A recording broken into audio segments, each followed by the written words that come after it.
Good morning, ladies and gentlemen. Welcome to the International Conference on Public Finance for Sustainable Growth. My name is Claudia Lee, and it is my great honor and pleasure to be here as your MC. Thank you once again for joining us both online and offline. The International Conference on Public Finance for Sustainable Growth is hosted by the National Economic Advisory Council and is organized by the Korea Development Institute. As we face uncertain economic conditions, especially after the COVID-19 pandemic, we are gathered here today to have an in-depth discussion with domestic and foreign experts on pending issues, such as trends in fiscal management and fiscal policies to support sustainable economic growth. Experts from a number of countries are participating today, both online and offline, to share their insights, and domestic and foreign audiences are joining us in real time on YouTube. As we expect today's event to be meaningful and constructive, without any further ado, let us now begin the opening ceremony.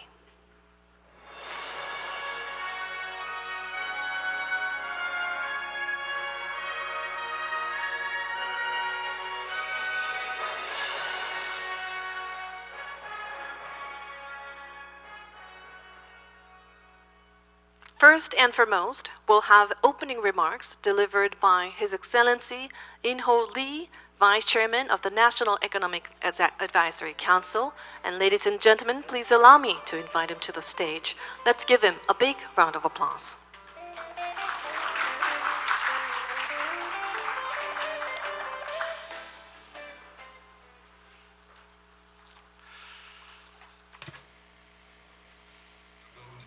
Good morning, ladies and gentlemen.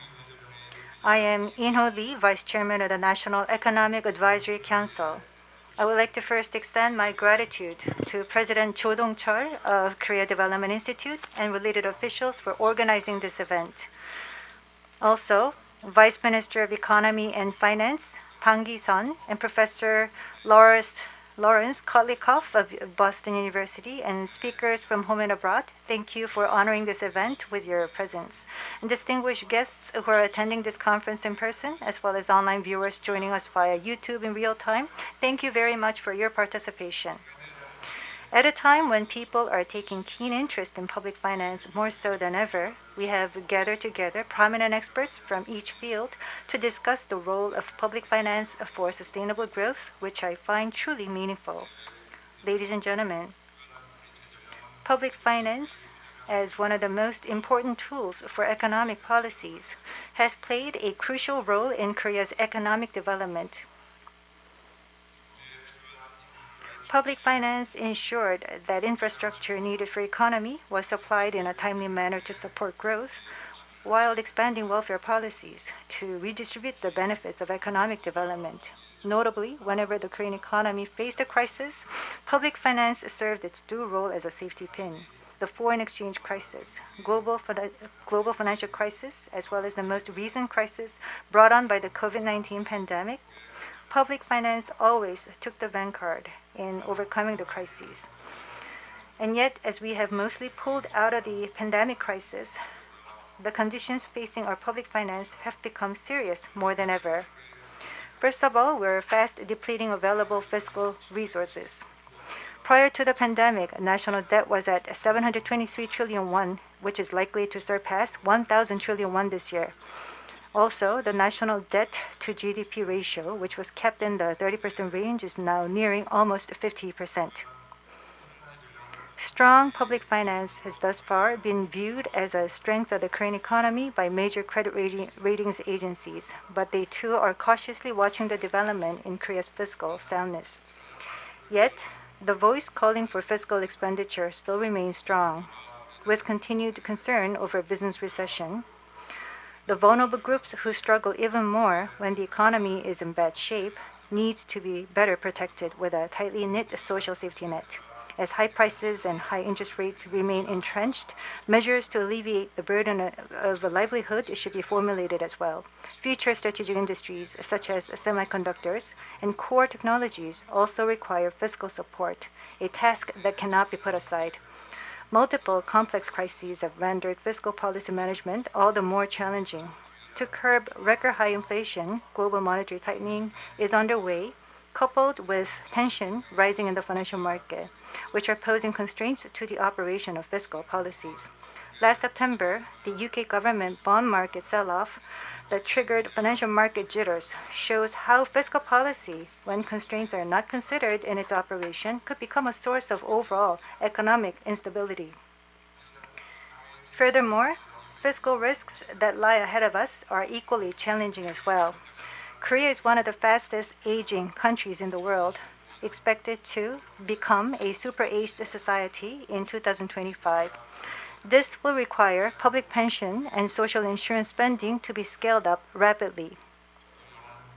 Distinguished guests from home and abroad, recently the KDI and the OECD, among others, have announced that if the current status continues, Korea's national debt to GDP ratio by 2060 will grow to 140 to 150% in a bleak fiscal outlook, they announced.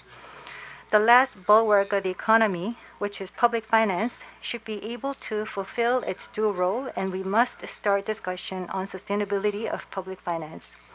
First, principles for fiscal expenditure must be well established. Spending less and saving fiscal resources are not a cure-all.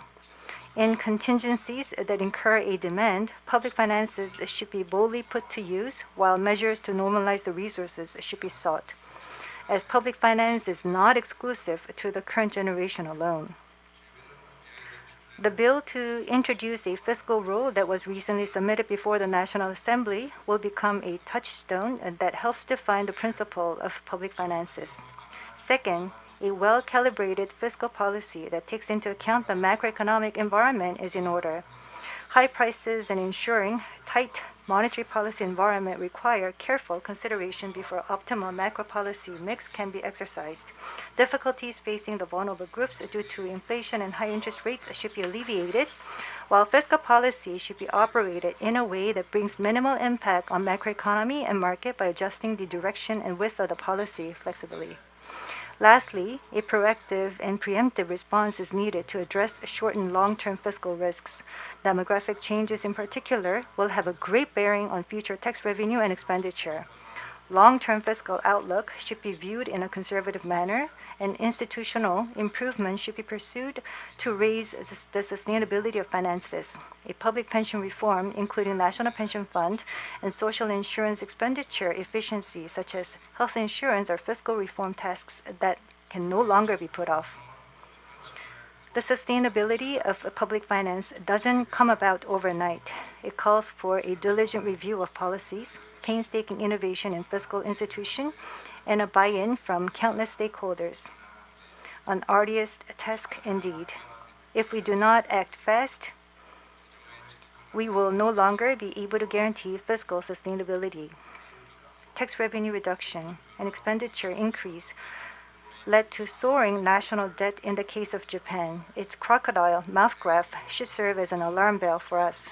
To our relief, the current government is focusing on securing fiscal sustainability as a key government initiative and has embarked on establishing Fiscal Vision 2050 with relevant discussion underway in earnest. The NEAC, for its part, will work to expand the venue of discussion, including today's conference.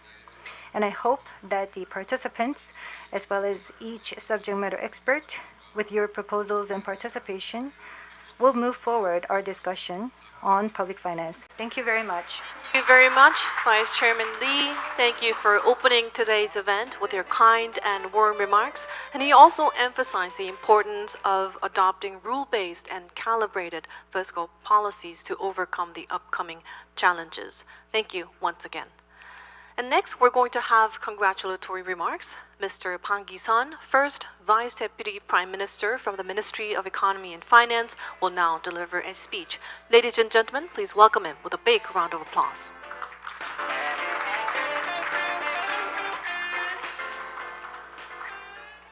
예, 안녕하십니까. 기획재정부 제1차관 방기선입니다. 먼저 2022년 국민경제자문회의 국제 컨퍼런스 개최를 진심으로 축하드리며 뜻깊은 행사를 준비해 주신 국민경제자문회의 이인호 부의장님과 KDI 조동철 원장님 그리고 관계자 여러분께 감사의 말씀을 드립니다. 아울러 특별 발표를 해주실 로런스 커틀리코프 교수님과 세션별 발제자와 토론자분들 그리고 심도 있는 논의를 위해 참석해주신 국민경제자문위원님께도 감사의 말씀을 전합니다. 국민경제자문회의는 헌법상 경제정책자문기구로서 1999년 처음 구성된 이래 국민경제 발전을 위한 전략과 비전 그리고 정책 대안에 대해 민관이 Yes, the NEAC has served as an important communication channel since establishment in 1999 for formulation of economic policies. And under the current administration, the NEAC is boasting an impressive lineup with the most accomplished experts from all parts of society. So we seek your good advice going forward. The International Conference by the NEAC has been held annually since 2018 and has become an established venue for in-depth discussions on the most pressing issues in terms of our economy. And the key area of interest for all policymakers around the world, of course, is the role of public finance for sustainable growth. And I hope that today will be an important venue to discover wise insight going forward. Throughout Korean history, from post-war rebuilding through abrupt economic growth, and as we overcame numerous crises, we cannot talk about Korean history without talking about the role of finance. It was the foundation for economic growth, laid the foundations for a social safety net, and helped us as a last bastion in overcoming the global financial crisis. And now confronted by a decline in potential growth and a complex set of economic crises, we also have to think again about the role of fiscal and public finances. We still face great uncertainty in terms of the financial and FX markets, and the vulnerable class continue to be challenged. And so there are many challenges ahead. Government debt this year is expected to exceed 1,000 trillion won, expected to exceed debt to GDP of 150% by 2060. And so the future and present of public finance in Korea is not that bright.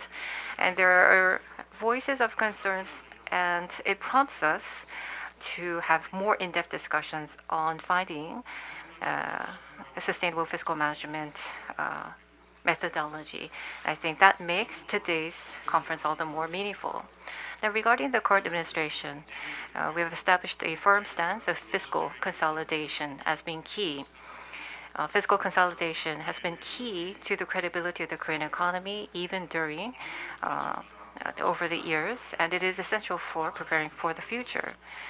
We will actually restructure expenditure for more stable management of government debt. And we have proposed a budget that is based on belt-tightening mode. We will be legislating fiscal rules to provide institutional support for consolidation of public finance. But at the same time, we will do our best to provide support for the vulnerable. We'll expand necessary welfare spending for the vulnerable, expand EITC benefits, adjust the lower tax bracket for personal income tax, and we have actually submitted a package of proposals on tax and budgetary revisions to better serve the middle class and ordinary people. Together with a tax revision bill and a budget proposal, which is pending at the National Assembly, a proposed revision to the National Finance Act to enact fiscal rules is also under deliberation as well. Fiscal Vision 2050 will also help us achieve greater sustainability. We want to be preemptive in terms of looking to fiscal policies to serve an important role. At the same time, we will identify key reform agenda items so that we do not resort to fiscal, a cure-all approach or a siloed approach in terms of public finance. Also, we will engage in communication with all stakeholders and the public. So pessimists will find challenges even in opportunity, but optimists will find opportunity and hope even in crisis, said Winston Churchill. I think public finance so far has served as the cornerstone for opportunity and hope throughout the years, even as our economy faced difficulties. I hope that we will have advanced discussions today to formulate a more constructive role for public finance amid growing uncertainty in the global and domestic economic environment. The government will be attentive to all the comments today. Again, I would like to end by congratulating you on the hosting of today's international conference. Thank you very much. Adopted a leaner and sounder budget for next year while easing the tax burdens for the vulnerable of the Korean society. Thank you very much for your hard work for a more prudent fiscal operation, also communicating this with us today. Now we're going to have welcoming remarks, and this time we're going to be joined by Mr. Cho Dong-chul, President of the Korea Development Institute. Ladies and gentlemen, please allow me to invite him to the stage, and let's welcome him with a big round of applause.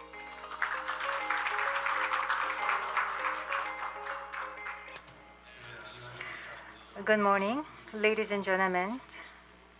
Allow me to begin by offering my warmest welcome to you all. Especially Mr. Lee In-ho, Vice Chairman of the NEAC. Thank you very much. And also Vice Minister Bang Gi-san of Economy and Finance, as well as Professor Lawrence Kotlikoff. Thank you very much for being here today, as well as our session moderators, presenters, and panelists. Thank you very much.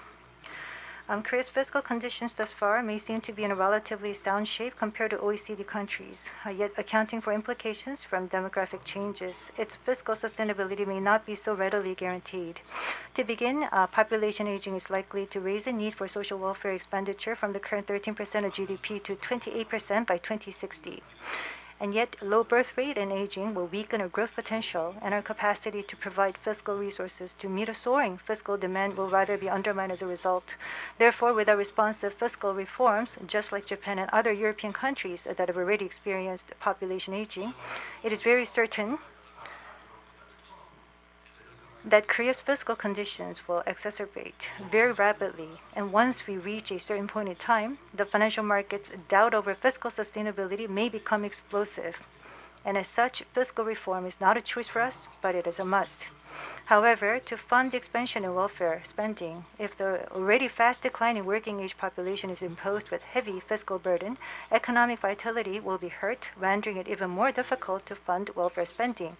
Therefore, a fiscal reform, the earlier it starts, will be able to improve the sustainability of public finance and reduce potential side effects on growth.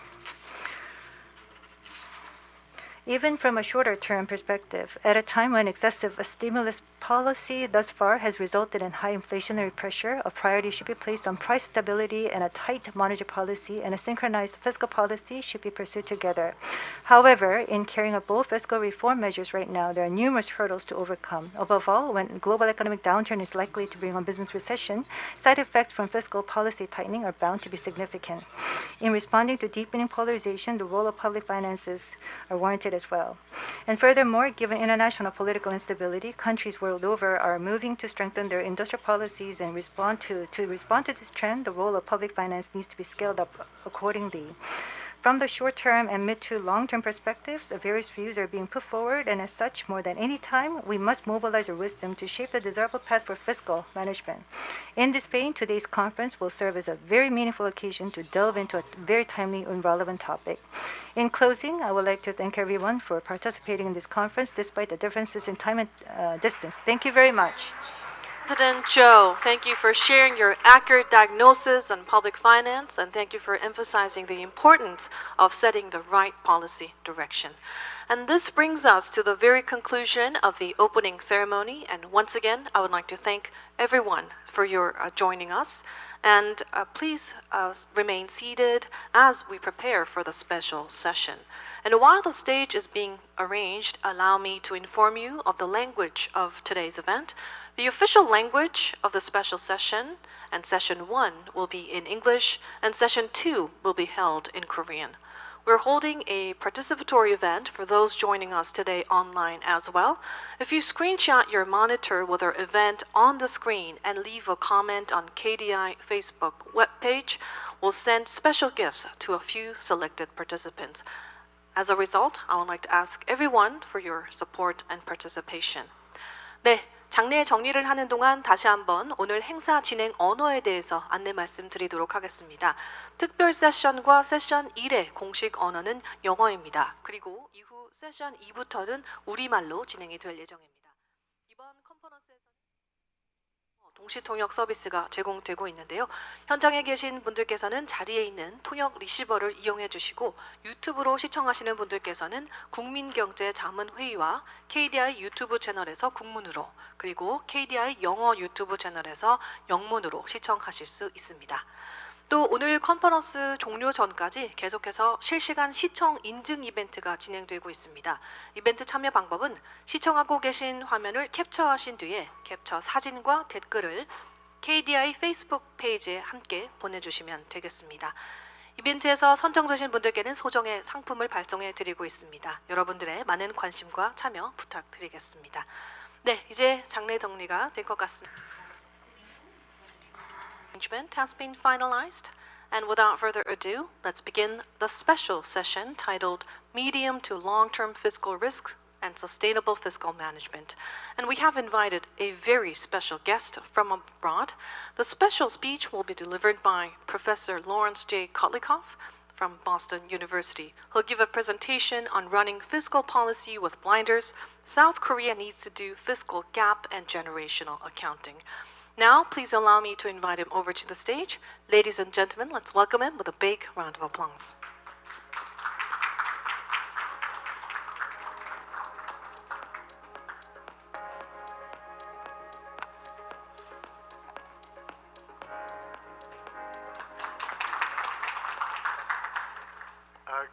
Good morning. It's a great honor and pleasure to be with you.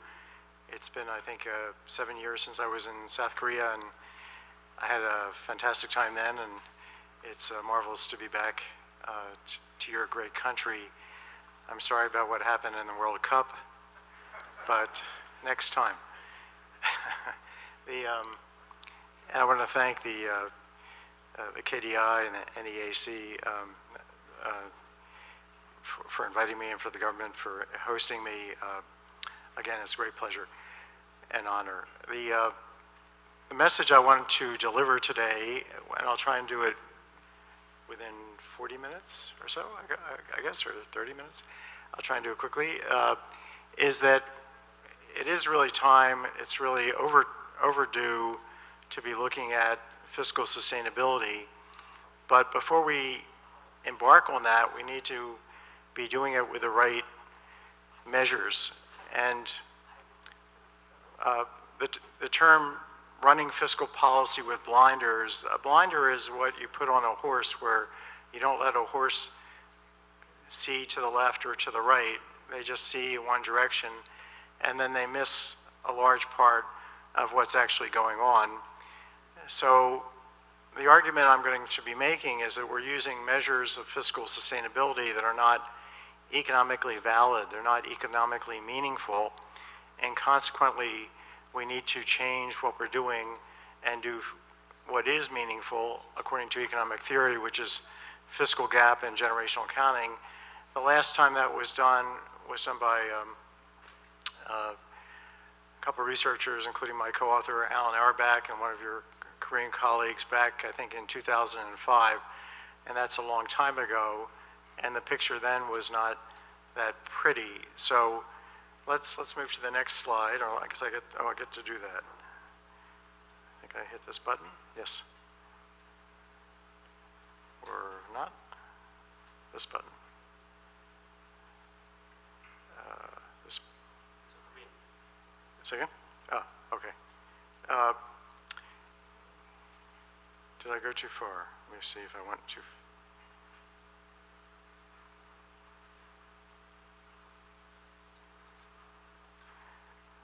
Okay, I'm not quite sure whether this is the second slide or because the buttons don't seem to be responding.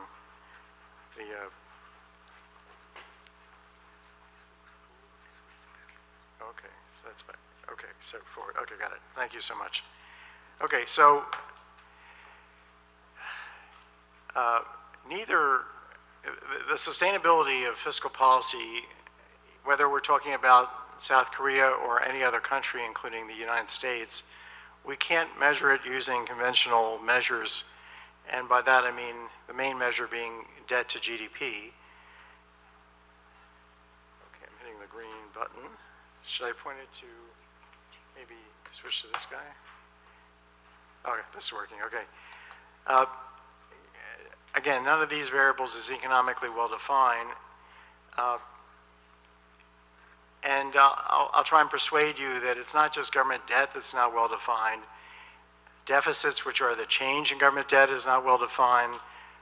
Total tax payments in the economy in a given year is not well defined. Transfer payments aren't well defined. Private wealth isn't defined. Government wealth is not defined. Disposable income is not well defined. Personal income is not well defined. Private saving is not well defined. Personal saving is not well defined. These measures constitute about 40% of the typical chapter in introductory economics on national income accounting. All that is, in my view, complete garbage. It's complete nonsense because none of those numbers that are being presented to students year after year, whether we're talking about Gregory Mankiw's textbook or some other textbook, Paul Samuelson's textbook, it's all economic nonsense. And I'll try and explain in a very simple example why this is the case and why we need to use these alternative measures. Let me say that economics is not the only field in which we have measures that are being used as if they're well-defined when they're not well-defined. So time and distance, we know from the theory of relativity, are not well-defined measures in physics.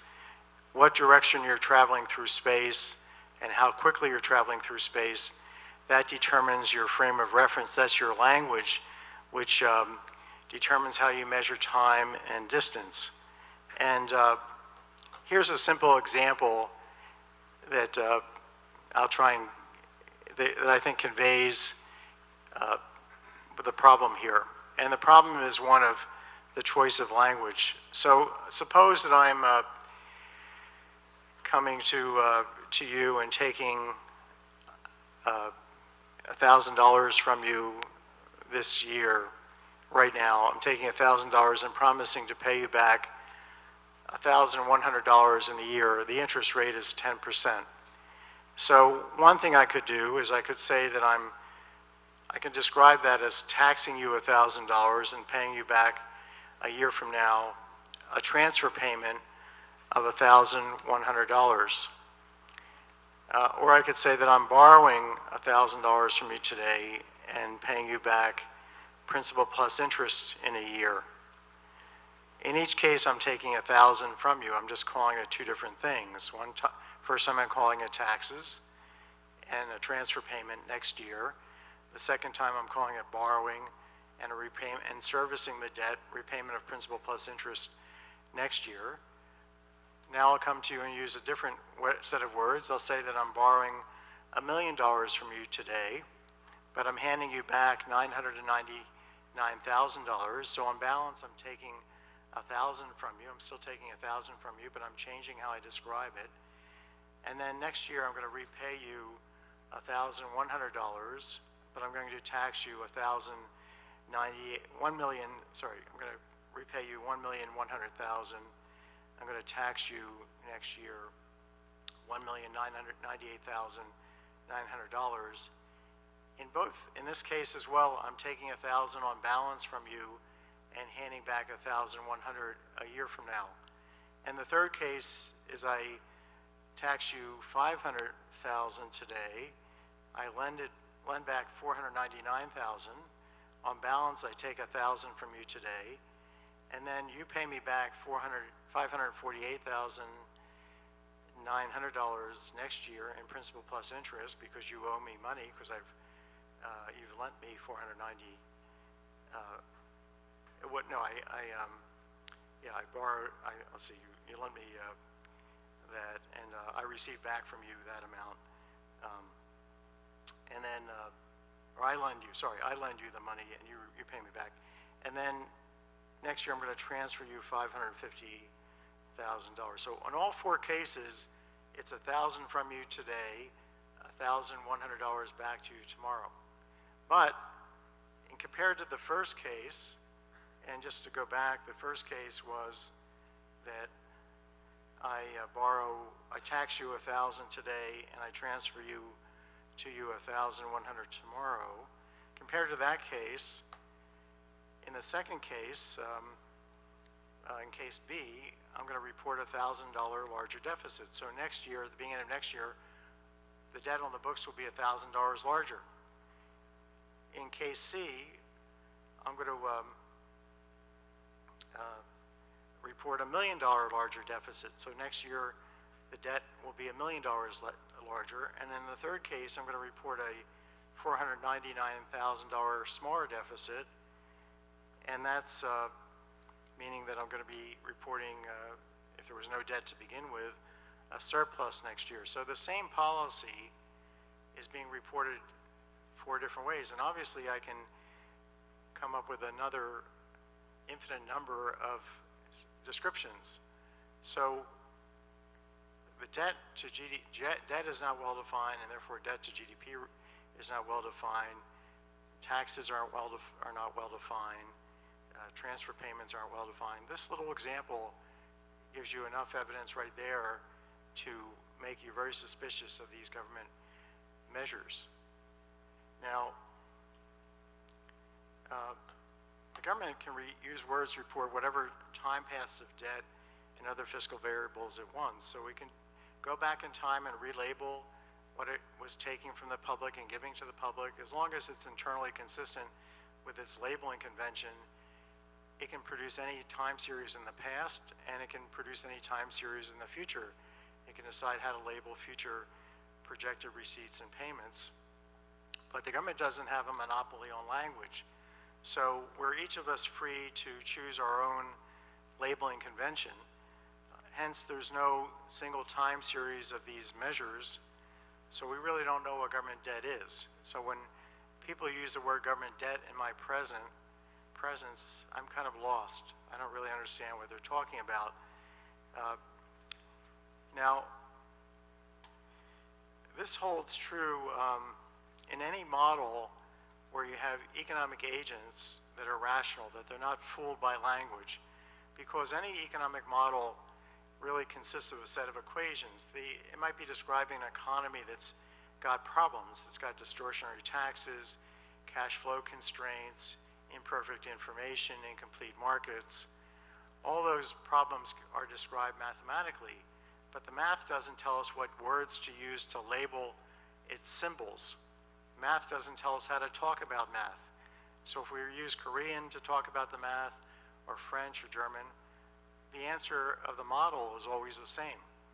But we have a situation where we're somehow thinking that if we use Korean, the situation is one thing, the model is telling us one thing. If we use French, it's telling us something else. It's not. We have to describe that model in terms of basically the equations, or in a language-free manner. And if you want a paper that discusses this, there's a paper on my website, kotlikoff.net, which is written with Jerry Green. He's the senior theorist at Harvard. There's a textbook that he co-authored that every graduate student around the world uses it's a textbook on economic theory. So Jerry's about as good a verification as you could get in terms of what I'm saying here. I'm clearly not a theorist myself, but anyway, the message for South Korea, the US, the UK, every single country in the world, the IMF, the World Bank, the OECD, the IMF and the OECD are represented today, is that government debt reflects the choice of language. It's not a measure of fiscal sustainability. And certainly for the South Korean government, you must use language-free, label-free measures to assess fiscal sustainability. So what do I mean by that? What I mean by, and just before I explain what I think we should be doing, is to point out, I want to point out that I've been writing about this for many years. I've written books about this for the general public. I wrote a book called Generational Accounting in 1992. I wrote a book in Science, a paper in Science, that's the, Science and Nature, the top two, arguably the top two journals in science. So the physicists immediately understood that there was an issue here, and they asked me to write an article about this in Science. I did that back in 1988. about this problem. But it's been a long time, and the profession has not taken this seriously, or as seriously as it should. The economists, the leading economists of today, look at all these names. They're much more famous than the name Kotlikoff. They're all writing articles every day in the popular press about the deficit. And I read these articles and I have no idea what they're saying, because I could come up with a different time series of debt and it would suggest the opposite of what they're saying. So they're not really describing fiscal policy. This is, if you haven't read The Emperor's New Clothes by Hans Christian Andersen, you should read that book, because we are in the Emperor's New Clothes. All these people are the tailors of the Emperor's clothes in that story. So if you haven't read that book, please read that book. And it's a short child's book, and you'll get the point about what's going on here. Now, we need language-free measures of fiscal sustainability. The fiscal gap and generational accounting are language-free, and so is the permanent tax hike or spending cut needed to eliminate the gap. And when I say language-free, I mean that if you use one convention to describe fiscal receipts and payments, and you use another different convention, you'll get the same answer. You see that in my 4 examples. In each case, I'm using a different labeling convention, but in each case, I'm taking 1,000 from you now and giving you back 1,100 next year. So fundamentally, the real policy is the same. And that's true for fiscal gap accounting and generational accounting. The fiscal gap equals the present value of projected outlays less the present value of projected receipts. And outlays are just what the government's, just measure what the government's handing out in terms of money. Regardless of what it's for and who it's to, there's an outlay. So you don't have to label that. Just, here's what's going to go be handed out, and here's what's going to be brought back in. There are the receipts, and let's just form the present value difference. And you can even take, initial debt if you use conventional language, conventional accounting conventions. Well, that debt involves a stream of services, so that's an outlay.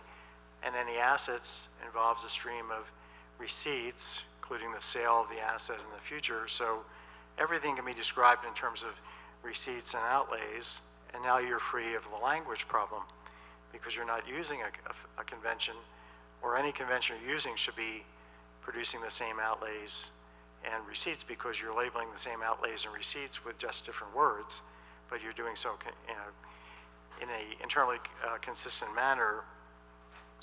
And what generational accounting does is it says, well, let's look at the fiscal gap and ask if we don't ask current generations to pay for more to cover that gap has to be 0. That's just the intertemporal budget constraint of the economy, which appears in every macro model that anyone writes down. Any dynamic macro model has embedded in it the government's intertemporal budget constraint, just as the government cannot spend without, indefinitely, cannot exceed its resources. It's spending through time on whatever can exceed its resources. So the generational accounting is asking, if we leave that burden that the fiscal gap uncovers to future generations, how much will their tax bill be if they have to cover that gap through higher taxes? How much will their lifetime tax payment be as a share of their lifetime labor income? And if it's twice as big as it was for somebody who was just born a year ago, you have a problem. You have an unsustainable problem. You have generational policy that's immoral, that needs to be addressed. But you need to see what's going on. You can't do it again with deficit accounting. Let me just give you one other example. I mean, suppose you had an official debt right now of 0, and suppose you had deficits of 0, and you thought everything was just fine because the debt to GDP was 0, because you're using words that produce that result. But let's suppose, so you had no official debt, but you decided to run a pay-as-you-go pension program. Let's say you had no fiscal policy to begin with, no debt, and what you do is you start with a payroll tax on young people of 5%, and you give the money to the old people. And then the next year you make it 10%, the payroll tax, and you give that money to the old people. And the year after that, you make it 20%, and you give the money to the old people. Now, each year you're running a 0 deficit, right? The taxes are equaling the transfer payments. You've got a debt to GDP is 0. It looks like a sustainable policy. But as you keep doing this, at some point, the payroll tax will reach, in 10 years, it'll reach 100%. And at that point, it's game over. Now, the fiscal gap accounting, if it's done correctly, would show after 10 years, your receipts will be 0. But the outlays that you're promising, if you're promising, to pay this pension forever to successive generations based on raising the payroll tax by 10 percentage points every year, the outlays that are projected will be far above the receipts. You'll see there's a huge fiscal gap, and immediately you'll see this is not a sustainable policy. So when we talk about projections that imply a debt to GDP ratio being held fixed through time, we have to be very careful that really implies a generational policy that is maintaining the same lifetime net tax burden, taxes net of transfers, as a share of in present value for each successive generation as a share of their lifetime labor earnings. That's the same number through time. That's what we mean ultimately by fiscal sustainability, not putting a bigger and bigger burden on future generations. Now, I'll just want to quickly kind of get to the end here. The European Union has actually been doing fiscal gap accounting on an official basis starting in 2006. They come out every 3 years with what's called the S2 indicator. It's in their fiscal sustainability reports. You can Google it and find the S2 indicator. It's in a very thick book, so nobody reads it, and I think the countries who are participating are making projections that are overly optimistic to make them look good in this measure. Because for example, Luxembourg looked terrible the first time they did it. A year later, they looked very good compared to the year before. Nothing fundamentally changed in terms of their policy. They just changed the numbers they sent over to the OECD. So we have to have really someone independent who's credible do these calculations for the governments. Maybe that's the IMF or the OECD or the World Bank. Anyway, the US doesn't do any fiscal gap or generational accounting as a government. That's the same for the UK, China, Japan, and South Korea. So these countries need to do it, but they should also stop doing deficit accounting. In other words, we should switch immediately to this alternative and use that to guide every single fiscal policy reform and not use deficit accounting at all, because that's just not validated by economics.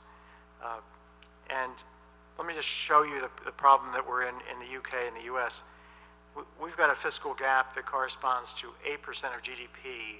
If you take 8% of GDP projected forever, so take the projection of GDP, take 8% of it, present value that using the 6.5 marginal product of capital. That's the appropriate number to be using here, not a government debt number, as somebody like Olivier Blanchard might suggest. That's inappropriate. You'll find that that would require in the U.S. I'll just go to this slide, a 40% tax hike. Every single federal tax, the payroll tax, the income tax, the corporate income tax, the excise taxes, they would all have to go up by 40% starting today and permanently be maintained 40% higher forever to achieve fiscal sustainability, according to fiscal gap accounting for the U.S., which I've been doing and Alan Auerbach and others have been doing in the U.S. and we're all finding the same answer, that the entire program is not sustainable. Waiting to make an adjustment just makes the problem worse. You have to, if it's a 40% tax hike now, if you wait 15 years, it can be 50% or higher, and we make those calculations too. Okay, and of course, what's going on here is the aging of the U.S. population. We're projected to rise from 17% to 28%. The UK is going from 19% over 65 to 39%. And of course, in Korea, you've got the a 0.79 fertility rate, as of I learned yesterday. That's the lowest in the world, and your population is also going to end up at 38% in 2100. So your fiscal gap and generational problem may be much worse than you think, or it might actually be much better. You can't tell from the numbers you're looking at. So that's why I really urge you to do this analysis. And of course, you've got a big population decline in place, and that can be either a very scary thing or an okay thing, depending on the fiscal implications, and you need to do the analysis to find out. There is a 2018 IMF study recently, a new strategy for South Korea's policy in a low-growth environment. Here's the first sentences. It says, South Korea has an impressive track record of fiscal prudence that has been a key contributor to macroeconomic stability. With a general government debt of 40% of GDP, South Korea has one of the soundest fiscal positions of advanced economies. Well, I could go back and relabel South Korea's fiscal policy and say that South Korea has 1,000,000 to 1, 1,000,000% of GDP deficit debt to GDP ratio right now. So this number by the IMF, this statement that they start their report with, to me is completely meaningless.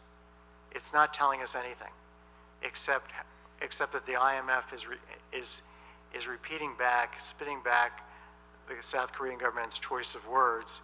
It's not really doing proper long-term fiscal gap analysis. The third sentence in the report says that by 2060, Korea's spending on old age pensions and healthcare will be 10 to 16% higher as a share of GDP than it is today. That right away tells me you have a big fiscal gap problem that you need to look at. So enough said on that. My conclusions. You need to do, South Korea needs, and we do in the US, and the UK needs to, and the IMF needs to, and the World Bank and OECD, for every country around the world, every country needs to do fiscal gap and generational accounting. But these are partial equilibrium analyses, and they don't account for uncertainty. But in recent years, I and others have developed large-scale life cycle models with macro shocks, uncertain demographic change, and fiscal policy. So we can now, these are rational expectations models, so they're not using any kind of phony assumptions about people being irrational. And these models could be built for South Korea and just show the range of outcomes that future generations will face. It's not just one thing for sure, it's a range of outcomes depending on what happens with productivity growth and other shocks, demographics. So you want to see in that kind of a model, gee, the mass of the outcomes for future Koreans, it's down here. The welfare levels are here in terms of, let's say, living standards are here now for Koreans. They're heading down here in the future, given our policy. If we use a different policy, most of the points would be up here.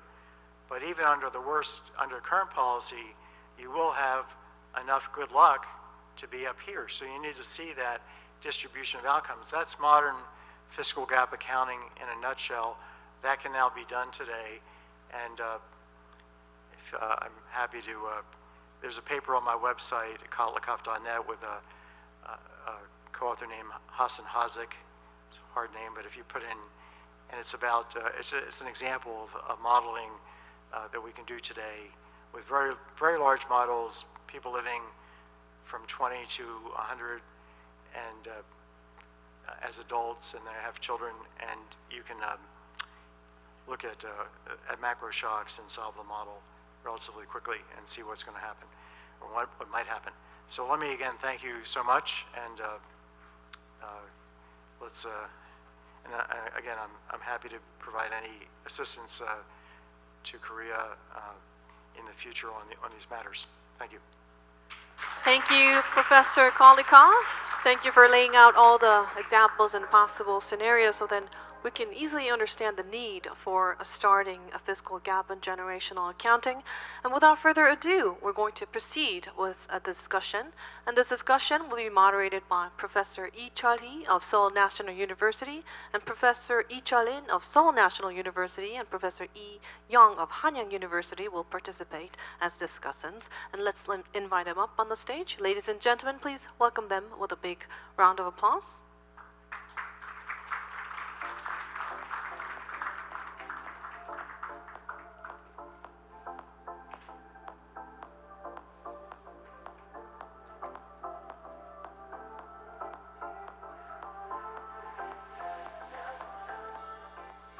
Yes, I very much look forward to another insightful session with our discussants and moderator, and please take the floor.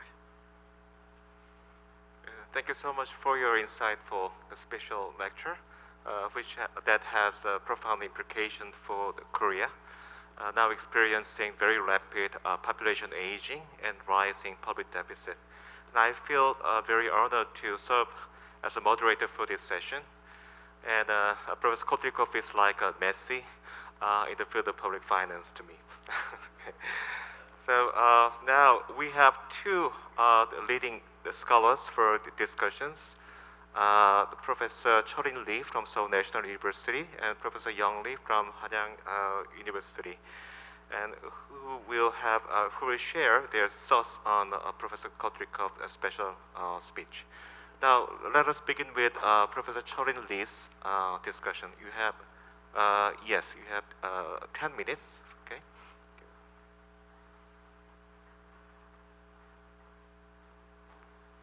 Hello, everybody.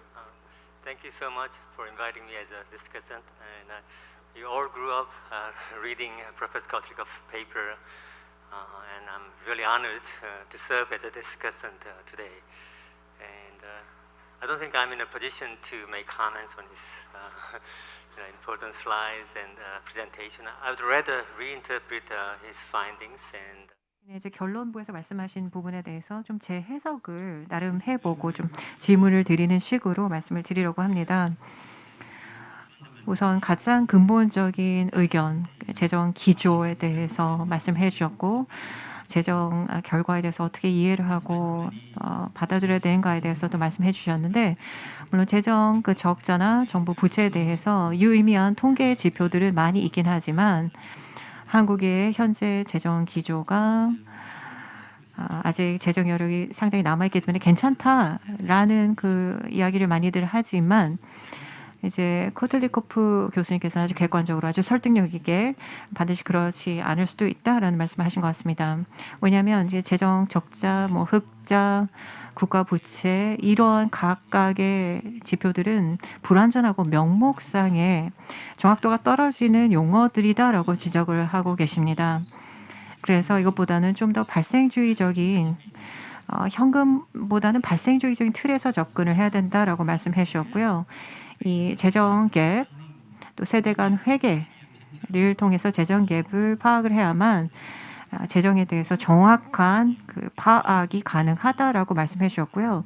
이게 아주 중요한 주안점인 것 같고 계속 염두에 둘 것 같습니다. 재정 변수 이런 컨셉들은 뭐 개인의 자원 제약, 예산 제약 이런 것들이 고려되지 않고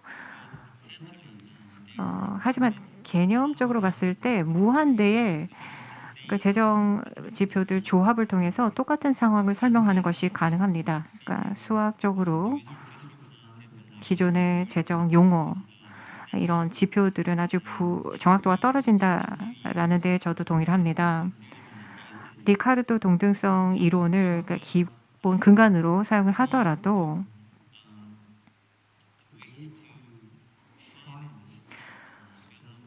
네, 정부 부채 혹은 적자를 어떻게 그 재원 조달할 수 있을 것인가 이에 대해서만 논할 수 있고 이 적자나 정부 부채의 적절한 규모는 어느 정도인가에 대해서 논하기가 힘듭니다.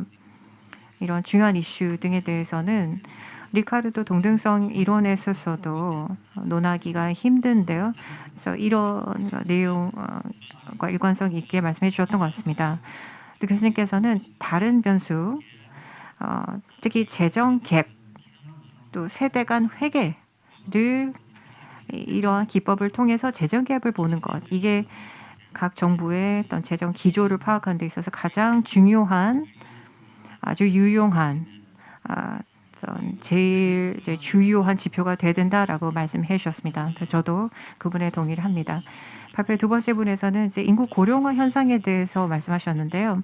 한국에서는 상당히 이제 심각한 현상으로 진행이 되고 있는데 세대 간의 어떤 불균형, 불평등이 이제 생기는 이유 중에 하나이다라고 말씀하셨는데요.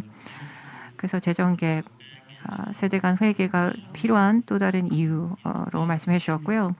또 2006년 그 어떤 논문에 대해서 말씀하셨는데 그 당시 현재 그 당시의 재정 정책은 너무 현 세대, 기존의 그 기성 세대,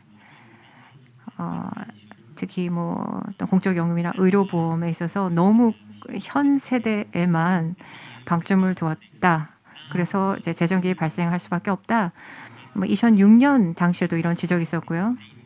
근데 지금 그 당시보다 이제 고령화에 대한 전망이 훨씬 더 암울해진 그런 상황인데요. 그래서 세대 간 회계를 근간으로 한 재정 갭 이제 뭐 또 진행을 하진 않았지만 아마도 통계 자료는 아주 암울하게 부정적으로 나올 공산이 크다라고 보면 될 것 같습니다. 그래서 재정적으로 어떠한 대응을 해야 될 것인가에 대해서 고민이 필요하다라고 생각합니다. 네, 몇 가지 유용한 정책적인 제언을 해주셨는데요. 네, 뭐 두세 명 다자녀 가구에 대해서 더 보상을 해달라는 것, 네, 정년을 67세로 연장할 것, 또 고숙련자 이민 유입을 더 유도를 해야 된다 등등.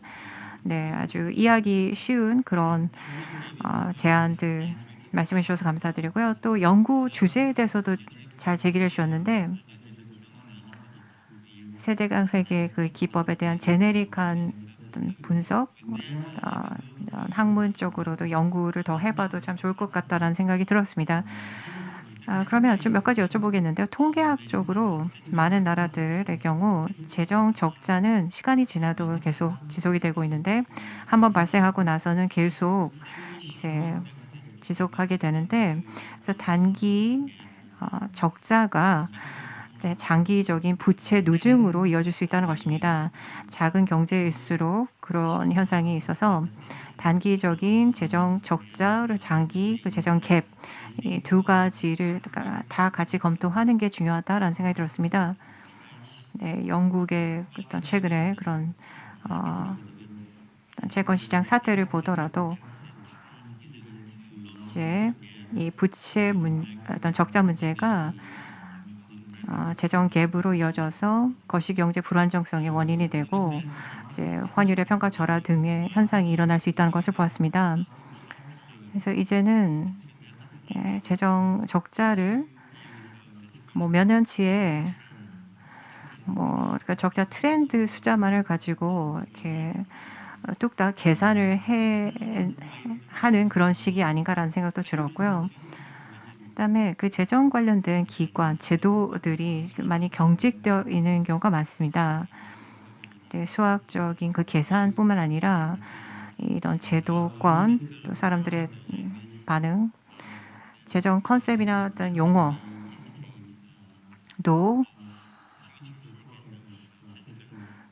재정 갭의 미래 전망을 반영하기도 하는데요. 그래서 다른 변수들은 그대로인데 재정 갭이 어떻게 증감하는가, 또 공공 프로그램들 만약에 빠르게 확대가 되고 어떤 재정 적자가 발생한다 했었을 때도 장기적으로 재정 갭이 있다는 것을 시사할 수가 있습니다. 고령화로 인해서 또 재정 적자가 확대될 경우도 역시 재정 갭이 있다는 것을 시사하는 징후가 될 수 있겠습니다. 그래서 한국에서는 이런 여러 가지 징후가 있어서 재정 갭이 시사가 되고 있다라고 또 정리를 할 수 있겠습니다. 질문을 좀 드리겠는데요. 그래서 개념론적으로 재정 기조, 장기적인 어떤 틀에서 어떻게 바라볼 것인가 어떤 좋은 제안을 해주셨는데 네, 유용한 통계치를 말씀해 주셨습니다만 그래도 우리 재정 기조는 문제가 없다. 세율을 유럽 복지국가 수준만큼 인상을 하고 이제 재정 지출 충분히 문제 없이 충당 가능하다라고 한다면 어떨까요? 듣기에는 책임감 있는 소리처럼 들리겠지만 재분배에 대한 소요 사실 이게 굉장히 지극히 정치적인 문제이기도 하고 네, 민주적인 어떤 절차 속에서 이런 문제들에 대해서 뭐 어떤 학문적인 그런 맥락이 아니라 일반적인 그 맥락에서 어떻게 대응해야 될지 몰라서 좀 조언을 좀 구하는 바입니다. To give some, 네, 이철인 교수님께서 이 발제 말씀에 대해서 좀 코멘트를 해주셨고 코틀리코프 교수님에게 이제 물으실 질문들도 많습니다. Professor Young Lee from Hanyang University.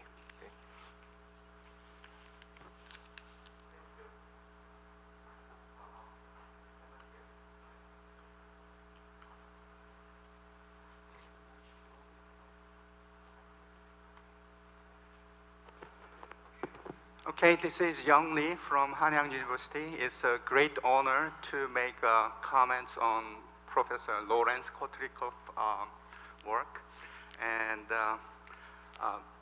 try to convey my thoughts. So I prepare a slide so you can see my slide.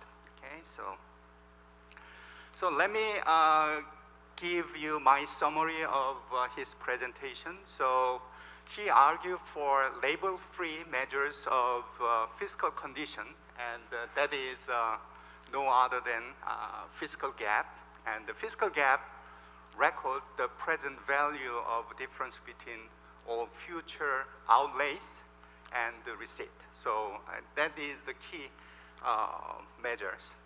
And also he argued that all countries need to conduct regularly and hopefully officially general accounting analysis, which can provide calculated fiscal bill left for the young and the future generation. And he also made some policy recommendation, but he did not spend much time on that. And that is quite meaningful for Korea. That measures include some liberalizing some immigration of high-skilled workers and give some incentive to get more return of Korean immigrants and strengthen incentive to work, and some measures to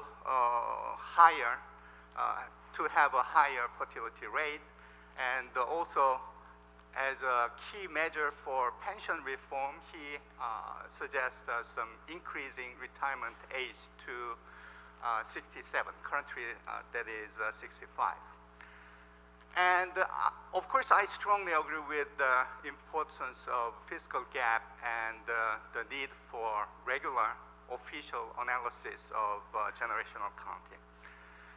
But sometimes we need to present a trend and change in deficit and debt, which are easier to the general public. And so what I'm trying to say is he argued that we are running fiscal policy with a blinder, right? So just looking very narrowly. But I suggest that we can eliminate this blind, right? So we look at some future change in outlays and the receipt, keep in mind on that, but still we can convey some changes and some fiscal status of each government by looking at government debt and so on. So maybe we eliminate blind, but we may focus on some measures, conventional measures, and to communicate with the general public.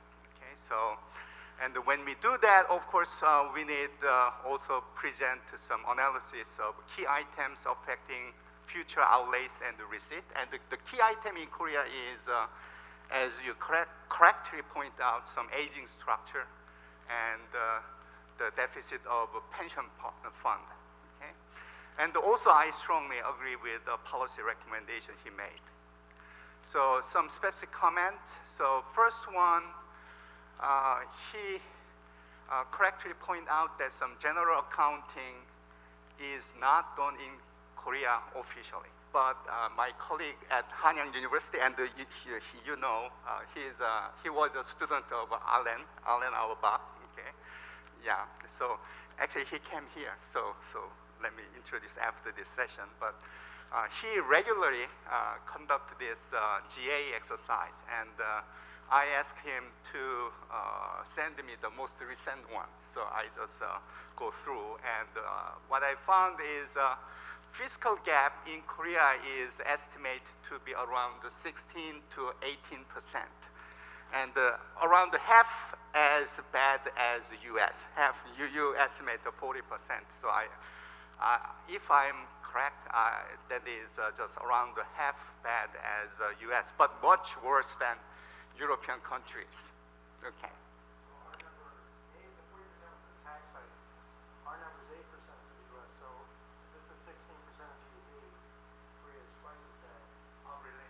Maybe Youngjun can make a comment on it. And as you correctly point out, the age structure is really going fast. And I think Korea is really dynamic in every aspect. So very dynamic change.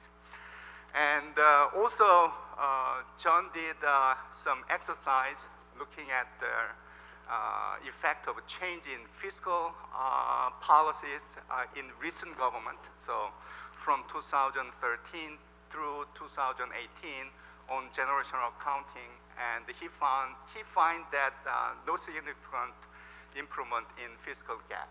Okay.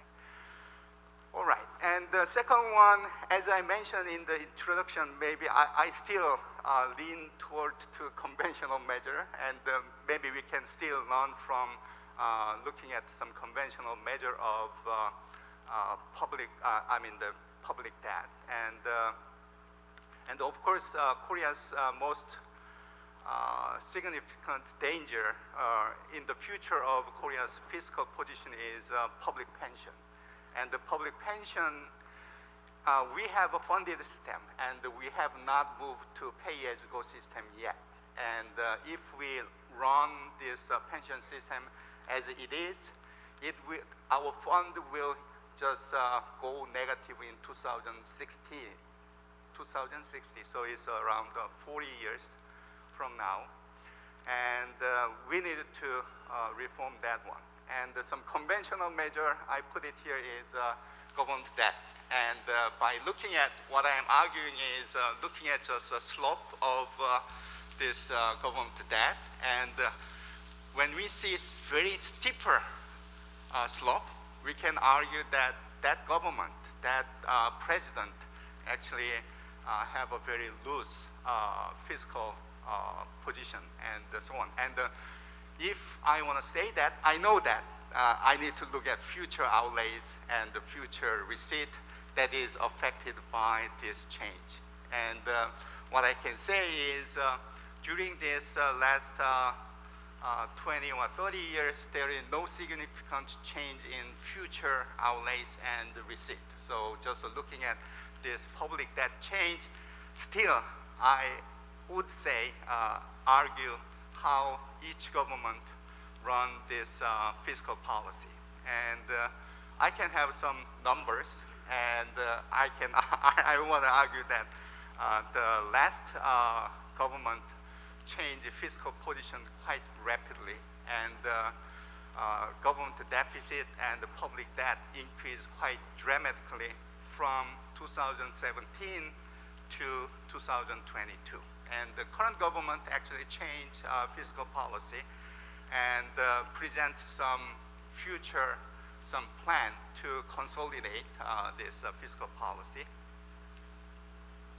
And the final specific comment I want to make is about some policy recommendation. And I strongly agree with pension reform. And how can we go with this pension reform? And when I look at what has been done in other countries to have to consolidate this pension fund and have a better shape in fiscally, the key case, I think most interesting case is 1998 Sweden pension reform. And what they did is they convert some part of a pension to defined contribution from defined benefit. And of course, they delay this retirement age and so on. So what I suggest here for Korea is, say, delay this retirement age to 67 or later. And also, I suggest using some price index, which is lower than CPI. We know that CPI is a little bit overstated because of change in some commodity bundles and so on. So maybe we can make some pension price index or something which generate a little bit lower number than CPI. And another thing I suggest here is currently we have a pension contribution that is 4.5, and 4.5 coming from employer. And I suggest this contribution from employer increased by 3%. And this additional one is maintained as a defined contribution, not defined benefit one. Okay. And every 5 years, we reevaluate fiscal, some long-term condition of a pension. And the next year is the year. So next year we have a window to reform our pension system. And other things, some fertility rate, active labor market policy, and how to reform some health system. But let me stop here. Thank you. Okay. Thank you, Professor Young Lee. Professor Lee updated generational accounting in Korea and provides some conventional measures of public deficit, and finally suggest the pension reform as a response to the current problems. Thank you. Now, Professor Kodrikov, would you say anything about the comments made? Oh yeah, happy to. Thank you so much for your very helpful comments. I want to make clear an important point that the mathematics shows us. It might be, I think there's a view that, okay, the fiscal gap accounting is important, we should do it eventually, we should go beyond that to do generational accounting, but the short-term deficit outlook, certainly if we look at 20 years, 30 years, 40 years, 50 years, we're going to get a pretty good picture of sustainability. Unfortunately, that's not the case. The fiscal gap accounting goes out to the infinite horizon. It doesn't truncate. You can't do the analysis for any period of time like 30 years. I've heard that the Korean government is going to start doing fiscal planning for 30 years. Well, if I change my labels, as I did in that example, if I use a 30-year horizon to do the fiscal gap accounting, if I just do it for 30 years, I get a very different number than if I use a different set of labels. So any truncated projection, any truncated window of analysis will produce a different fiscal gap. The only fiscal gap that will be language invariant is when you look out to the infinite horizon, when you project to the into the indefinite future. So let me just give you an example. In the US, we have our Social Security system. And the trustees every year put out a report that shows the fiscal gap just for Social Security. They ignore everything else in the country's fiscal policy, and they say, let's just do infinite horizon fiscal gap accounting for Social Security, but then they also do 75-year fiscal gap accounting for Social Security. Now, the 75-year projection comes up with a fiscal gap that's only 40% of the total of the true fiscal gap of the system. And if I use different language, different labels, the infinite horizon fiscal gap, which is $61 trillion, our official debt is about $22 trillion, as reported by the government. The $61 trillion number would not change, but the short term, the 75-year fiscal gap in Social Security would be dramatically different. It could even be negative. So this is a deeper problem than I think people understand. The projection, Young, that you put up about here's the deficit picture of deficits growing through time for this period of time. Well, if I use different words to describe future policy, I can project over the next 30 years any picture I want of debt to GDP for the same underlying fiscal policy. So I could use words that make the projection look good. The debt to GDP isn't rising when things are getting much worse. I mean, think about that example where we just keep raising payroll taxes and giving the money to older people, raising payroll taxes even further, giving it to older people. That produces no increase in the deficit, the debt, but it drives the economy down the tubes. It kills the economy. In the long run, it will produce a tax on young people that will exceed their wages, be equal to their wages. They'll leave the country. So we have to do this based on economic theory. We can't be making up measures that are not dictated by economic theory. That's the beginning and end of, we just have no other framework for thinking about this than economic theory. And economic theory says you have to do the deficit analysis, whether we look at 20 years, 30 years, 50 years, 75 years, it doesn't matter. It will never get the right answer because you can use other words.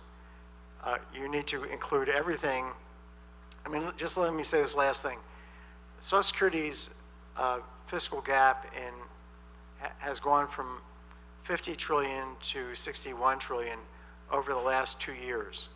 I'm the only person in the US who actually looks at table 6F1 in the trustees report every year when it comes out. I'm the only person in the US who actually writes to the general public about what this number is. Now think about running a $10 trillion increase in the unfunded liability of Social Security over 2 years. That totally swamps the official debt deficit, the official deficit as reported. So we're looking at we're not even looking at the trees. We're looking at imaginary trees. We're missing the forest. If our Social Security system, according to the trustees' actuaries, has gone from 50 trillion to 60 trillion in the red, that's an enormous problem that's not being reported to the public, and it's not being picked up by the way we're doing our accounting. So but it would be included fully in fiscal gap accounting because it's part of the outlays and part of the receipts. So I don't think there's any substitute for fiscal gap and deficit accounting.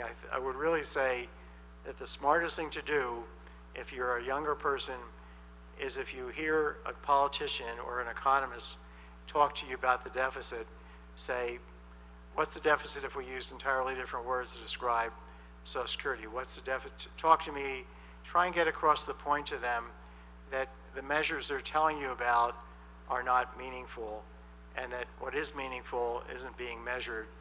So, we're interested in hearing what you have to say, but you have to tell us about numbers that actually correspond to what economics says to do.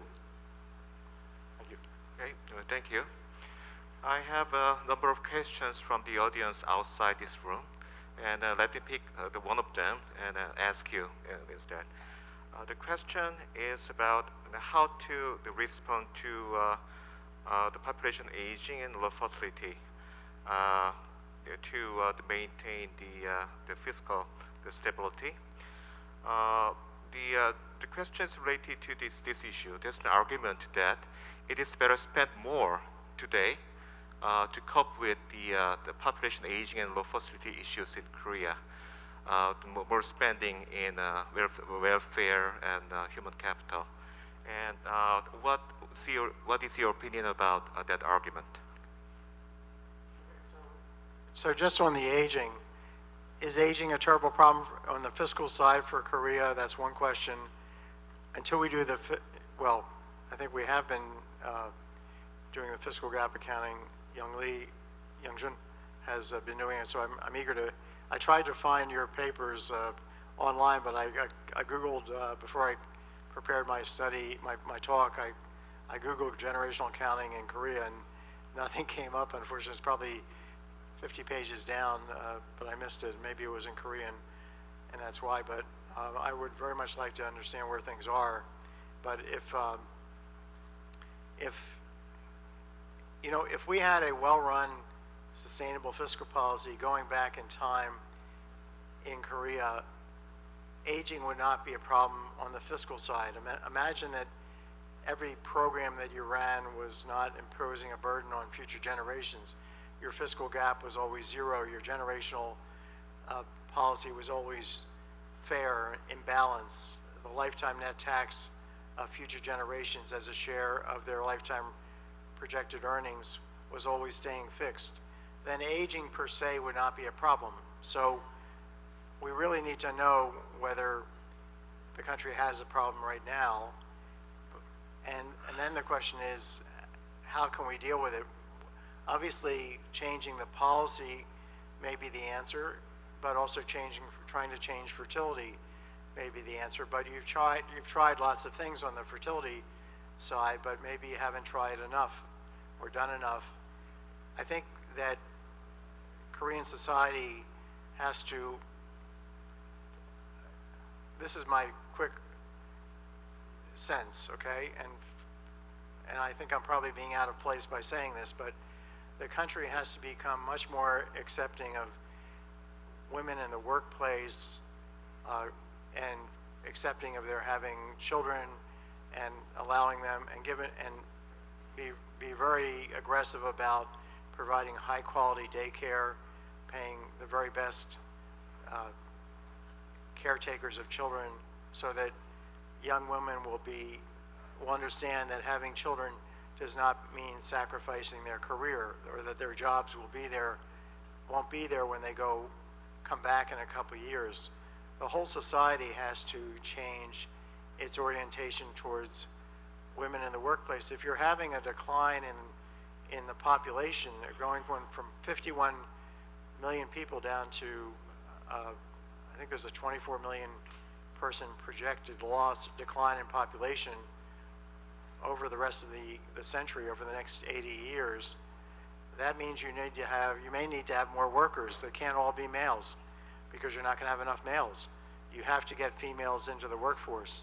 You have to help people, not just in low-wage jobs, work into their 70s and 80s, but you have to make sure that middle wage and high-income workers continue to work into their 60s or 70s or 80s. The idea that people should retire and that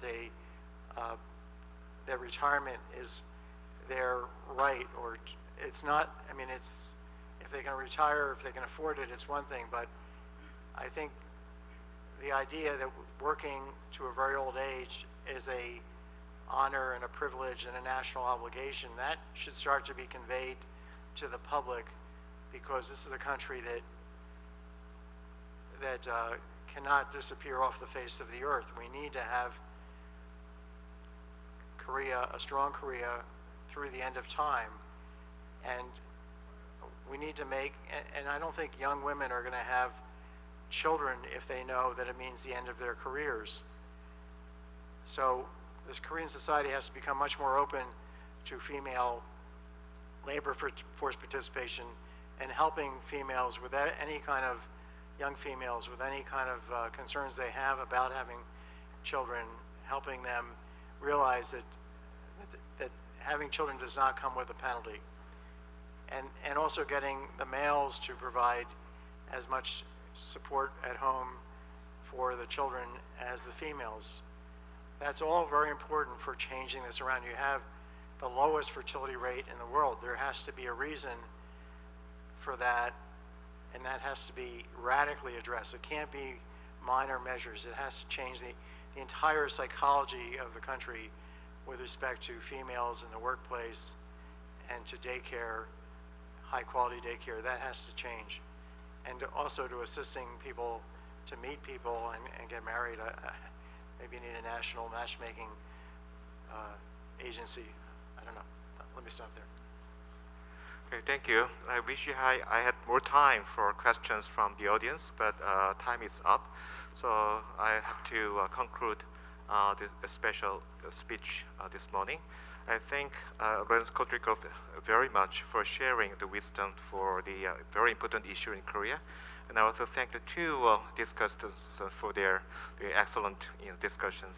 I thank the audience too. Thank you very much. Yes, ladies and gentlemen, please give another round of applause for our speakers and the excellent moderator. And this concludes the special session. I would like to thank the moderator and discussants for their great sharing of insights and ideas to make the Korean society a better place, a sounder place. And from now on, we're going to have a short break. The next session will resume at 10:40 a.m. Enjoy your break.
Welcome back, everyone. I hope you enjoyed your precious coffee break.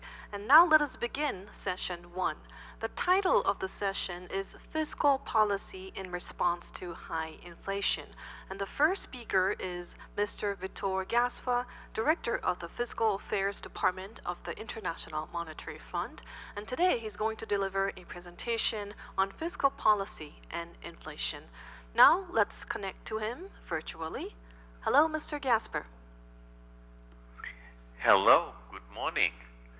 It is a pleasure to join you in this conference organized by the Korea Development Institute in Seoul. I want to talk to you about fiscal policy and inflation, and that is not the topic that we covered in the October 2022 Fiscal Monitor. The topic back then was resilience, helping people and communities bounce back, and what role fiscal policy can play in that context. But the next issue of the Fiscal Monitor will be very much about fiscal policy and inflation, and that's the topic that I want to cover today.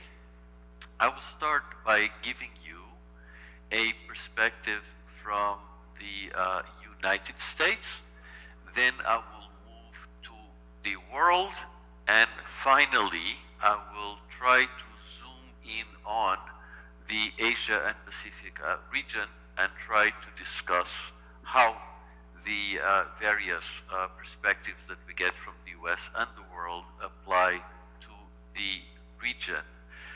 Next slide, please.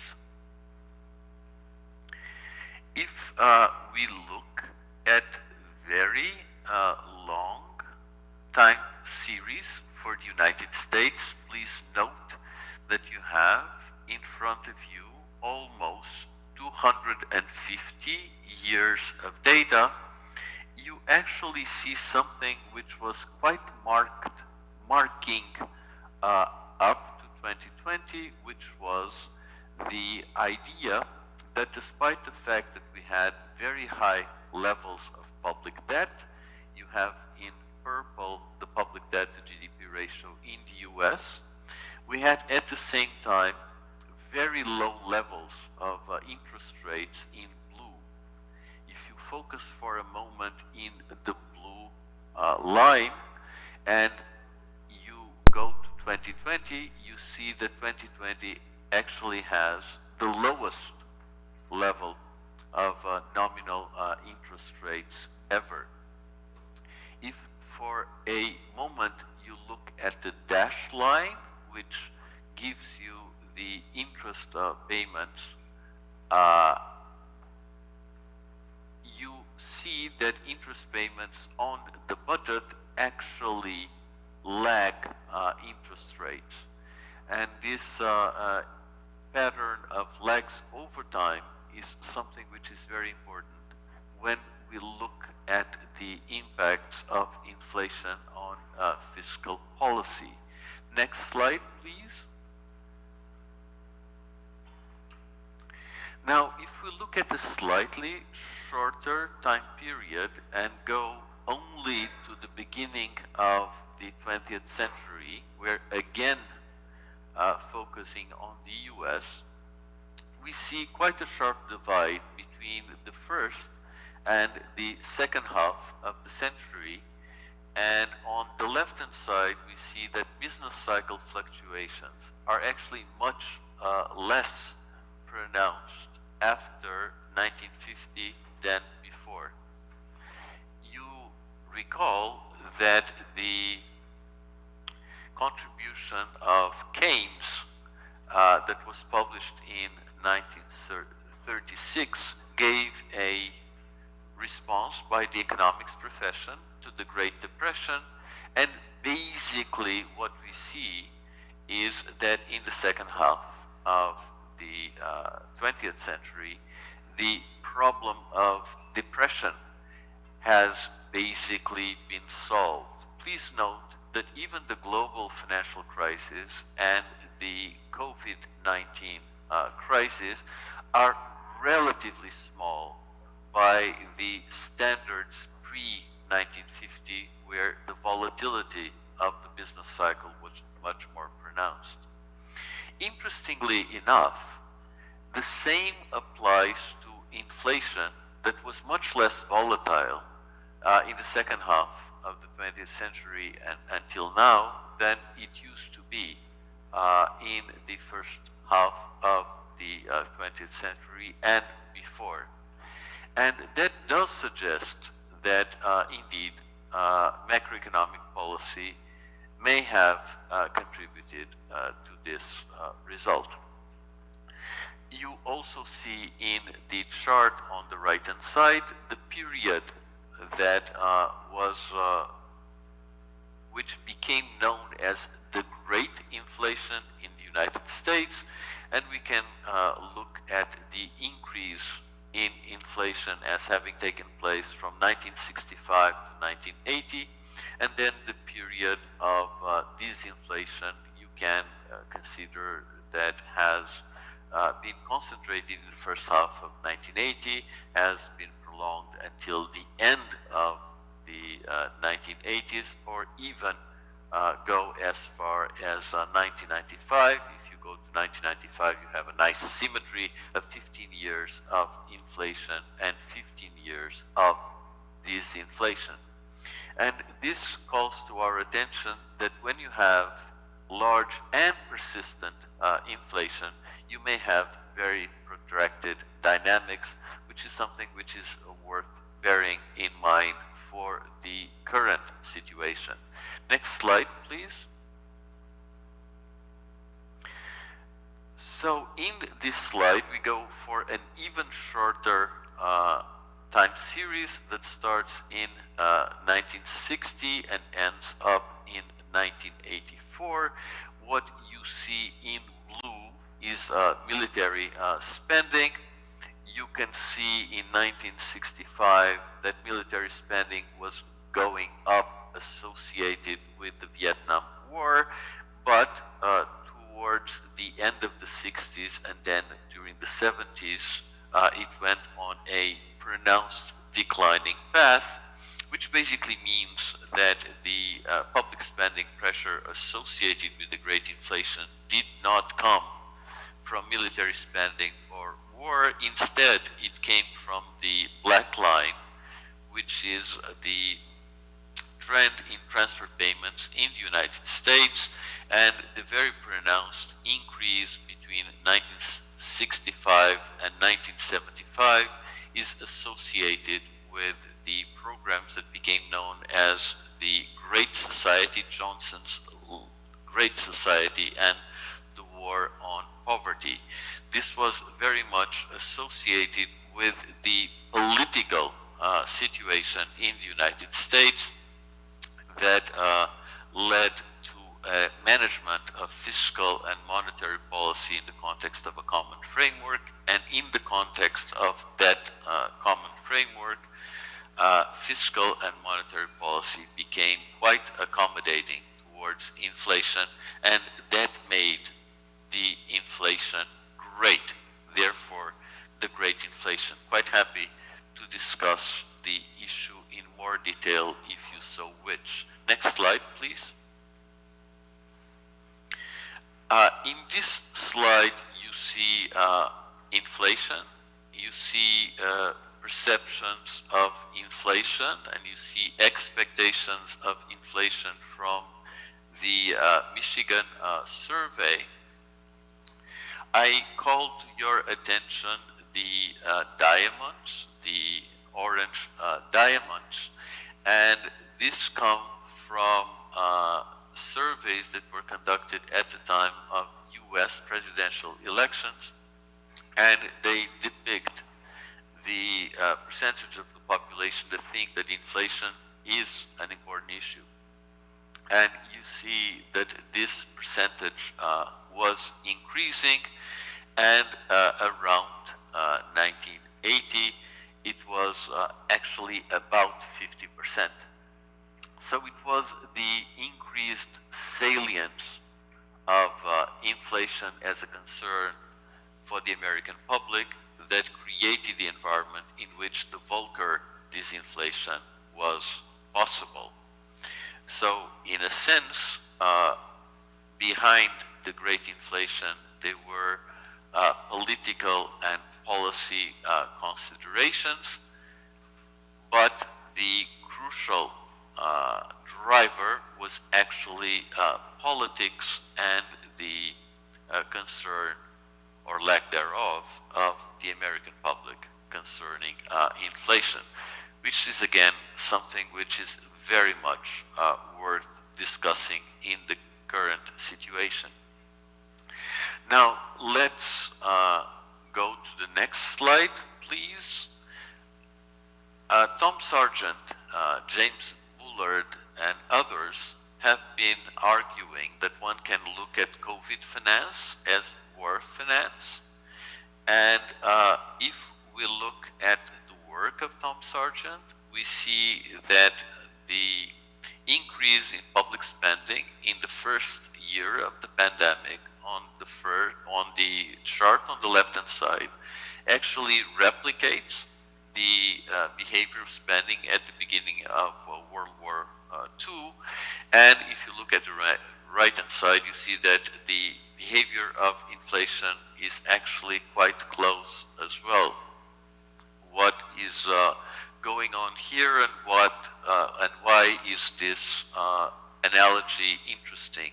It is interesting because when you have a price spike, like in a war, it is frequent that the subsequent disinflation is relatively costless because you have monetary policy tightening after the war to fight inflation, at the same time that the public sector is withdrawing spending because military spending is no longer as necessary, at exactly the same time that the private sector is coming in. So in those circumstances, one can have a quite pronounced surge in inflation followed by a low-cost disinflation. So if we go to the next slide, we can see what is going on right now in the world. And we see that in 2020, most countries in the world had quite a substantial loosening of monetary and fiscal policy. Countries are very much concentrated in the low left-hand side quadrant of the chart on the left, labeled 2020. In 2021, fiscal policy moved into tightening in most countries, while in many countries, monetary policy stayed unchanged. You can see a very large concentration of countries on the vertical axis in the chart labeled 2021. But this year, 2022, monetary policy started tightening all around the world, while fiscal tightening persisted. And that's something that we have in our forecasts also for 2023. This pattern is qualitatively very much in line with the war financing analogy that I used for the United States. So it's an analogy which serves us well under the current circumstances. Next slide, please. Now, if we look at global inflation, you see on the right-hand side that inflation around the world is very diverse. In some countries, there is very high inflation. In others, less so. And interestingly, there are two countries in the region, Japan and China, that in 2022 are very much on the left-hand side of the distribution of inflation around the world, as you can see on the left-hand side. Next slide, please. Now, from the viewpoint of public finances, the surge in inflation has contributed to a reduction in the public debt to GDP ratio that is particularly strong in some areas of the world. I call to your attention the example of the United States, with a contribution of inflation of 8.4 percentage points of GDP for the reduction in the public debt to GDP ratio, and 8.3% for emerging market economies, excluding China. In the remainder of the examples in this chart, we have impacts that are quite significant but smaller than these two. Next slide, please. Now, how does Asia Pacific fare? If we look at Asia Pacific, we see that in 2020, most countries are on the bottom left-hand side quadrant, which is very much like the world. It does seem that from the viewpoint of monetary policy, the degree of loosening was not as pronounced as in other places of the world. In 2021, we do have the pattern that I described before, some fiscal tightening, but in the region not very pronounced, and most central banks on the vertical axis. In 2022, we have quite an interesting divide in terms of fiscal tightening and fiscal loosening, but we do see that monetary policy did tighten in most countries, and the tightening of monetary policy is projected to continue in 2023 with less fiscal action in the pipeline than in some other countries in the world. So next slide, please.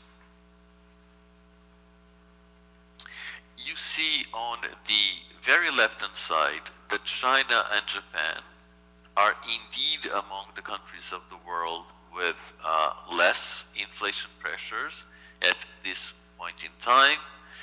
China and Japan are not representative of the region, although of course they're two very large economies in the region.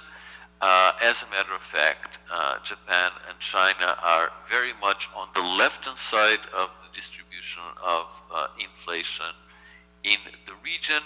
Korea is much closer to central moments for the region. And on the right-hand side, you actually see that the dispersion of inflation rates of countries in the region is quite pronounced, and it reproduces very much the distribution of inflation around the world. So you do have an ample diversity of situations in the region, which basically means that one has to be very careful not to use one-size-fits-all approach in the region, and the same is true for the world. Now, if we go to the next slide, we see that in the region we don't have examples, at least in this chart, of the type of very, very large contributions of inflation to the reduction in public debt. The largest examples we have in this slide are minus 5.9 for India in 2021 and 5.5 for developing Asia in 2022. Those are the largest numbers in this slide. Next slide, please. If we concentrate on the evolution of debt in the region and concentrate on 2022, we see that the public debt in most countries of the region is actually still above the horizontal line, which means that the public debt to GDP ratio is increasing, and the declines in the region in terms of the public debt to GDP ratio seem to be more moderate than in other regions of the world. And if you have time and patience, you can actually use this chart to look at the various factors that affect the equation of motion of public debt in the region. Next slide, please. Now, this slide is, to my mind, a very important slide. So let me try to explain what is it that I'm trying to show you. So we have on the horizontal axis the fundamentals of creditworthiness of countries measured here by their credit ratings. On the vertical axis, we have the bond yield spreads. You may note that the yield spreads are measured on a log scale, which basically means that the top spreads are very, very high, right? And although this looks like a line, since we're using a log scale, if it looks like a line, is a almost perfect exponential. Now, what you see when you compare the left-hand side, which is the situation pre-pandemic in the sense before COVID-19 was declared officially a pandemic, and on the right-hand side, which is basically the latest information that we had available, we updated the chart to November 30th, you see that the sensitivity of yield spreads to fundamentals has increased. We interpret this finding as basically saying that markets are very sensitive at this point in time to weak or deteriorating fundamentals. And that is a further reason why it is very important to look at countries on a case-by-case basis, because debt vulnerabilities can be very relevant and they can materialize very suddenly. The mini-budget crisis in the UK is an example of that sensitivity.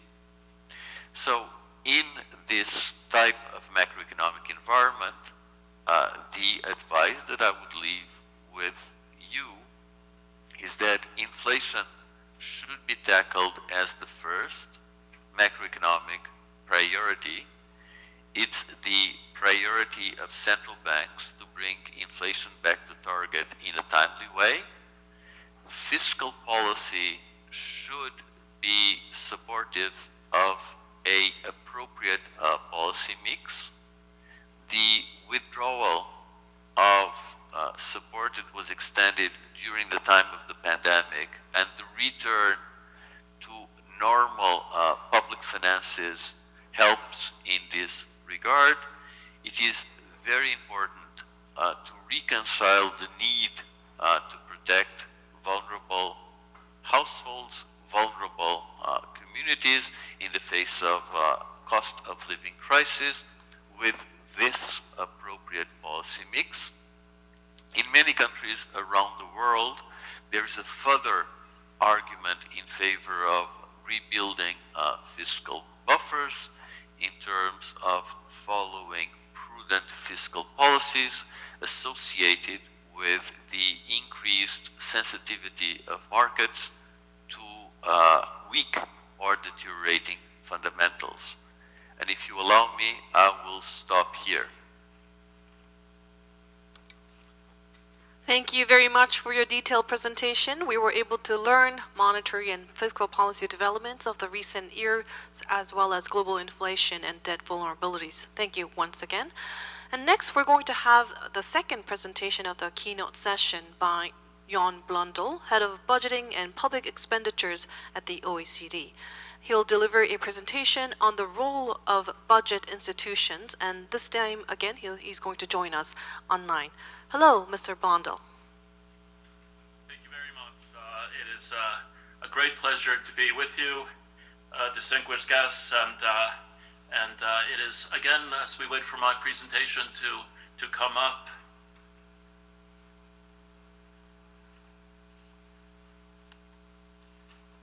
I am so sorry. There were some technical glitches. Could you speak again? yes, if we could sort of go back to the start of the presentation, the first slide. Yes, please give us a second.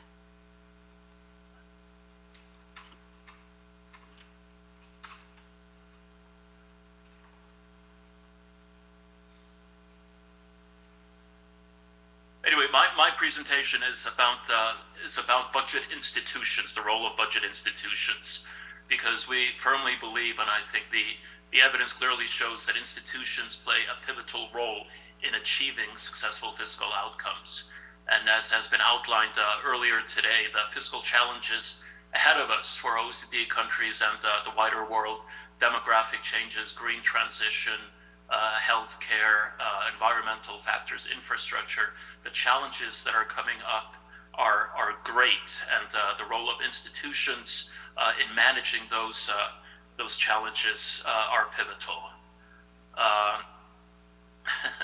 Okay, we seem to be having some issues. But when we talk about budget institutions, quality budget institutions, it is a difficult subject because it is not a single entity, a single function, a single process, or a single procedure that defines what is a quality budget institution. It is the interplay of various different factors that taken together constitute what are successful budget institutions. And at the OECD, we have tried to, based on our analysis and experience, to put these together in what we call the OECD Spending Better framework, which essentially defines what is a quality budget institution. They are divided into the 10 principles that you see ahead of you, see in front of you. But when you view them, you need to look at them as an integrated and comprehensive whole. Some of the individual elements may be obvious, but there are nuances to all of them. But the clear message is that you need to take them together when you are discussing what is a quality budget institutions. You cannot just focus on one of them. And this framework has been endorsed by OECD budget directors in the Committee of Senior Budget Officials, the SBO. I will briefly go through each of these, and hopefully we'll have an easier time going forward than backwards with the slides. So if I could have the first slide, please. The next one, please.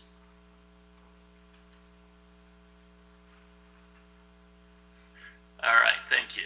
And the first one is, as I said, some of these are more obvious than others. It is to set clear fiscal objectives to act as the anchor for all of the subsequent steps in the fiscal process. These can be defined in various different ways. But the two things that I would like to highlight here is that based on our experience, these can either be contained in legislation or in a government's political program or coalition agreement, because it is not the legal form that is the key, it is the political commitment that is the key. And what often goes hand in hand with that is the simplicity in design of the fiscal objectives, because simplicity fosters transparency and fosters accountability. Now, as an example, if we look at the European Union, which has a very comprehensive fiscal governance framework, we see that individual countries in the EU often supplement these with national fiscal objectives that are very much in line with the EU objectives, but they focus very much on spending often because spending objectives are easier to convey in the public. They are more operational, so it fosters the achievement of overall fiscal goals. Next slide, please. And objective economic assumptions, if I start with a quote at the bottom, the accuracy of the economic assumptions in the budget are the government's key fiscal risk each and every year.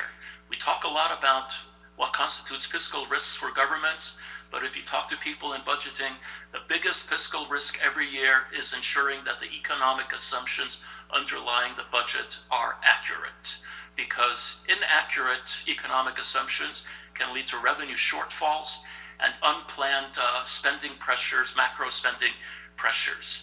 Again, all economic assumptions should be disclosed. Sensitivity analysis in order to quantify uncertainty should be used to the extent possible.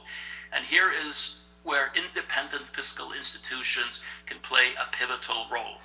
The advent of independent fiscal institutions is a recent innovation in budgeting, and it may be one of the more consequential ones that we have seen in recent years, to create an independent body whose primary role is to prevent biased economic assumptions, to ensure that they are objective. Number 3, and if I before we move maybe to the slide, because Vito, you mentioned the United Kingdom example a bit earlier, and that just goes to highlight what a successful independent fiscal institution can do and how much credibility an operational IFI can lend to overall fiscal objectives of a government and the reverse. The third one, expenditure baselines. Now we're getting more into the details of budgeting. Baselines, they illuminate the consequences of spending decisions over the next 3 to 5 years. So it is essentially to have a full picture of government finances going 3 to 5 years beyond the budget. So this shows the full year impact of many spending decisions, because in the initial year of many spending decisions, the full cost is not obvious.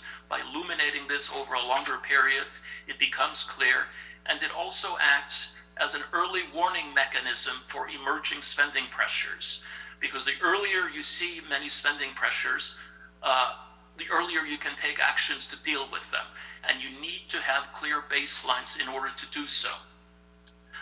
It may sound very simple, but you'd be surprised how difficult it is to do this and how few countries successfully do this.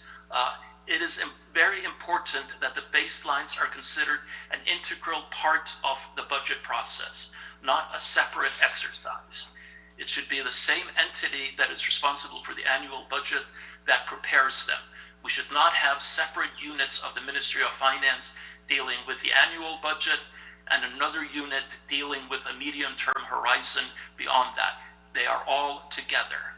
The baseline should include all expenditures, and it should be continually updated throughout the year, because this is where baselines tend to go wrong. They become outdated if they're only updated, let's say, once or twice a year.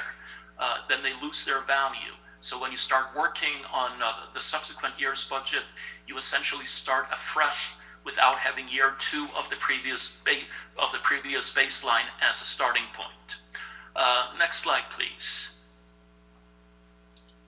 The fourth one is the notion of top-down expenditure ceilings. Again, they serve to operationalize the high-level fiscal objectives, and top-down expenditure ceilings is in many ways another form of a fiscal rule.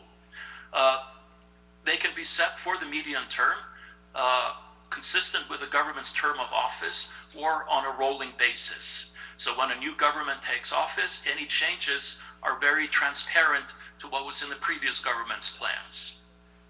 The important thing is to set the expenditure ceilings prior to the submission of proposals by line ministries. That is one of the key objectives of top-down expenditure ceilings, but in order to do that, you have to have a very robust system of baselines. Again, everything works together. You cannot look on anything in isolation. And then once you have these ceilings in place, it is important that each spending ceiling is the responsibility of a single minister, and that ministers should have the flexibility to reallocate resources within their ceilings. The budget office should focus on ensuring that such reallocations are realistic, but the premise of this is that each minister, as the quote says here, is his own finance minister. And the countries that have successfully moved to this system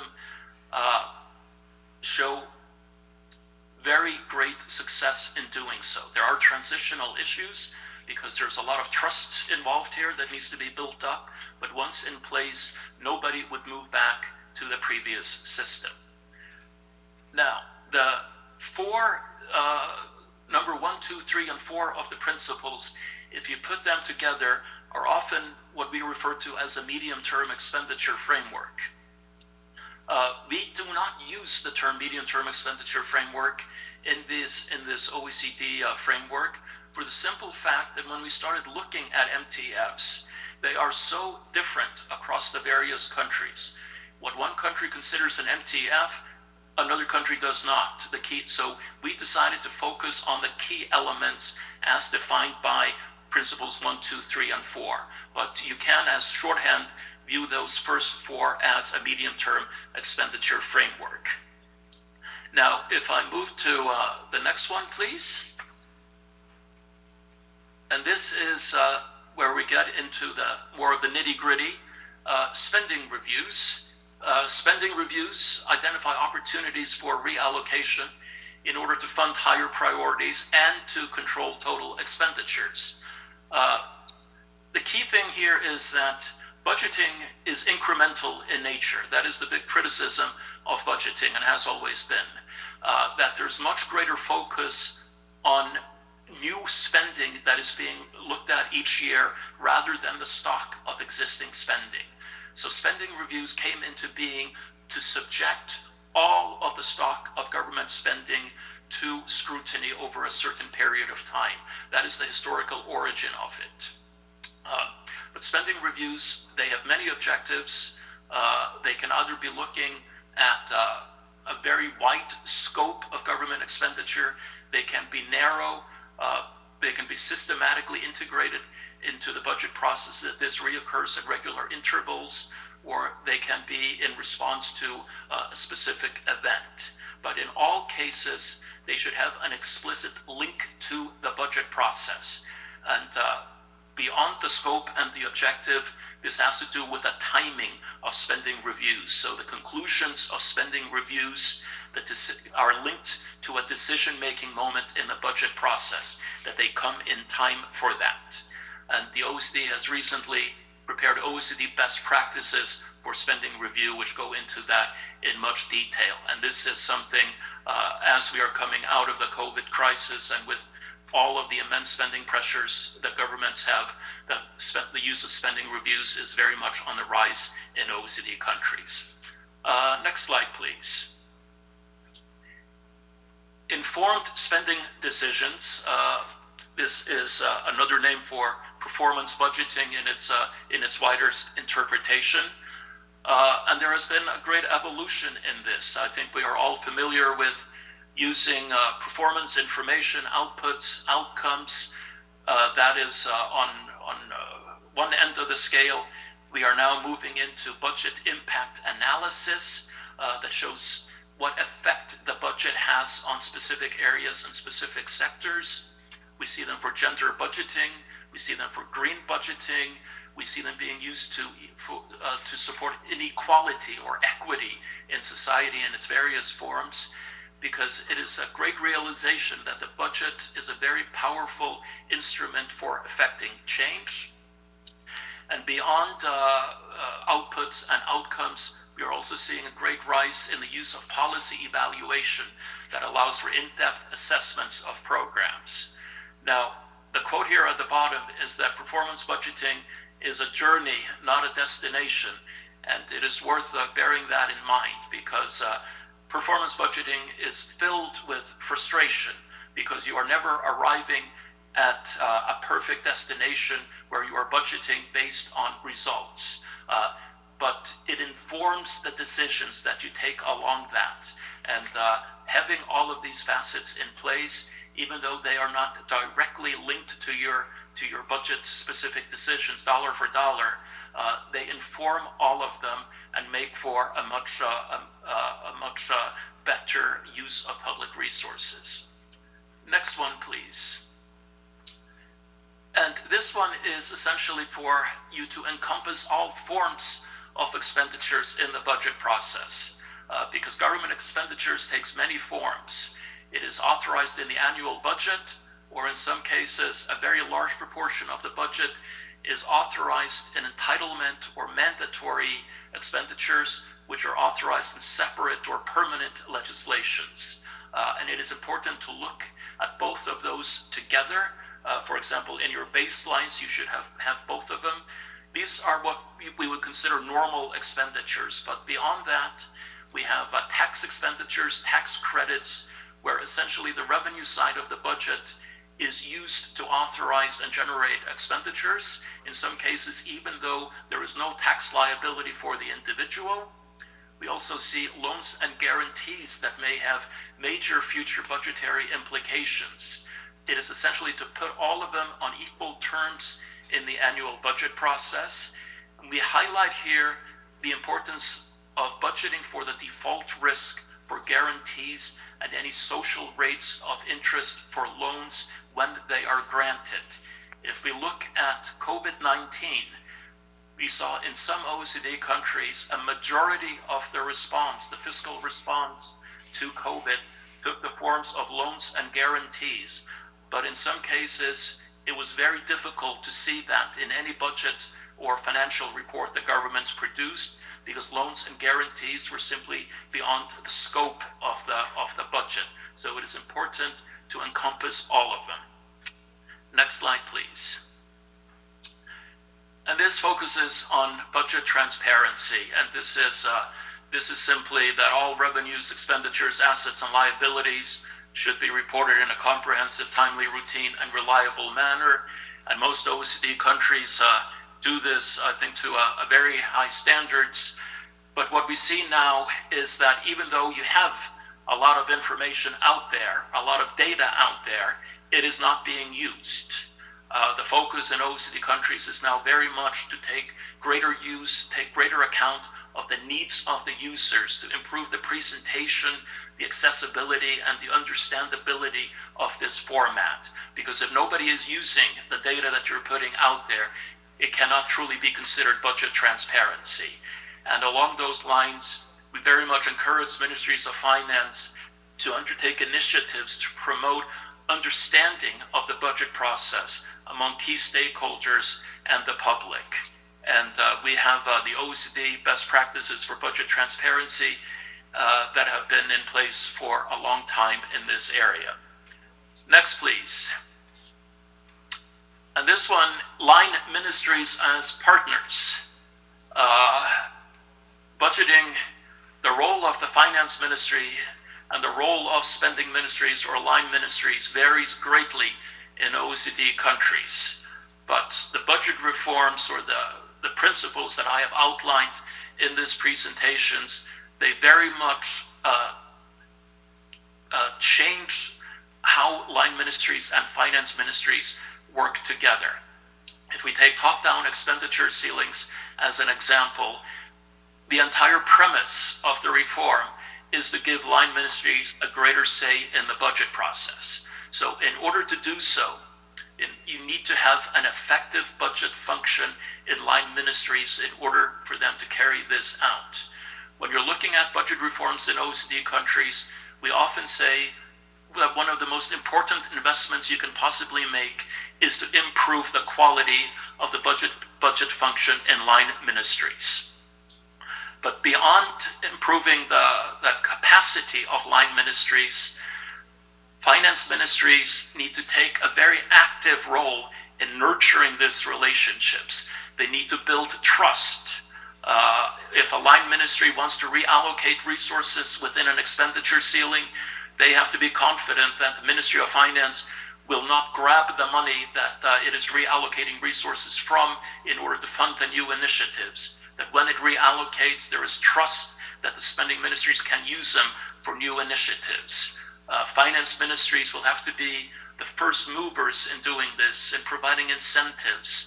And there needs to be clear communication and open dialogue between finance ministries and line ministries in this regard. The premise should very much be that there are no surprises. And line ministries are always on the front line. They always have more information than the finance ministry, no matter how good the finance ministry is. So when this relationship is in place, it works very, very well with great impacts. And if I come to the last principle, and the next slide, please. And that has to do with budget oversight, which is the role of parliaments or the role of national assemblies. Because again, this is something that varies in OECD countries, but we see that there is now a more active role for parliaments in member countries taking place. I believe this is especially the case in Korea at the moment. And this is in many ways good, as long as the debate that is taking place in parliaments is realistic and based on a realistic assessment of the budgetary choices. And there are two things that I would like to highlight here. One is that the roles of budget committees and sectoral committees are changing in parliaments. We now increasingly see the budget committee essentially enacted in a position similar to a finance ministry as the policeman of the process, looking at the aggregates and how they are divided into the major sectors. And you see the sectoral committees taking on a greater role in assessing the expenditure for each of the various sectors. So you would have the budget as a whole going to the budget committee, but the specific appropriations for, let's say, the Ministry of Education would be scrutinized in more details by the Education Committee in Parliament. And very often parliaments, this is not the case in Korea, but very often parliaments are under-resourced when it comes to this. So the creation of parliamentary budget offices to support parliaments is a very important development we see in OECD countries, and independent fiscal institutions also have a key role to play here. And with that, next slide, I conclude. And I thank you very much for your kind attention, and I will be very pleased to answer any questions you may have. Thank you. Thank you very much for your comprehensive and thorough presentation. We were able to understand the budget institution's roles element by element. And also, I would like to thank again the two presenters for taking their time to join us, even though it is quite late in their local time. Now, without further ado, let us begin the discussion. Professor Chang Yong-sung of Seoul National University will moderate the discussion, and Professor Shin Kwan-ho of Korea University and Dr. Park No-wook, a senior fellow of the Korea Institute of Public Finance, will join us as discussants. And we're going to have two speakers as well, Mr. Gaspa and Mr. Brondel on the screen joining us again. And we would like to invite every participant to the stage. Ladies and gentlemen, let's give them a welcoming round of applause before we begin. Yes, and Professor Chang, please take the floor. Thank you. According to the recent research on communication, facial expression is more important than your words or tone of voice. I'm going to take off my mask, and I would like to suggest our discussion do the same. So thanks for the great presentation. So the first discussant will be Kwan-ho Shin from Korea University. Professor Shin, go ahead.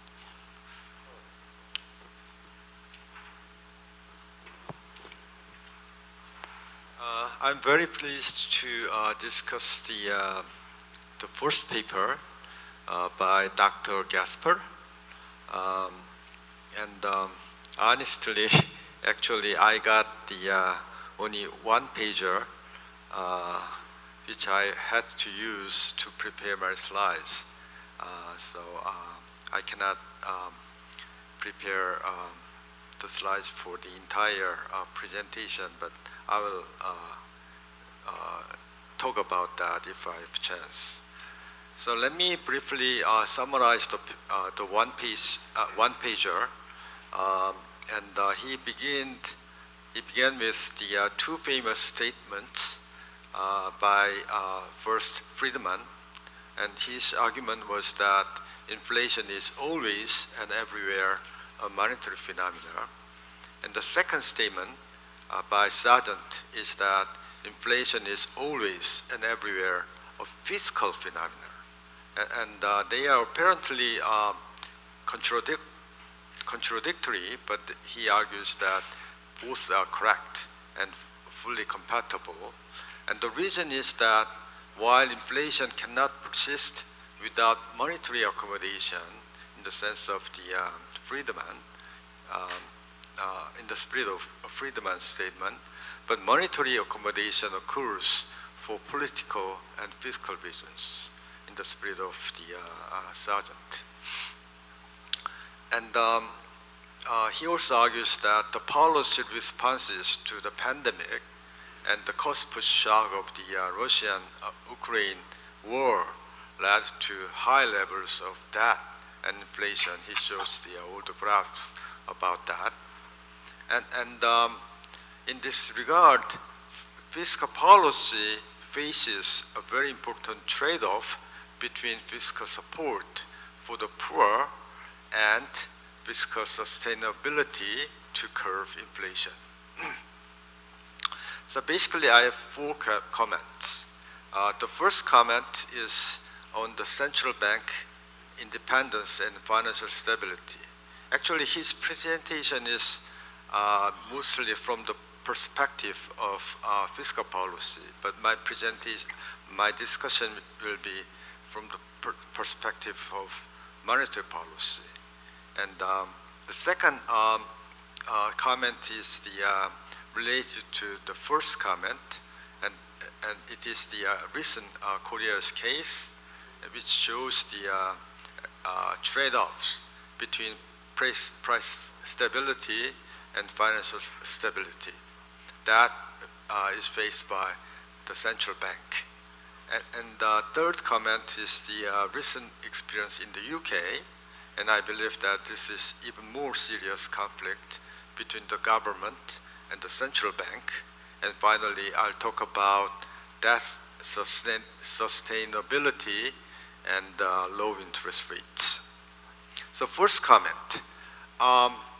As you know, fiscal theory of the price level holds when the government maintains an unsustainable fiscal policy such that it runs the persistent structural deficit and pays off its obligation via inflating the debt away. Thus, fiscal discipline, meaning a balance between the government expenditure and revenue over the entire horizon, is required for the price level to maintain stable. In this regard, I think that the central bank's independence from the government is very important. But there has been a challenge on this, the independence, especially after the global financial crisis in 2008, because in Korea, the financial stability is added to the mandate of the central bank. Actually, that happened in Korea in 2011, I believe. And actually, even though financial stability is added to the mandate of the Bank of Korea, actually this task is not the task of central bank alone. In Korea, macroprudential policy, which is related to financial stability, is conducted mainly by the Financial Regulatory Authority. And the reason, I think that has a good reason for that, because the support of specific financial institutions beyond liquidity support has conflict of interest, it is, I believe it is desirable that the elected power be in charge of it, not the central bank, eventually. And this, creates the serious challenge for the central bank, because they have to now cooperate with the government. One example is the recent Korea's case.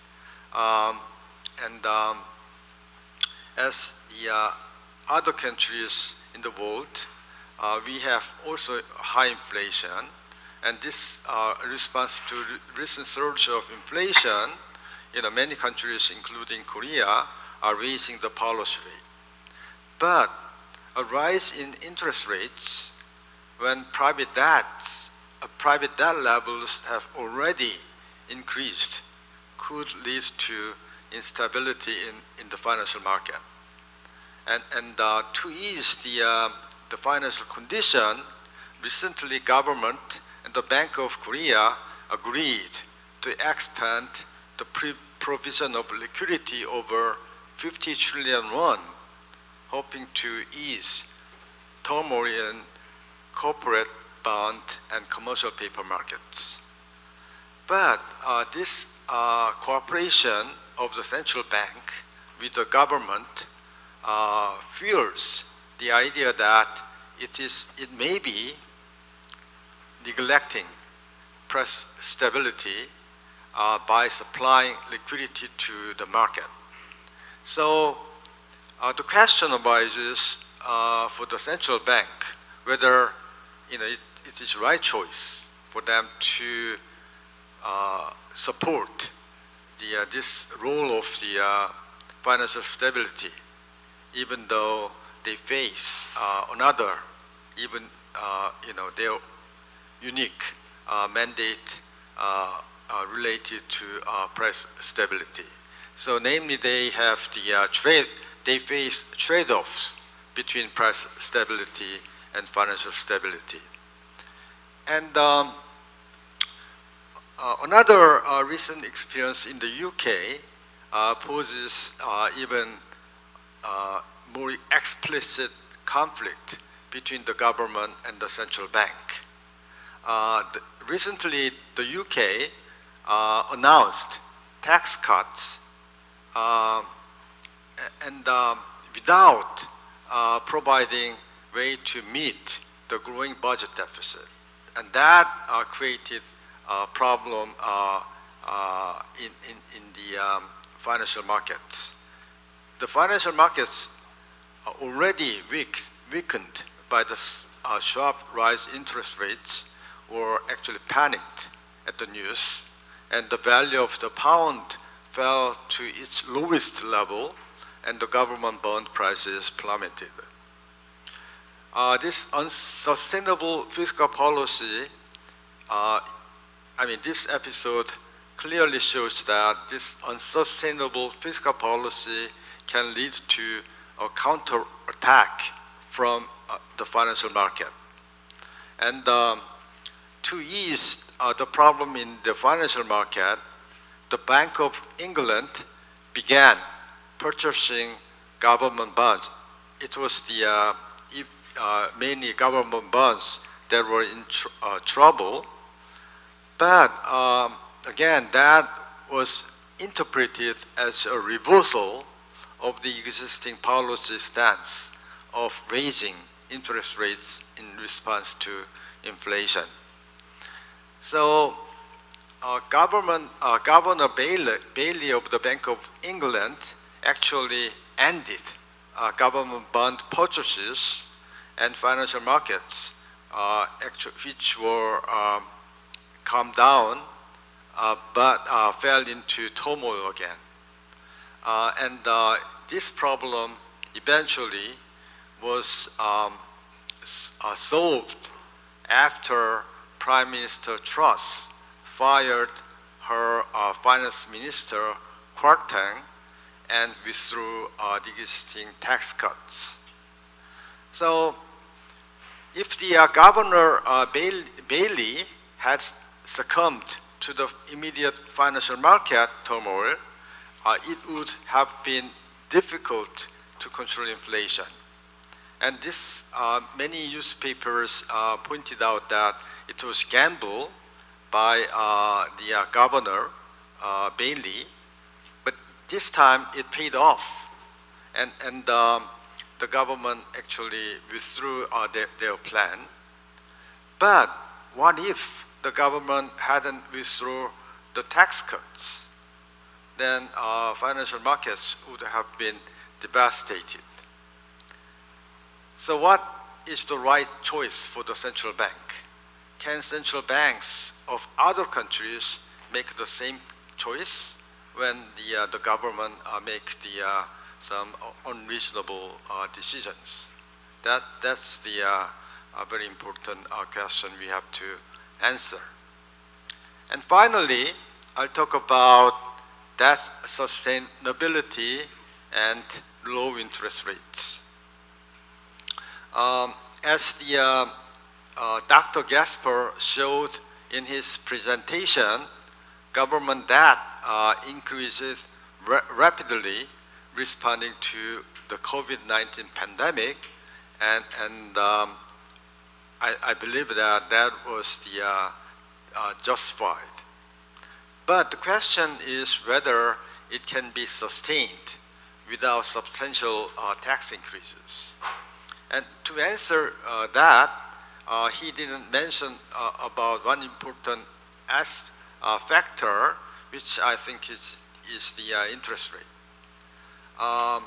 Actually, in the I don't have the slide, but in the first or second slide, even though the government debt level increased tremendously, actually that interest payment in 2020 is very comparable to interest payment in 1980, because the interest rate is much lower than in 1980. Then we have to answer why the interest rate is low. There are at least three candidates. One is the saving gluts of Saudi Arabia, Germany, and emerging economies such as China. Another answer is the secular stagnation and low investments, argued by Larry Summers, and that reflects the shift from manufacturing to services and from factories to digital platforms. And finally, growing inequality and high savings of the wealthy. That probably you can list some more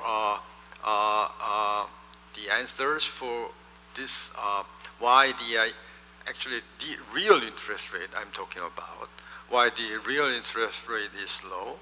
And depending on your answers, and depending on how you project for future real interest rates, your answer for the debt sustainability will differ. So let me stop here. Thanks. Thanks, Professor Kwan Ho-shin. So our next discussant is Nook Park, a senior fellow from KIPF. Okay, thank you very much for a very excellent presentation from Vittorio and Jan. I would like to actually, both presentations are from the international organizations, so they provide very sound guidelines for the budget institutions, also the fiscal policy in the environment of the high inflation. So I would like to apply their implications to the Korean context, and also possibly one or two questions to the presenters. And the first, implication from Vittorio's presentation is about fiscal policy under the high inflation. In Korean context, I think it's global context too. It's a high inflation means after COVID-19, now we are experiencing the high inflation. It give trouble to the, you may know, the low-income people because of the high inflation. So naturally, as a fiscal policy stand viewpoint, we are inevitable to give support, fiscal support to the disadvantaged groups. But in our context, even the new government came into power with the promise of the fiscal soundness and restoring fiscal sustainability. And also the philosophy of social welfare policy is more targeted assistance rather than more broad and universal approach. But in reality, there is political realities there. So, for example, recently the Korean government provided the grocery discount coupon to the general public, not for the disadvantaged group. Recently I encountered some surveys on how people responded to that very universal support for the consumption. And then many people, a significant number of people responded that we spent more because of the discounted coupon, than their normal consumption. So it's not very sound fiscal policy from the viewpoint of the, countering the high risk of the inflation. So, so in Korean context, what I'm worried about is that during the past several years, kind of universalism is very popular and widespread. And so from the viewpoint of government, it's nearly hard to, ignore the appeal of the universal support to the, in every occasion. So that's, I think, a very difficult situation we are facing, how to overcoming such a popular support about the universalism. And then about now I move to the guidelines about the budget institutions. The current government proposed the two agendas for the budget institutions. The first one is introducing fiscal discipline. Its purpose is strengthening the aggregate fiscal discipline into the budget process.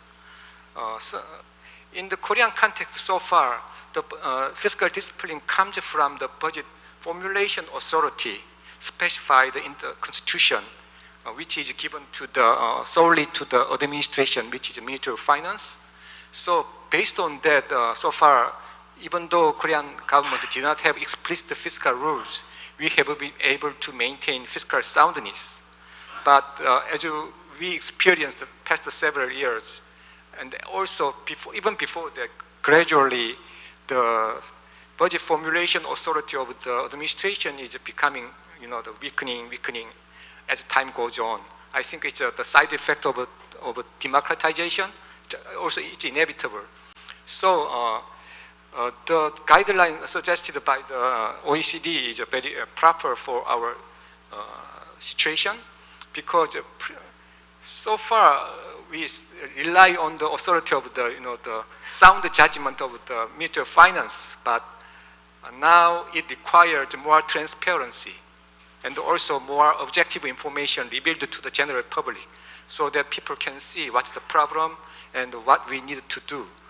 I think the political support for the Ministry of Finance now comes from the people's support, not from their authority, nominal authority in the Constitution.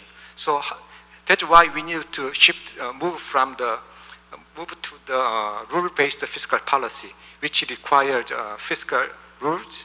And also, so far the new government proposed much like the headline fiscal rules, like the limits for debt limits and also the fiscal deficit limits. But in reality, we need more operational rules, which ties to the spending decision. So that's why the suggestion from the OECD is that the expenditure ceiling is required for the fiscal discipline. So I think we have to move to the more transparent budget process, and also making clear about the MTAP, so-called MTAP, medium-term expenditure framework, which has been, it was a mandatory document for the submitted to the National Assembly, but some of you may know it's still more like indicative document, not actually binding anything. So That's a big challenge we have. And then also the new government proposed that we will do more efforts on the fiscal consolidation. So right now, to my understanding, Ministry of Finance is trying to do spending review, which includes not about only about the discretionary spending, which includes mandatory and also very rigid spending too. So it's a very ambitious the mission. So far, after the global financial crisis, spending review became very popular in many countries and widespread globally. But in Korean context, it has been much more like the internal exercise initiated by the Ministry of Finance without much political support. That's why there has not been much progress in this regard, in this direction. But we hope with the political support and we can do more about this area too. And then lastly, I think it required more fundamental changes in the government, especially in the human resource management and in how the government is working. Because to follow with the guidelines suggested by the OECD, it requires the quality finance function in the line ministries, not only in the Ministry of Finance. But as you may know, in line ministries, the finance function is very weak. It was supported, but in our current fiscal policy framework, it has been worked. But if we move to the rule-based fiscal policy framework, I think we need to find a way how to give ownership to the line ministries, also how to cultivate the finance function in the line ministries. Otherwise, the medium-term expenditure framework and also the spending review may not work properly. It requires very active engagement and capacity of the inputs from the line ministries. So my last question is that to Jan.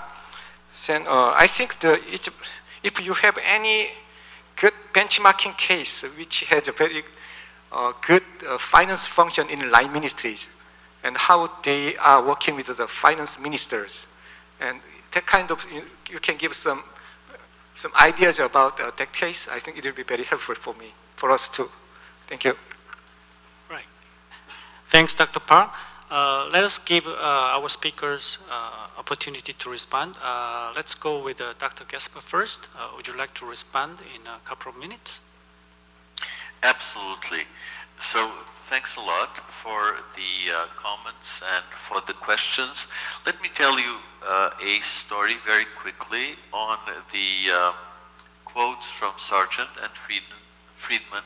Inflation is always and everywhere a monetary phenomenon. Friedman. Inflation is always and everywhere a fiscal phenomenon, Sargent. The reason why these two quotes are compatible can be made memorable by quoting Henry Wallish from the Federal Reserve, who was in the Federal Reserve in the 1970s and 1980s. Henry Wallish said that inflation is a monetary phenomenon, is in exactly the same sense that killing people is a ballistic phenomenon, right? In order to kill people by shooting them, you need to have a gun, but the decision to shoot somebody is a voluntary decision that has to be explained. And in the case of the crime of inflation, you need to have a gun, and the gun is monetary accommodation, but the impetus to use the gun comes from the impulse from fiscal policy. In the case of the United States, the pressure coming from the Vietnam War, the Great Society Project, the war on poverty, and the political and economic consensus in the 1960s in the United States that macroeconomic policy, fiscal and monetary, should be conducted in an integrated framework, sharing the same objectives and managing the policy trade-offs using all monetary and fiscal instruments in a integrated framework. In that integrated framework, fiscal policy and the priorities of the government took precedence over the Fed and the fight over inflation. And in the end, the result was the great inflation that in the US was only reversed when the public opinion on the matter flipped and inflation became the political enemy number one, and therefore it had to be tackled immediately. Professor Sheen, I thought that your account of the UK was a shade too pessimistic at the time of the annual meetings when asked about the mini budget crisis in the UK. I actually said that the public in the United Kingdom, economic agents and investors in the United Kingdom wanted to have certainty about the medium-term prospects of the fiscal policy in the UK, that was extremely important. I emphasized that the UK had very strong institutions. I gave the example of the Office for Budget Responsibility. Jan referred to the OBR as well in his presentation and the importance of the credibility of the OBR. And I said similar things about the Bank of England. In the end, the institutions in the UK worked, and at this point in time, the situation in the external market, in the financial markets in the UK, is at pre-mini budget levels. Last but not least, the comments that were made about interest rates are spot on. I didn't have time to go into this. There are two things which are important to distinguish. One is the impact of low natural interest rates on the likelihood of the effective lower bound being binding on central banks. That's the issue that was covered by the monetary policy strategy reviews of both the Fed and the European Central Bank. And another related but different issue is the impact that low natural interest rates have on the long run sustainability of public finances. But there, one should highlight, in particular in the Korea context, that if you have future liabilities that are fixed in nominal terms, the use of a very low discount factor means that the implicit debt, which is associated with those future liabilities, is particularly severe.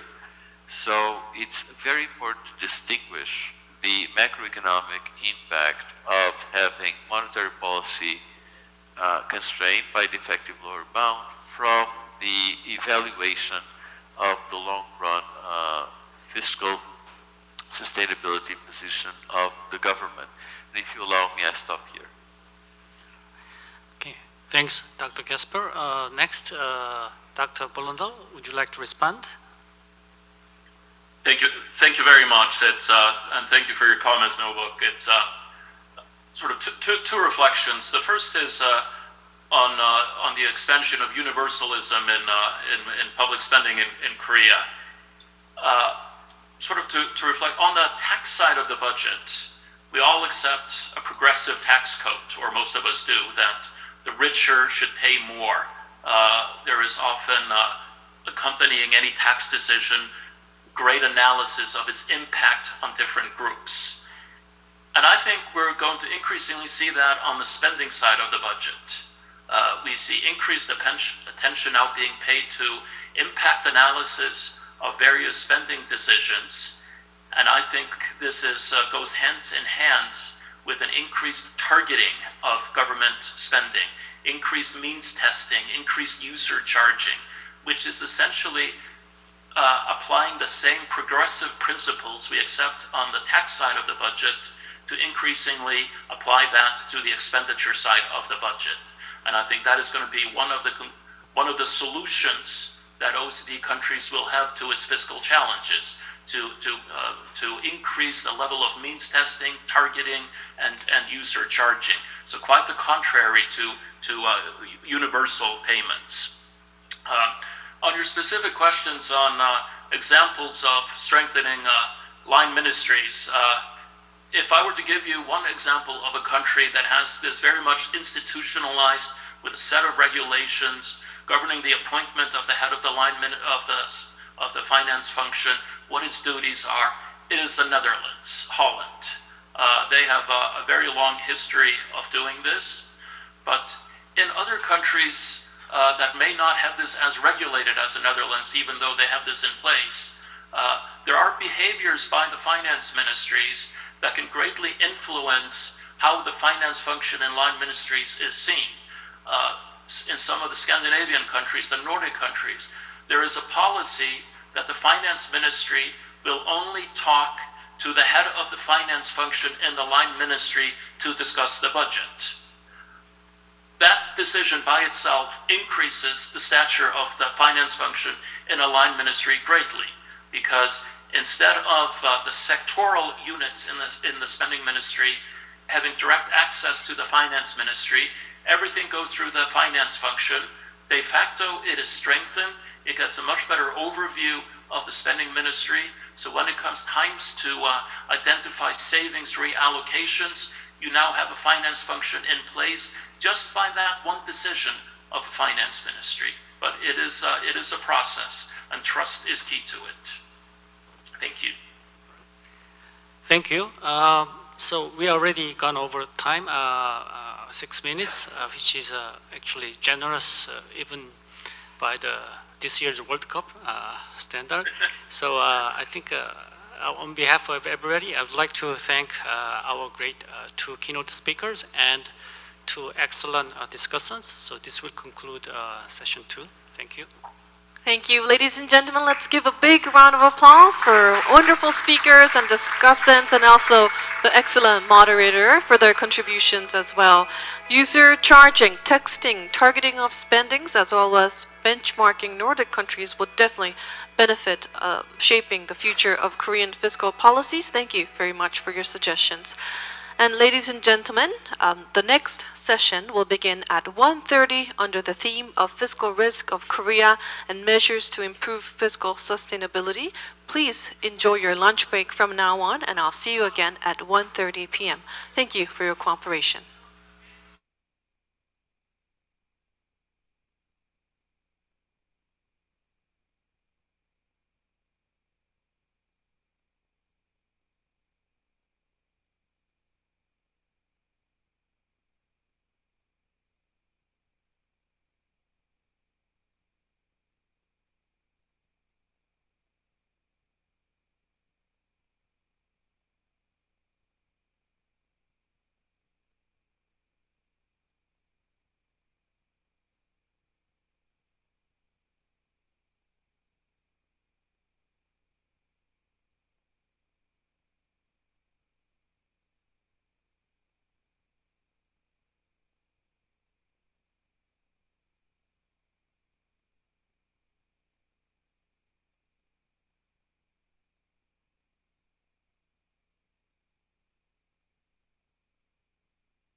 여러분, I hope you all enjoyed your lunch break. Hope that was an enjoyable one. So we're going to now commence session 2 of the International Conference on Public Finance for Sustainable Growth. The official language for the afternoon program is Korean. We'll be dealing with the fiscal risk of Korea and measures to improve fiscal sustainability. To begin our session, we're going to invite Mr. Kim Hak-soo, Senior Fellow of Korea Development Institute, to talk about long horizon, fiscal projections, and fiscal reform agendas for Korea. Please welcome Mr. Kim to the stage.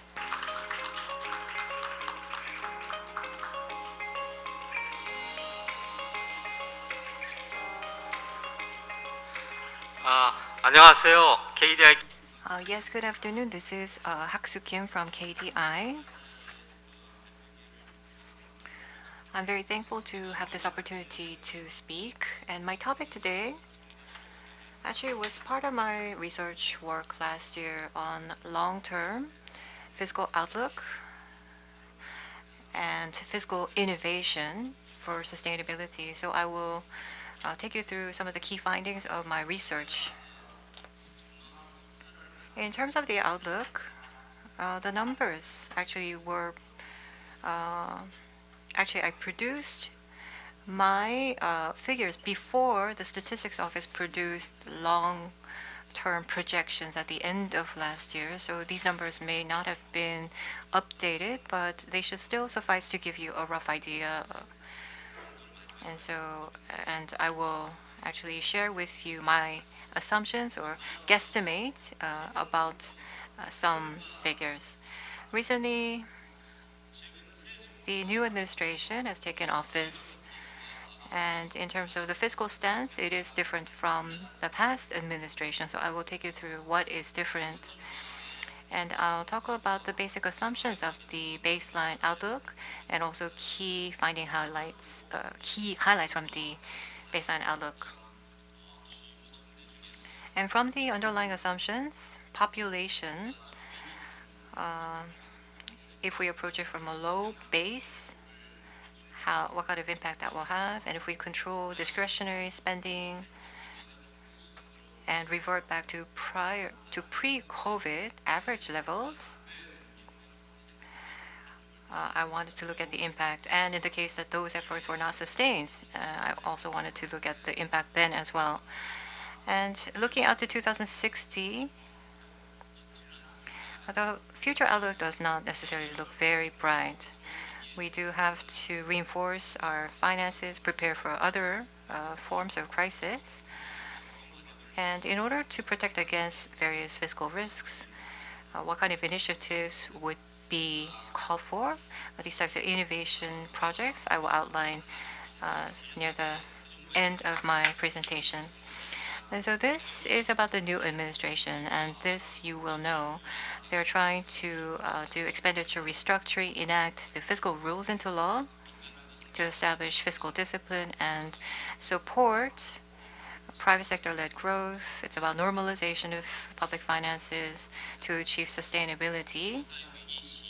At the time of economic social crisis, the goal is to enact in bold, proactive fiscal provisioning. So starting during the recovery phase, improving, consolidating finances, preparing resources ahead of time is required, and broad consensus among the public will also be required. So restructuring of expenditure, diversification of tax base, performance-based budgeting and budget management. These are all key initiatives. And this stance actually were reflected in the National Fiscal Management Plan, which was recently announced. In the midterm, if you look at the plan for discretionary spend, with the supplementary budget in 2022, discretionary expenditure compared to 14.4% of GDP, as was outlined in last year's NFMP, actually was surpassed, and the actual number was over 16%. So it's not sustainable. So compared to 2021 to 25, according to that NFMP, from 23 to 25, the assumption was 17.5%. But going forward, the plan was revised to reduce that to 1.2, reduce that by 1.2 to 1.4 percentage points. So the original plan for 2022 was 14.4% of GDP, but that is actually not that low in itself. Before COVID, starting 2019 to 2022, based on the original budget, the average actually was 11.8% of GDP. And the minimum was 11.1%. So how to reduce the pace of growth through greater efficiency in discretionary spend, that was the goal. The black line is based on settlement of accounts. From 2018, compared to the plan, it started to exceed the plan with the supplementary budget reflected. And 2019, before COVID,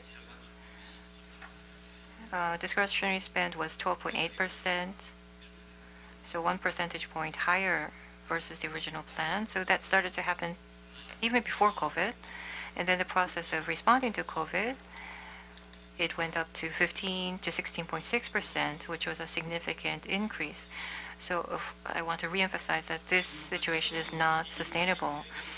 In terms of the National Debt Management Plan, the policy stance actually is also well reflected. The yellow dotted line, green dotted line,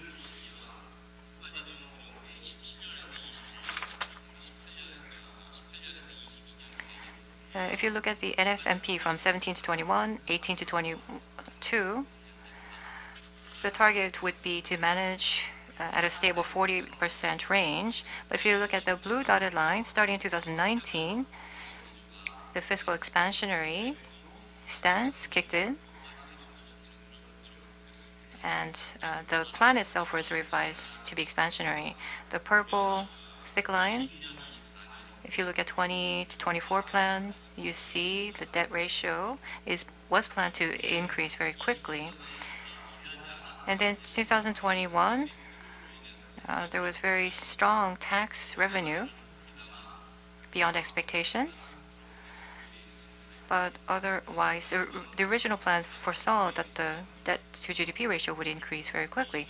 However, in the recent plan,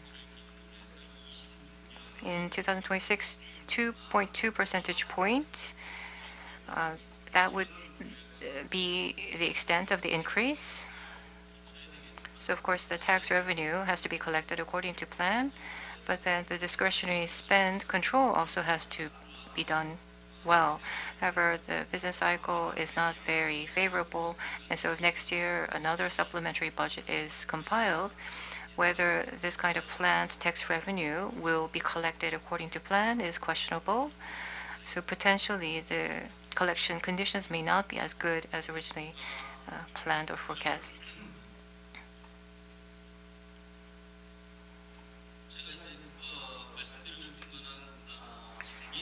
Now, in terms of our long-term fiscal outlook up to 2060, well, last year I took part in an outlook analysis exercise last year. The baseline outlook is based on current laws, regulations, assuming that they remain intact and stay constant. There's a population assumption based on the population projection. The mid-projection announced in 2019 from the consensus, it was reflected. In 2021, it's 51.8 million. Total population expected to go down to 42.8 million by 2060, which will be 82.7% of the 2021 population. This suggests a decrease in the absolute number of population.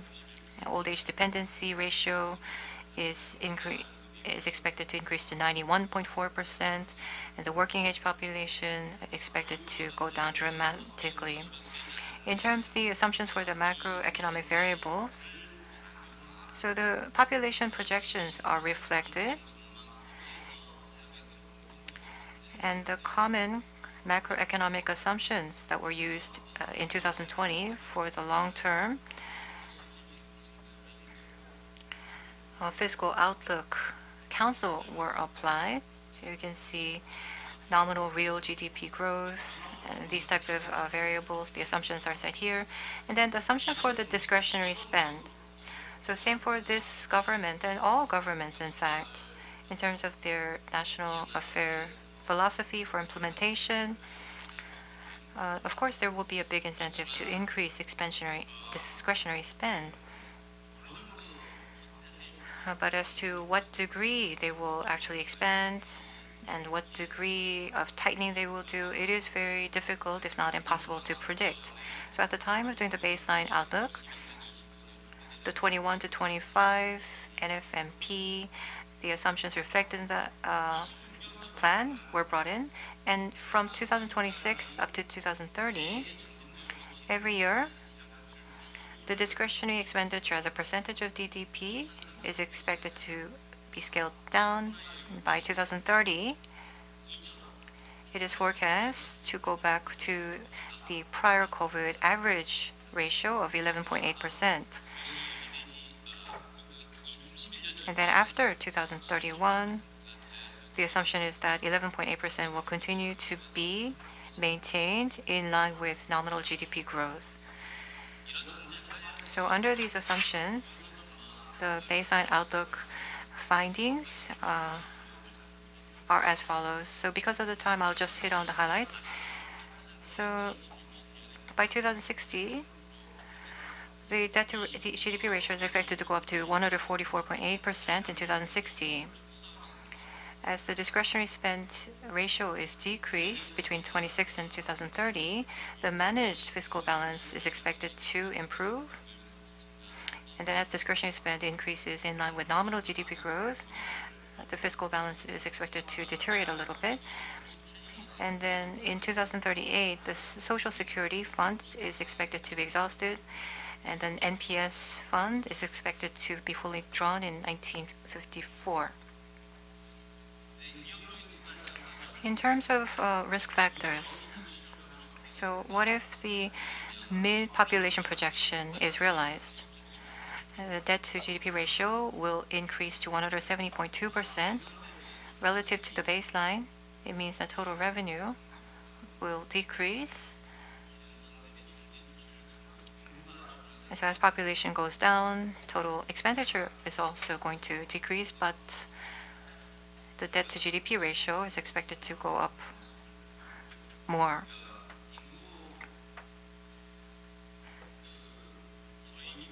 The low population projection, how likely is this assumption in terms of likelihood? Given the current situation, we think that it is likely to remain within that extent. In 2021, the combined fertility rate is 0.81. This year, it's between 0.77 to 0.78.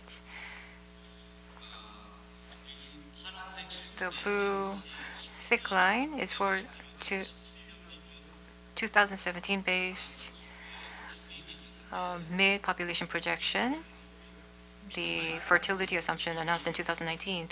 The red is the low base.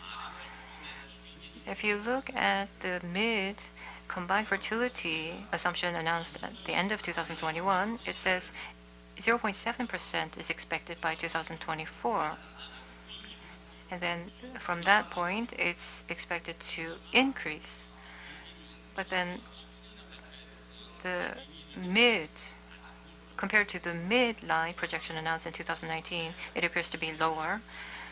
And so maybe the newest population projection and the macro assumptions that will be finalized sometime soon, I think they should be reflected, and potentially an update can happen in the first quarter. But if we're assuming just based on current data, our numbers and the midline assumptions, I think the actual may be somewhere in between. So ultimately, 144.8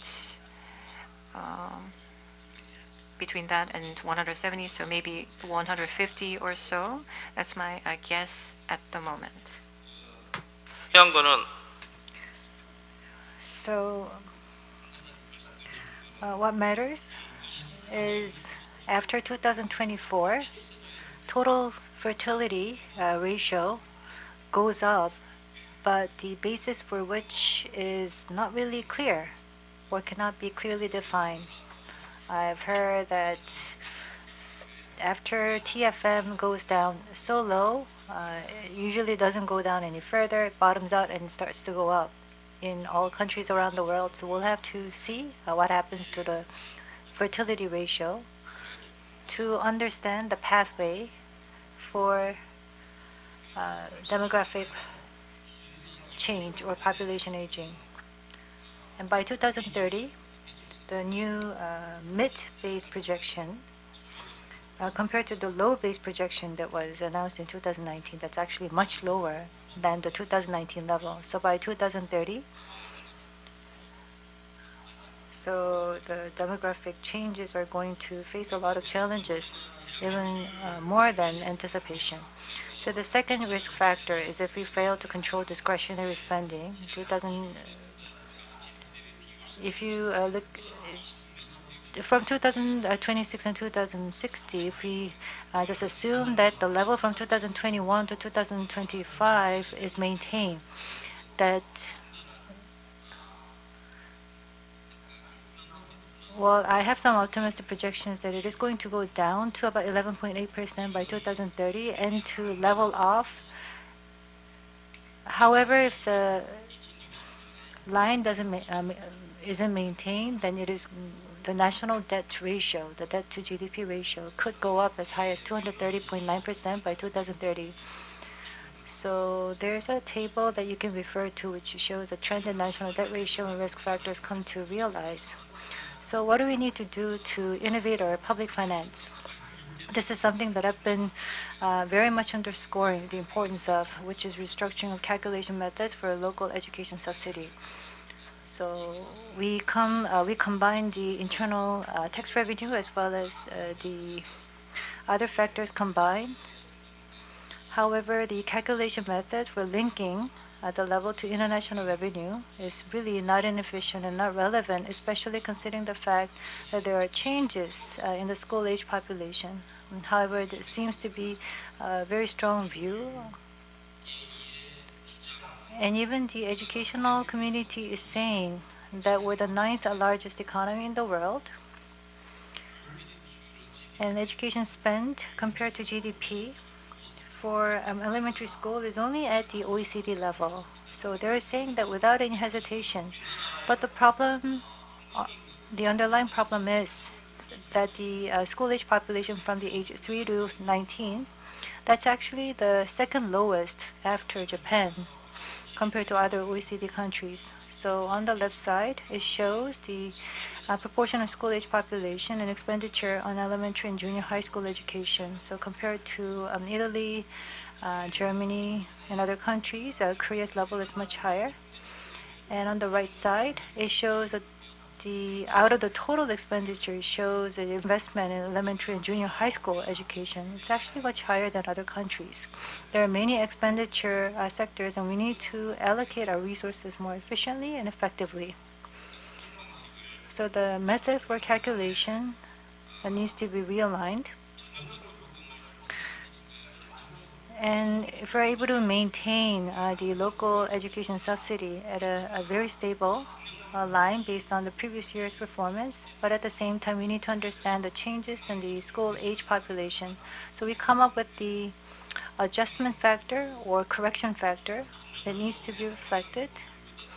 So if the ratio of the school age population is higher than that of last year, then the correction coefficient will apply so that the local education subsidy could increase at a higher rate than the current growth of GDP and current values. And other than that, then we would have to actually adjust the level of the local education subsidy. So 28.2% could be reduced. As a result of that, of course, it is not going to be easy to reach a social consensus, and even the Ministry of Economy and Finance is trying to install a new item, and about 3 trillion from the education tax can be allocated to a lifelong learning education and higher education. But the social consensus has not been reached on that point either.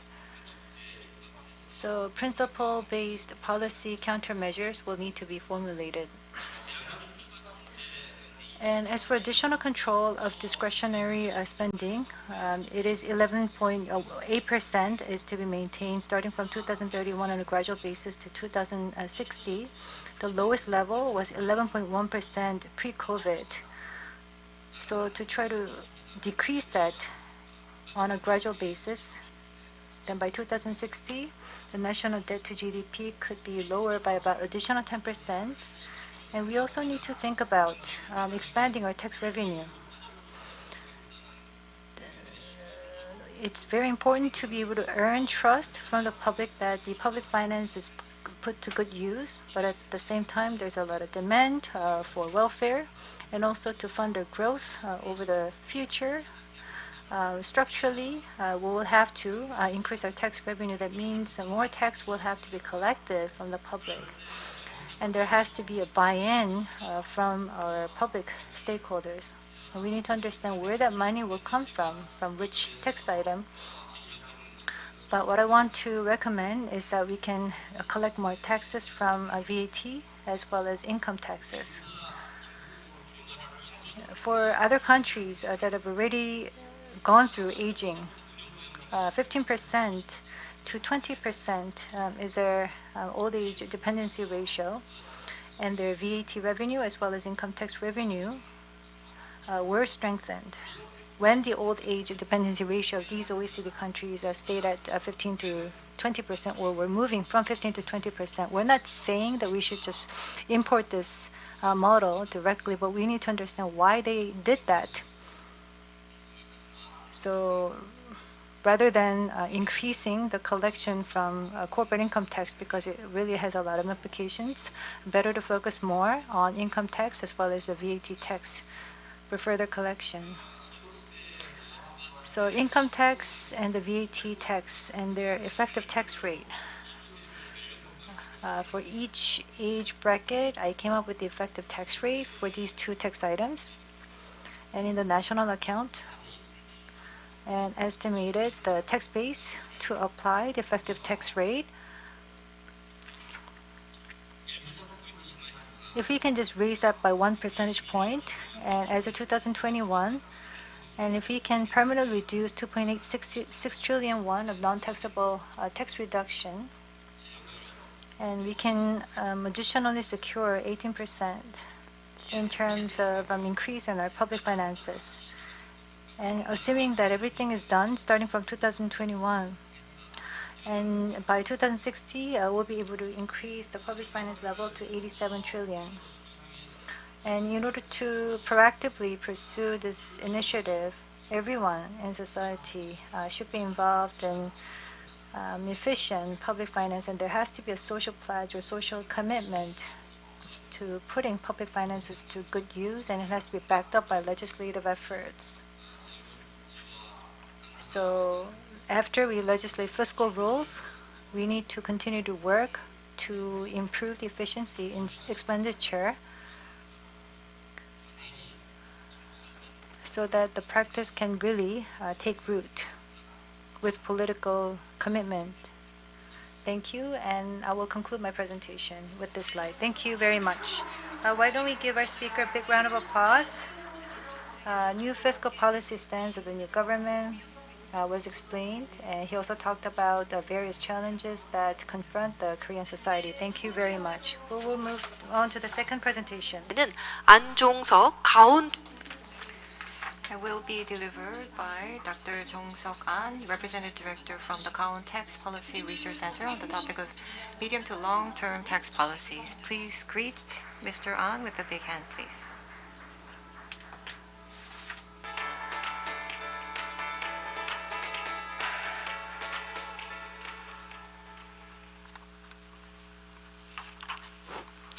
안녕하세요, 안종석입니다. Yes, good afternoon. This is Jong-seok An. I will talk to you on the topic of the direction for taxation policies in the mid to long term. So today, I was thinking about how to structure my presentation. And so I wanted to talk about the desirable principles underlying tax policies first. And then based on those principles, I wanted to talk to you about the current status of the policies and future direction, and present the future direction after assessing the status of our current policies. Recently, there was an overhaul of the tax system. And so as I observed the changes, and among the political circle, we have heard talk of taxation-related policies. And it seems that some of the most basic of the principles are often being left out and forgotten. So what was it that we wanted to achieve through tax policies? Those types of basic principles, I feel, have often not been reflected, often disregarded. And then sometimes political issues may have prevailed, adding to confusion in terms of tax-related policies. So for my research and my presentation, I wanted to start with the basics. So in terms of the basic principles, of course, we have various principles. There has to be adequacy of tax revenue, efficiency, fairness, transparency, simplicity, equity. So this is all textbook material. And so what you would read in any tax-related academic textbook, those, again, still remain the most basic of the principles. Now, in terms of securing tax revenue, the need, and also efficiency. So the reason that the tax system exists is to secure tax revenue. But sometimes in the news, you may hear, also from politicians, it seems that they forget the purpose. They seem to imagine that they are there to cut taxes. But in fact, the tax system is for the purpose of collecting tax revenue for stable management of public finances. So we need to secure tax funding and tax revenue. The next principle is efficiency. We have to minimize any negative impact on economic growth. Taxes cannot promote economic growth. However, at the very least, we have to make sure that any negative impact on growth is minimized. And tax evasion, tax dodging, these are all inefficient practices, and so they also have to be minimized. And they also make up the basic principles. So to minimize the negative impact, we have to make sure that the market resource allocation function is not distorted. So what kind of policy measures are best? The tax should be taxed at the very end of economic activity, and best for the individuals. And consumption and tax and VAT tax should also be levied at the last point of consumption. This will help avoid tax evasion. Now, VAT and individual consumption tax compared to corporate income tax are more superior in that light. And then for tax base with low mobility should also be actively taxed. Mobility means it could be cross-border or cross-regional mobility. So for a corporate, they may choose to go into business or close business and relocate. So that is what we call mobility. This is not possible for the individuals. And so corporate income tax is the least superior against that standard. whereas asset taxation, VAT, and individual income tax are better. So this is, of course, in relative terms. Before, I think Dr. Kim talked about corporate income tax, how there are more additional costs to be borne. So that is also related. And the tax base should be kept broad and the tax rates low. That also should be the basis. This will help reduce tax avoidance conduct. And so differential tax rates or tax exemption or non-taxation, that would go against the interest of this principle. And then I think fairness or equity is very key. So for taxpayers who are in equal economic conditions, they should be subject to equal, fair taxation. Otherwise, they will have the incentive to avoid, and they will be unhappy about tax administration. And in turn, this can lead to deterioration of trust toward the government as well. So I worked at the KIPF for many years. I was in charge of the tax department for a long time. Now, the trust of the Korean taxpayers toward the government is actually very low in Korea, which represents a big challenge. This may be for different reasons, but unless this is resolved, it's hard to advance the taxation system overall. One of the important reasons for lack of trust may be lack of fairness. So this should also apply in the administrative process as well. Equity, again, it's about broad tax base, low tax rates. We have to make sure that special taxation is limited, kept to a minimum. And also, this is, again, conducive to lowering that kind of tax avoidance behavior. For equity, the income tax is a key tool. The progressive tax rate system, and so different tax credit deductions that apply for the low income class are means of achieving equity. But in the Korean system, a key characteristic that's important is that the tax system and then the subsidy or expenditure system are kept quite separate. So there's no coordination between the two sides. There are many different moving parts, but very rare when there is a comprehensive effect that ties in all of the different working parts. So there should be a tax benefit analysis to seek greater harmony between taxes and subsidies.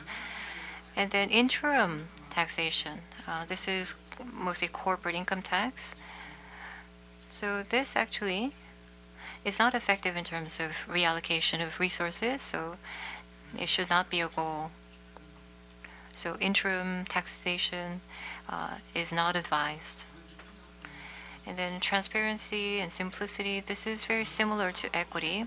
The system has to be transparent and understandable by the taxpayer for there to be higher compliance and good tax collection. So again, the tax rate should be low, tax base wide. There should be restrictions on special taxation, simple procedures.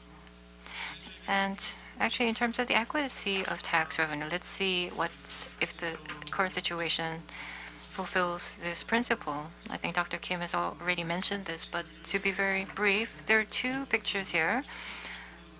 On the left-hand side is from the 1990s to the 2000s, up to 2020 for Korea. On the bottom, you see the Social Security contributions, percentage to GDP. The blue is the tax burden rate to GDP.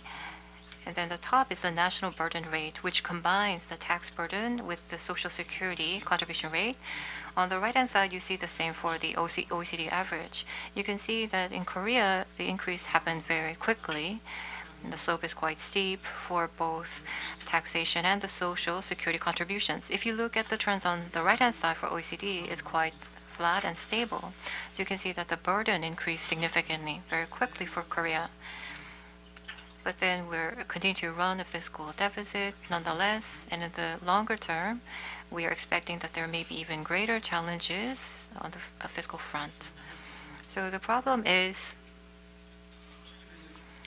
the long-term fiscal deficit expected to become protracted. In terms of the policy direction to resolve these problems, I think you can divide it into a midterm view and a long-term view.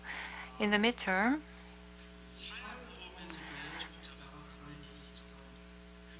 so this presumes that the Social Security schemes are not reformed. So prior to that kind of reform, first of all, rather than trying to increase the tax burden rate, we may try to maintain the status quo and then rationalize the tax scheme first. So if you look at national economic growth and the tax burden, right now it's about 20%. Usually at around 20%, non-welfare related. Well, this may be enough to fulfill non-welfare related demand for budgetary spend. So when the burden rate is 17 to 8% or so, there tends to be a fast increase in welfare-related demand, and usually related expenditure starts to grow very quickly from that point on. Now, welfare spending is a problem now. The general government accounts are used, and also the Social Security accounts are used as funding. Now, together with reform of the Social Security funds, we also have to think about what role the taxation system can play. So I think that would be, from a longer-term view, increasing the contribution rate, also the tax rate may be examined in terms of finding the long-term solution. And then in terms of efficiency, let's look at what kind of problems exist. Recently, there has been an increase in tax revenue. And in terms of the top tax items, personal income tax, corporate income tax, and VAT, well, between 2013 to 2020, personal income tax grew by 103%, corporate income tax 26.6%, VAT by 40.5%. So I mentioned that relative to corporate income tax, the other more efficient tax items saw a more rapid growth, which is a positive. But nonetheless, there is still a higher percentage of corporate income tax compared to other countries. So corporate income tax relative to GDP is about 130%, whereas 60% for personal income tax and VAT relative to GDP.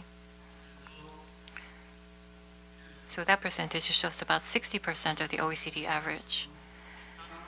So in terms of future policy direction, I think for personal income tax and VAT, it has to see meaningful growth.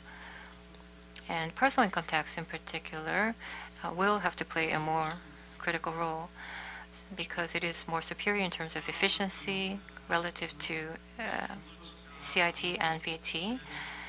And then most of the increase in expenditure spending has to do with social security or welfare-related spend, and it serves a reallocation of resource role.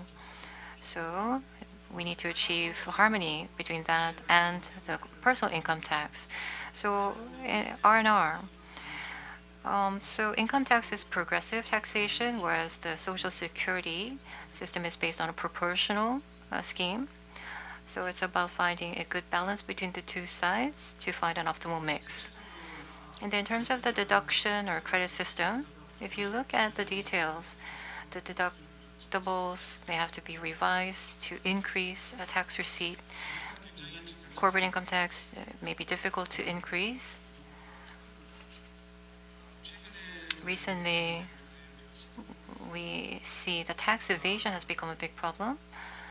And so countries are engaging together for the BEPS system, for example. So cross-border harmony of taxation is also another challenge. So it would be difficult for any one country to increase corporate income tax on its own. VAT in the long term, I think it's important to increase VAT as a portion of revenue, but whether it can be easily achieved or not, there are some question marks.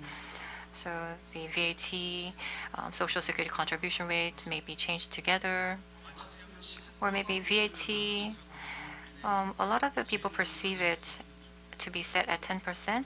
Maybe if it's accompanied by another big change, enough to provide momentum to change in perceptions, I think it may work. Regarding asset taxation, I think a perception is that it is already too excessive, so I don't think it can be easily increased. For corporate income tax, I have mentioned that it is very inefficient. The phased taxation scheme in particular is very inefficient.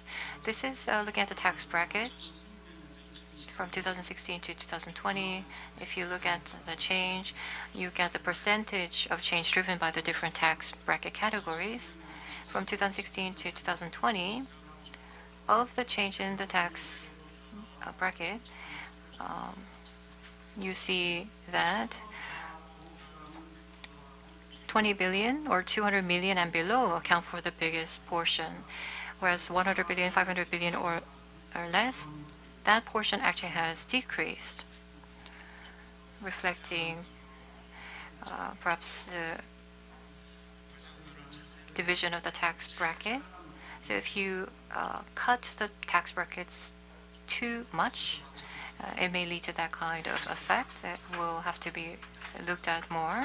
So maybe simplification of the tax bracket, reducing the number of brackets that are applied, may be advisable. Next, in terms of equity, transparency, and simplicity, it's all about establishing broad tax base at low tax rates. So it's about simplifying complicated systems. For real estate property taxes recently, this lists the key changes that we have had. So now this is a very simple list, but it is very complicated. It's hard to really sort. But I think I will skip over because you do realize that it is overly complicated, and also problems in terms of equity. It actually incentivizes tax evasion. People are not happy that they have to pay more than other people, so people have a sense that it is unfair. And price stability type effect has not been observed. And then housing rental costs actually have increased as a result. So the system has to be simplified. And also the added taxation for multi-home owner also has to be simplified or eliminated and lessened, because the tax rate actually has been increased so much. Restrictions for or exemptions or benefits for the lower income brackets are increasingly being introduced, which is not positive. So excessive overtaxation for multi-homeowners should be reduced. And then non-residential real estate income also should be subject to tax, not just residential housing units. And then capital gains tax. So this has become a big issue for individuals. So I think here, equity is a big issue. One of the big reasons why the authorities want to adopt this type of taxation system for financial investments is for out of fairness. But whether the available technology exists to make this kind of taxation possible or not has to be reviewed. To make something that is not fair, what will happen? If the revision blocks prior fair practice and prevents it from happening, that can actually have a negative impact. But it has to be very clear what the intended objective is. Regarding the health insurance scheme, when I talk to the tax office people, they tend to not discuss this, but for the paying public, this is actually very similar to taxes. The benefits that they receive, it is equal, and tax is means-based and income-based, so it's a mandatory form of tax for the payers, paying end. So from a tax perspective, we need to reassess, I believe, the national health insurance scheme as well. There's a difference between the regionally insured and the workplace insured. So even if their income or asset size is exactly the same, the current system penalizes one over the other and they have to pay more. So is this rational or not? And then double taxation for pension or annuity income is a problem. So contribution payments may be deductible. The annuity income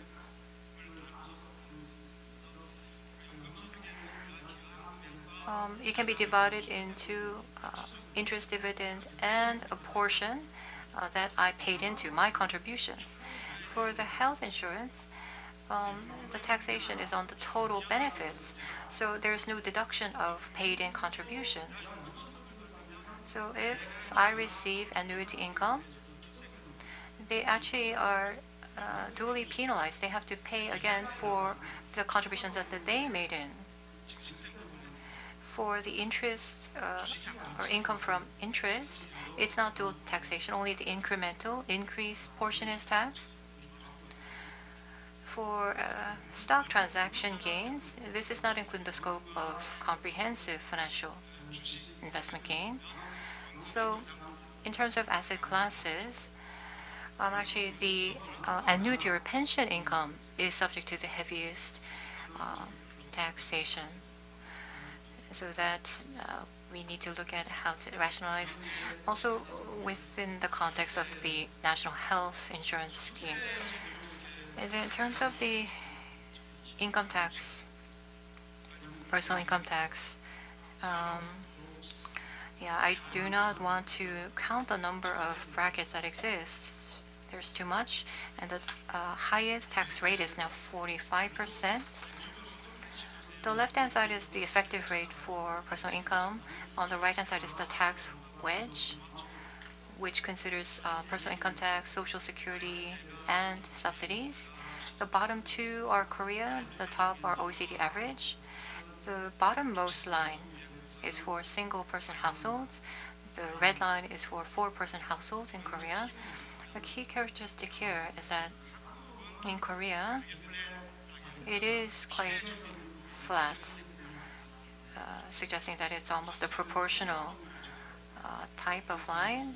For the income tax, it should have a parabolic type pattern, which you observe in other countries at a lower rate. However, it is more linear in Korea. And second characteristic is that for Korea, the gap between the two lines is very narrow. So the difference between the two lines compared to composition of household is very limited. And then support for low-income households, you can see that's also where there's a big difference. So where do we see the parabolic line observed at what point? So we had to break it down into two graphs for it to see. So up to 160 million, the real effective rate is almost very straight linear. And then in the other line, we see the parabolic emerge somewhere around 100 million, 200 million. Other countries see the start of the parabolic pattern much earlier on at a lower level. Now this is for the top highest tax rate. In Korea, it's 45% plus local tax, 49% combined. And the average income is about 47 million. And multiplied by 20-fold or so. Most of the OECD members, it's within 5 times of average income, average wage. So it's somewhere between 100 million to 200 million at 5 times. So these countries may have excessive, they're applying a very high rate at an excessively narrow band or bracket. And so this does not necessarily make a big contribution in terms of boosting tax income. And we see limited resource allocation effect. And then tax-exempt persons, these are trends I'll skip. And the gap in the real effective rate, you see below 80 million below 60 million, if you look at that bracket, between comprehensive income tax and the wage income tax, there's about a 3 percentage point gap. So overall, the real effective rate is actually lower versus other OECD countries. Overall, the highest tax rate is high, and the tax wedge structure suggests that the reallocation effect of resources is very low. So tax-exempt persons, the percentage is quite high, but it is going down. And I mentioned the gap between comprehensive income tax and wage income tax. So we need to reinforce the tax base, especially from the median income level or not, or up. And we have to have family-friendly taxation and seek harmony with expenditure programs, including subsidies. And there has to be tax equity between business income and wage income. And the price inflation has to be reflected to update the tax rates for greater transparency. And I did have more prepared, but because of the time, I will skip the remainder of my slides. Thank you very much. That was the second presenter by Mr. An. Key characteristics of the Korean tax system are highlighted by Mr. An. 넘어가 보도록 하겠습니다. 김우철. This is going to be the final presentation of the day. We're going to invite Mr. Kim Woo-chul, who's a professor from the University of Seoul, to talk about Korean fiscal governance reforms. Please welcome the speaker with a big round of applause.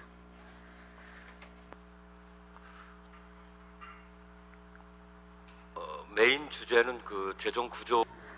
So I will be talking about restructuring of the public finance of Korea. That will be the main topic of my presentation. But more specifically, I'll be talking about fiscal rules as part of the fiscal governance reforms. And Dr. Kim Hak-soo already pointed out rightly that there's a lot of rigidity in the public finance that are affected by the local tax transfer, subsidy transfer, which I will also deal in greater detail. And what's the ultimate goal of the fiscal governance reform is to ensure our mid to long-term fiscal sustainability. Of course, there are efforts that need to be made in terms of the revenue side as well as on the expenditure side. And of course, introducing fiscal rules in order to strictly carry out governance that is a call of the times. And there has been expenditure restructuring on discretionary spending side. However, the impact on improvement of the fiscal sustainability has been quite limited. It is because out of the total mandatory expenditure, there's a lot of rigidity in the fiscal structure, especially in terms of the revenue. As Dr. An as well as Dr. Kim pointed out, the need for expanding tax revenue, of course, we need to do that over the mid to long term. But the overall national tax environment has undergone a lot of changes. Dr. An's presentation slides mostly focused on up till 2022. But in 2021 and 2022, there has been a lot of changes in terms of tax burden ratio. And over the mid to long term, we will need to raise tax burden ratio, but we don't want to do that by overshooting it. We don't need to raise that too rapidly. So we need to keep our tax burden ratio at an adequate level. And for the tax reform, 2022 provided a stance on tax cut, especially for the corporate income taxes. So I'll be talking specifically about these three different points. They may not be related with one another, but from the larger perspective of fiscal governance, I think they can be covered comprehensively. I know that we don't have a lot of time, so I'll try to just skim through them very briefly. So that's the table of the contents. So the biggest hallmark of the current government is that they made a transition towards fiscal consolidation. The tax deficit from 5 to 2%, and the national debt rate by 2026 is going to be maintained at about early 50% range, which is a very proactive stance that we see on the part of the government towards fiscal consolidation.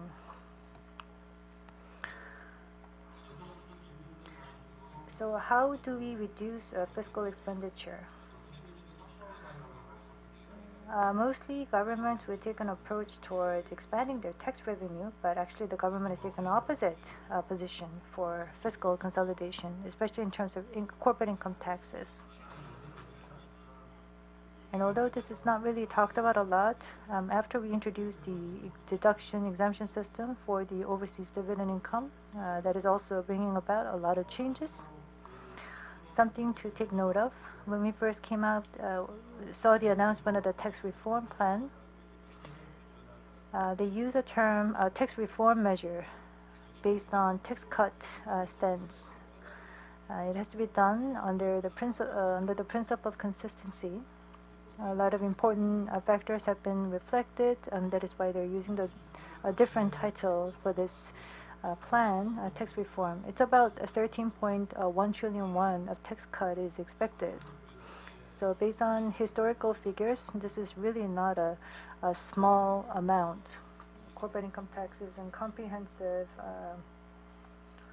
income tax, the collection is going to be lowered.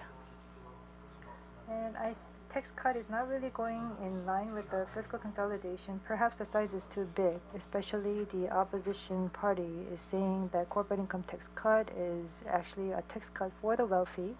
It seems that they're putting forward that argument.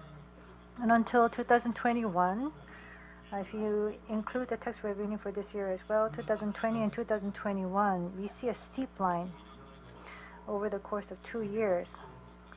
Tax revenue increased by about 100 trillion won. That usually took about 10 years for the rate to increase to 100 trillion won, but we saw an exceptional increase in tax revenue over the last 2 years, and as a result, tax burden ratio. Dr. An said it was about 20%, and this seems to be enough to fund the growth, so we need to rationalize the tax revenue collection system, which I fully agree with. But the problem is it's not maintained at 20% by the end of the year, so which is right now. 23.3% ratio has been posted. So 3.3% increase was recorded in a short span of 2 years. 2020, it was 20.6% to GDP. 2022, year-end, it's going to increase to 23%.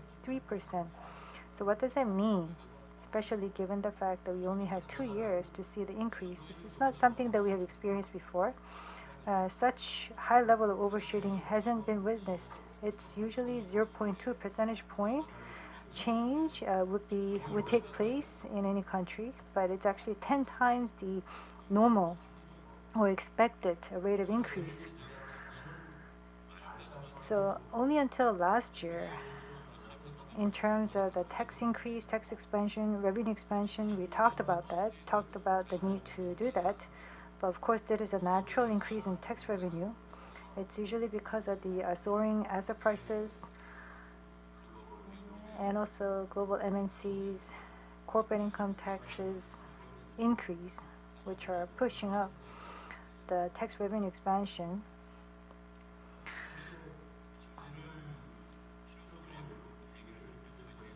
So even when the government talked about the need to increase tax, we thought it would be done over 2 to 3 years instead of 1 year, and the tax would be increased by about 40 to 50 trillion won, but that's actually double the projection that we had.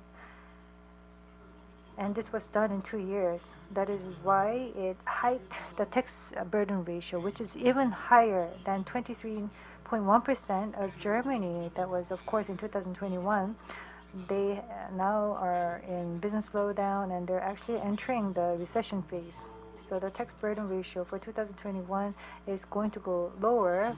Currently, ours is 23.3%. It's only about 1 percentage point difference with the OECD economies, but we had a statutory burden ratio, which is actually over 1% of the GDP. So taking that into account, our tax burden ratio, effective tax burden ratio, is actually near the OECD level, because many experts and researchers are saying that tax burden ratio of Korea is very low, but due to various changes, we're already bearing quite a significant burden of tax. And by 2030, our welfare finance will increase quite significantly against the share of GDP, and we will become a mid-level welfare state. 2025 or so, the tax revenue has already reached that advanced economies, and by 2030 expenditure will near that level. So whether we want it or not, we're moving in that direction. So 100 trillion won of tax revenue increase. So we, of course, saw the need to reform our tax system, and some people saw this a temporary hike in tax revenue, but despite the tax cut in 3 years, tax burden ratio is likely to be at 23.3% again. So tax cut stance is not likely to worsen the soundness of our public finance. So 6 to 8 trillion won of corporate income tax cut that is expected is not going to deliver a lot of benefits or excessive benefits to companies, because corporate income tax rate tax has already increased by about 40 trillion won over the few years. So I will just keep it very short on the corporate income tax. The top tax rate was lowered to 3%. So it is within the policy option, the range for the companies with a tax base of 500 billion won. Lowering the tax base for these companies could be an option that a government could choose from. So as a result of that cut, there's a lot of opposition that there's an investment effect from the investment effect is actually very limited from the lowered corporate income tax, which is not really true.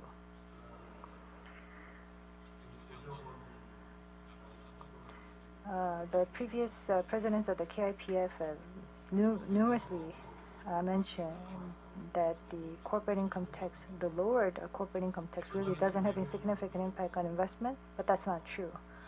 And not only the general type of tax cuts, but if you look at other documents, for example, on a short, mid to long term, many research have already proven the effects on the mid to long term investment effect. But right after the corporate income tax is lowered, of course, you will not be able to calculate the effect on investment right away, because investment will be determined by various environmental factors. And for the last 20 years or so, Korean companies were moving their investment out of the country. So the lowered corporate income tax really didn't result in increased investment significantly, because opportunities were quite limited for investment. And as the country was showing low growth, we really didn't have a lot of room for investment opportunities in Korea. So that is why companies went abroad for investment. But with onshoring, they're coming back to invest. Pre and post COVID, in terms of the order and the systems and practices are changing in the international arena. And so the lower corporate income tax rate is going to have a significant bearing on companies' decision to invest in Korea. And even the latest research demonstrates the effectiveness of the lowered corporate income tax. That's all KDI research papers here.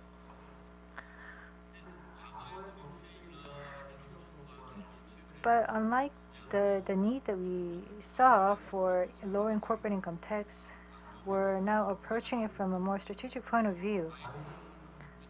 Now, President Biden, when he came to Seoul, for example,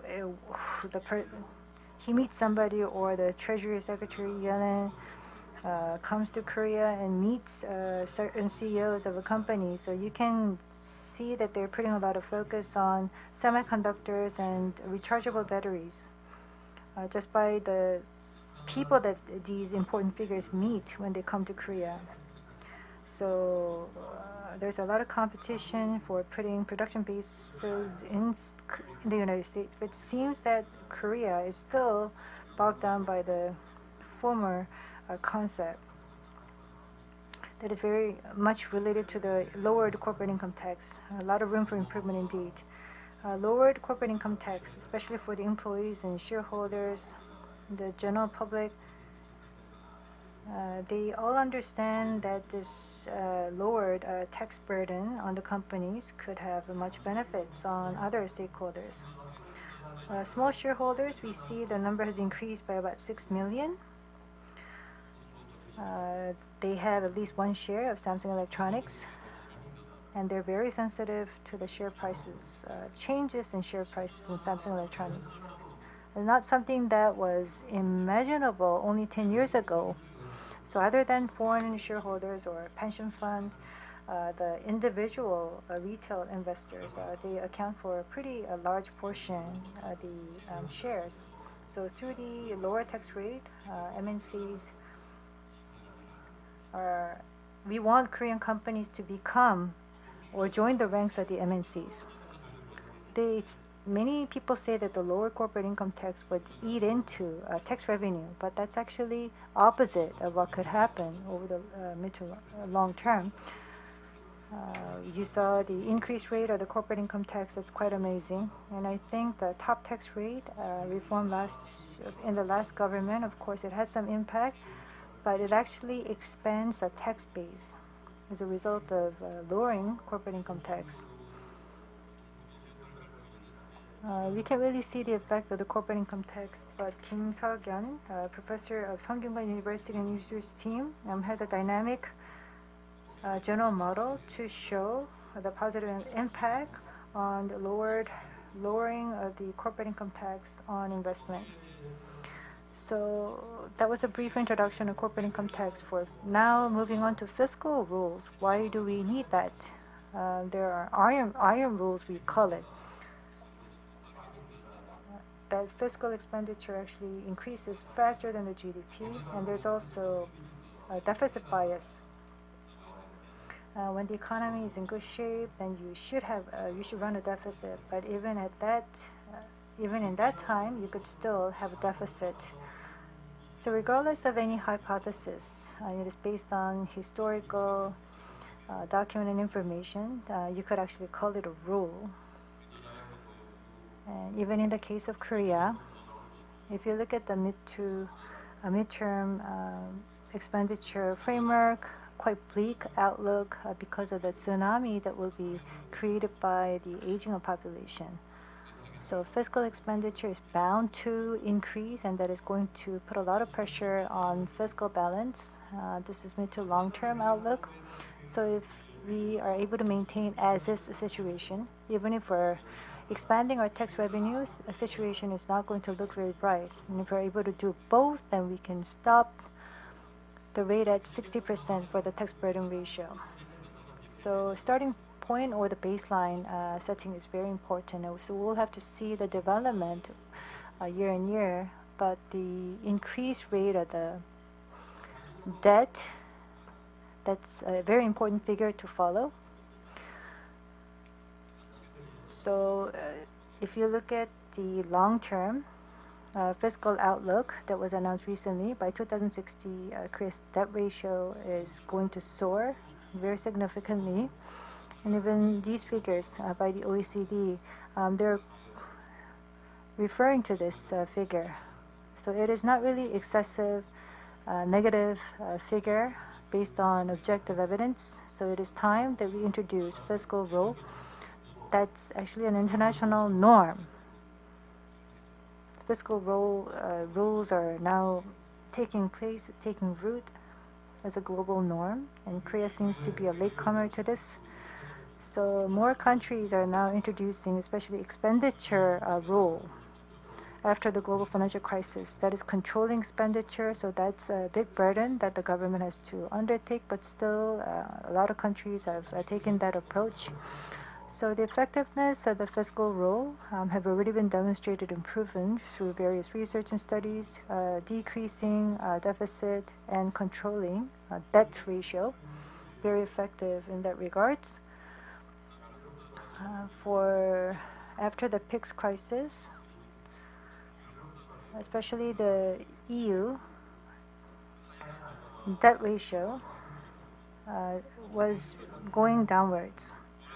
In the case of Germany, the yellow line shows, and also for Ireland, they are moving towards very rapidly towards a 60% level.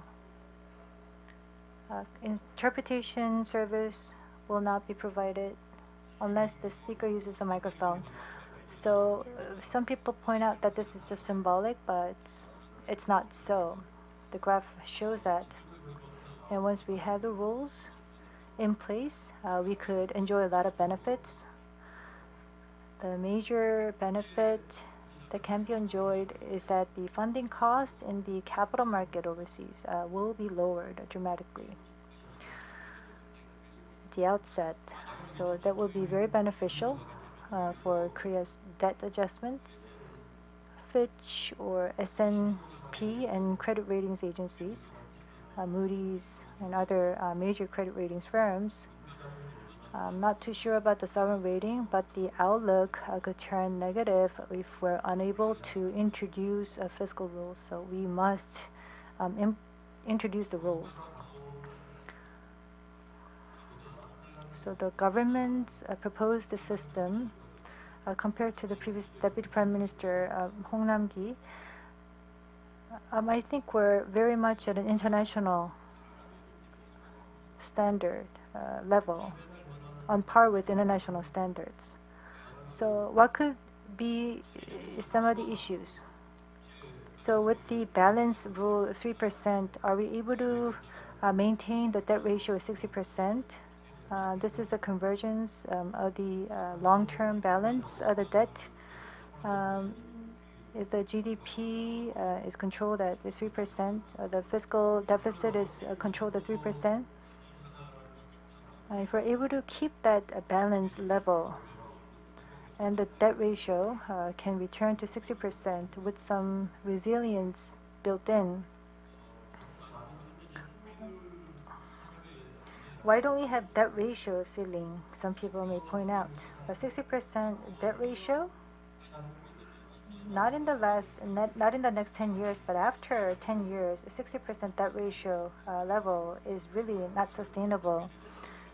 If you look at the mid to long term fiscal outlook, because of the aging of population, we will not be able to keep that level under 60%. This is not realistic. So it will be just nonsense to present a level that is just not realistically sustainable. For supplementary budget requirements, some of the requirements were accepted. True that the requirements were alleviated to a very considerable level for the fiscal rules. But we need to give credit to the National Assembly's role in this as well. So this requirement would be accepted as a supplemented budget decision, but not for the fiscal rule. But since we don't have a higher level law in place, there could be conflict between different requirements. We first need to introduce the exemptions. And otherwise, fiscal rules could be elevated to the level to be governed by the higher level law, special act on fiscal rule. So we need to have some realignment in terms of the legal institution, but there's very strong opposition coming from the opposition party. So it's not really efficient to focus too much of time on the exemption clauses to the fiscal rules. If the national debt ratio goes beyond 60%, and if fiscal deficit has to be reduced right away, then balanced rule will not be enough to manage our public finances, then expenditure rule will have to be implemented in tandem with the balance rule. That's what I want to propose. And recently, this is the trend that we see in many major advanced economies. So how can we keep the balance rule of 3%? It is only backed up by political commitment. The expenditure increase rate should be aligned with the nominal GDP growth rate. Then it is possible. But of course, it is too early to talk about this, even at a time when we haven't even introduced the fiscal rule. This is expenditure rule that needs to be implemented together with other rules. And we need to have a neutral financial institution. We need to have the rules, and we need to have the mid to long-term fiscal management plan and the financial institution. These three elements are required to create an enabling environment for the governance. So if we have the mid to long-term fiscal outlook, and then have the fiscal rules, then we have 2 elements out of 3. So the final element is to set up a neutral and independent fiscal institution, but it's easier said than done, especially on the part of the government. And the IMF believes that Korea already has the neutral financial institution, which is the National Assembly Budget Office. How the NABO, National Assembly Budget Office, can contribute further to fiscal rule advancement. So other than the NABO, and going beyond the current position, which is not really proactive, that the Ministry of Economy Finance is taking, of course, we want to see the introduction of neutral, independent fiscal institution, but realistically speaking, we need more time. That's a hurdle to overcome. This financial institution, if we don't have the right forecasts for the tax revenue, even if you want to comply with the fiscal rule, we will not be able to meet the fiscal deficit target of 3%. So the tax revenue projection will have to be reviewed, and whether we will have to see the compliance with the mid to long-term fiscal outlook. So there is an issue of implementation. So MTF will have to play a stronger role. But if we have a fiscal institution, they will be undertaking that role. And if we cannot use national debt to fund projects, we could get debt from elsewhere. But this is not only happening in Korea. Many European countries have gone through the same thing. For example, in the four-river restoration project that we saw in Korea, we need to have oversight and supervision provided by the neutral fiscal institution. This is a long-term goal, but we will not be able to do that right away, given the current reality, especially when there's a lot of controversy. Whether it is really a viable goal, I'm not sure. So we need to be patient and see what happens. First of all, we have to focus. Priority is to legislate our fiscal rule. I know that I've used up all my time. As for the rigid fiscal structure, Dr. Kim already delved into this issue in greater detail. So discretionary spending was never in the negative range, but it was reduced dramatically. 24 trillion won restructuring of expenditure that lowered the discretionary spending, but in terms of the total expenditure,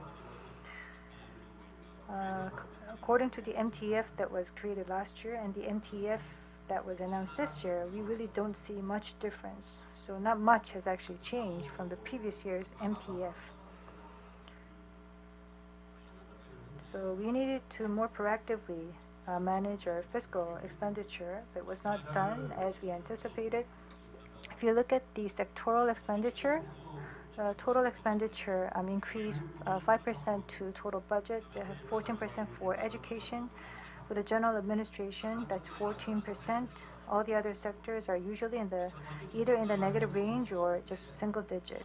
So the overall expenditure could go down, but because of the education sector, there's the local education subsidy that is required, and also the local grants that are provided to local governments. These two expenditure items, they're governed by law, and there's a fixed rate of transfer that has to take place for the internal tax revenue. So if we have an explosive growth in terms of tax revenue like last year, the local grants and the local education subsidy, they will actually be enjoying an enormous increase in their revenue. So that will make them very happy because they'll be sitting on a lot of money. But at the same time, we saw an increase in the national debt. But on the other hand, these local government offices and education offices are enjoying the benefits of such policy. Now, some people are saying that we have to tighten our belt, but and some are still saying that this is an expansionary fiscal stance. This is actually similar to the deficit level that was announced by the previous administration. So we can still say that there's fiscal expansion. And the deficit decreased and the national debt decreased, which is the evidence of fiscal consolidation. Well, that is right on one point. And the government is saying that this is fiscal policy tightening because that means that's a negative range for the fiscal deficit. But there are multiple factors to be considered. Depending on how you look at it, it can be tightening, it can be consolidation, or it can be easing or expansionary. It is because the fiscal structures are based on dual structures, dual systems, especially because of the transfer payment. Our fiscal deficit is 100 trillion won this year as well as last year, but one side is, for example, enjoying these unexpected benefits and they're not exactly sure where to put that money. For example, even some education offices saying that they're going to use that money to buy iPads for children. I've never heard such case, and there's a lot of fun level as well. But there are less students, as you understand. In 2000 and 2021, you can see that the local education subsidy increased very significantly. The figures you've already seen before. Per person in the OECD countries, the local education subsidy level is actually 1.5 times higher than the OECD. And for middle higher education, that's about 60% level. So we see polarization in the education sector. So mostly the money is going into the elementary versus the higher education. So we need to bring changes to the rigid structure, especially for the local grants and the local education subsidy, because they're automatically linked to the tax revenue by the central government by law. So there are stakeholder establishments that we have to take into consideration. There's also opposition coming from the opposition party. So for other education taxes, I think that's about 3 to 4 trillion won. And among them, 3 trillion should be reallocated to lifelong education. So we need to create a new fund for that purpose. The bill, I'm not sure whether it is going to go very smoothly in the National Assembly. So here are the figures that you can just refer to. For the subsidy, through the special account, we can put that to multiple uses, and we have to de-link that from the national tax base. And at the same time, we should continue to support our education sector, but unnecessary elements must be realigned. And for the local grants, rather than automatically linked to the national tax base, tax revenue, if the situation is not really in good condition, then we can take a more flexible approach to make the fiscal governance more collaborative. Thank you very much for the presentation. That was the third presentation given by Dr. Kim Woo-chul. Before we move into the panel discussion, we're going to rearrange the stage, and I'm going to just give you a summary of the presentations made. First of all, Kim Hak-soo. So there has been expansion of fiscal spending due to COVID-19. We need to decrease that, and we need to make our fiscal public finances more consolidated. And the national debt ratio to be managed stably. We have to make sure to continue to collect tax revenue and also to decrease our expenditure. And Dr. An talked about the strengths and weaknesses of the current system: corporate income tax, real estate transaction tax, pension tax, and other tax schemes. He pointed out what needs to be improved upon. We need to broaden the tax base and lower tax rates to lower resistance among taxpayers. That was outlined as a major principle as well. And Dr. Kim Woo-chul talked about tax burden ratio. He said that it increased to 23.3% in 2020, which needs to be eased, and also demystified our thinking about corporate income taxes, and also talked about duality in the fiscal structure. And not only that, fiscal rule should also be introduced. It's because it is an international norm, and also talked about the importance of introducing a neutral, independent fiscal institution. So I think we're already done with the stage setting. So we're going to start our panel discussion. This is going to be the final session of the day. Won Yoon-hee, a professor from the University of Seoul, will moderate the session. Kim Hak-soo, An Jong-seok, and Kim Woo-chul are three speakers, as well as four panelists: Mr. Park Hyung-soo from Seoul Institute, and Chun Young-ju, a professor from Hanyang University, Park Young-ho, professor from Hongik University, and Lee Tae-seok, a senior research fellow from KDI, will be invited. I'd like to invite the moderator as well as three presenters and four panelists. Please welcome them with a big round of applause.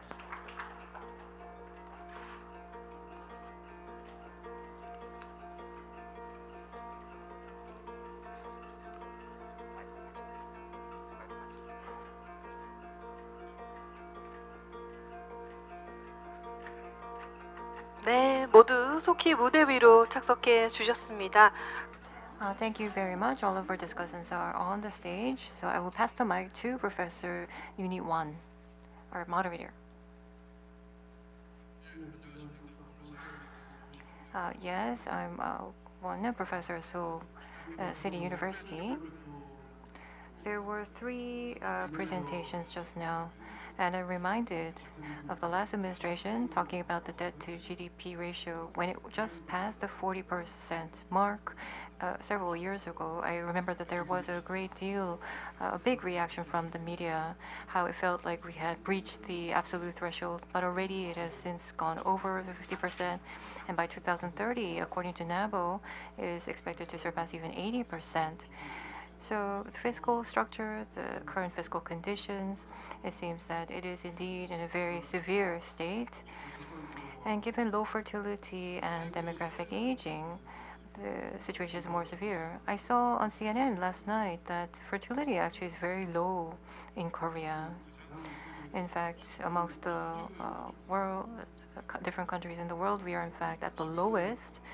So over the last decade, and $200 billion were invested, however, to no effect, with the fertility rate continuing to go down. According to suggestions by the CNN, they're suggesting that the underlying culture itself needs to change toward adoption or non-married households. They were suggesting how the overall socio fabric or the culture needs to be changed. So I think that shows just the severity of the current fiscal conditions. So I would like to thank the three presenters for their work. And we have four panelists. I think the moderator, the MC, already introduced them, so I will not repeat. We don't have too much time, so I will give each of the panelists about 10 minutes to speak. And then after everybody has spoken, we do have some questions written in from the floor, so we will conduct about a 20-minute Q&A at the end. Okay, so we will ask Dr. Hyung-soo Park to go first. Yes, I'm Hyung-Soo Park from the Seoul Institute. I did send my transcript in advance, but I don't think it was included in the booklet today, or there it is. So I heard about how to boost fiscal sustainability in Korea, talked about the local education grant, how other fiscal reform is required, how we need to go back to the basic principles, and the mid to long term, there were suggestions that we need to increase taxes.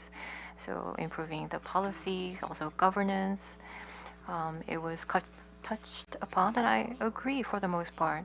As an expert in fiscal works, I actually have my research from last year and this year, so I wanted to highlight mainly 3 comments.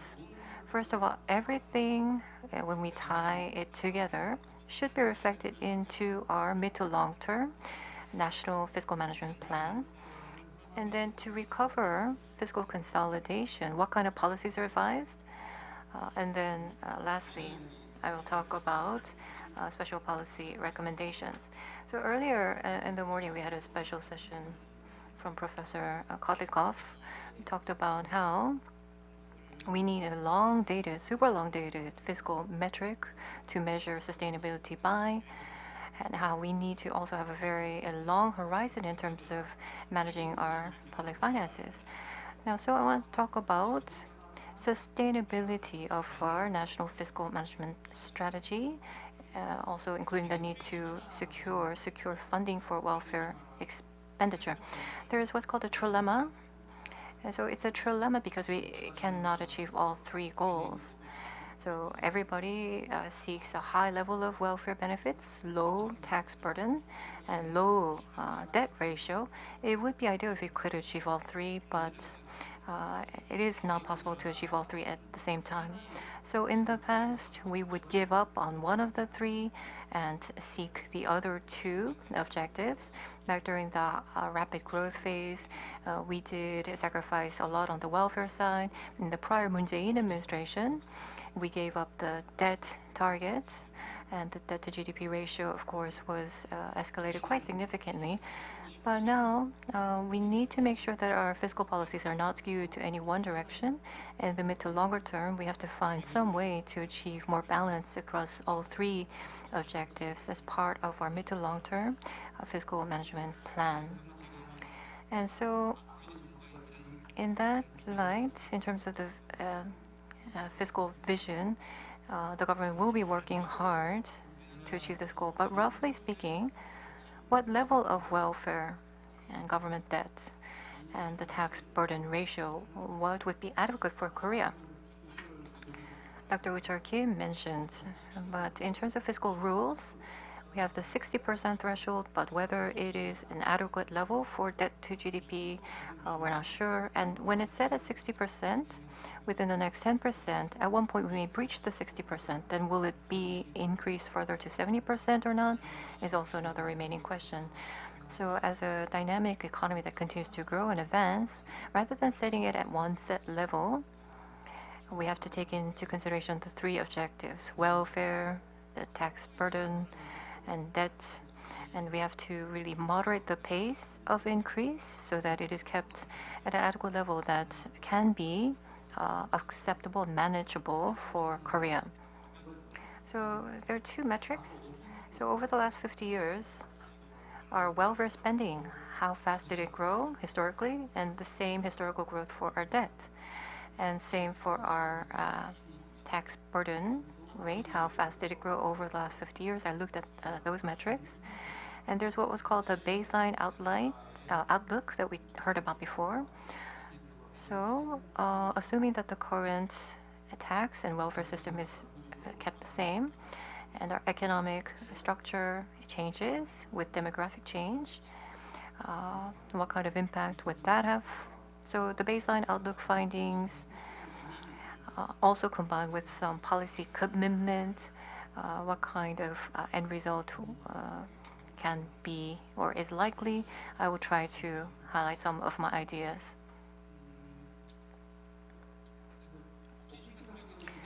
So in terms of welfare spending relative to GDP, the rate of growth actually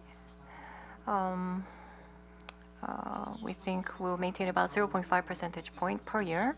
Historically, over the last 50 years, it increased at 0.22 percentage points. So 0.5 is actually 2 times. So for the next 40 years, according to the baseline outlook, even if the current welfare system is maintained, it will mean an annual increase of about 0.42 percentage points.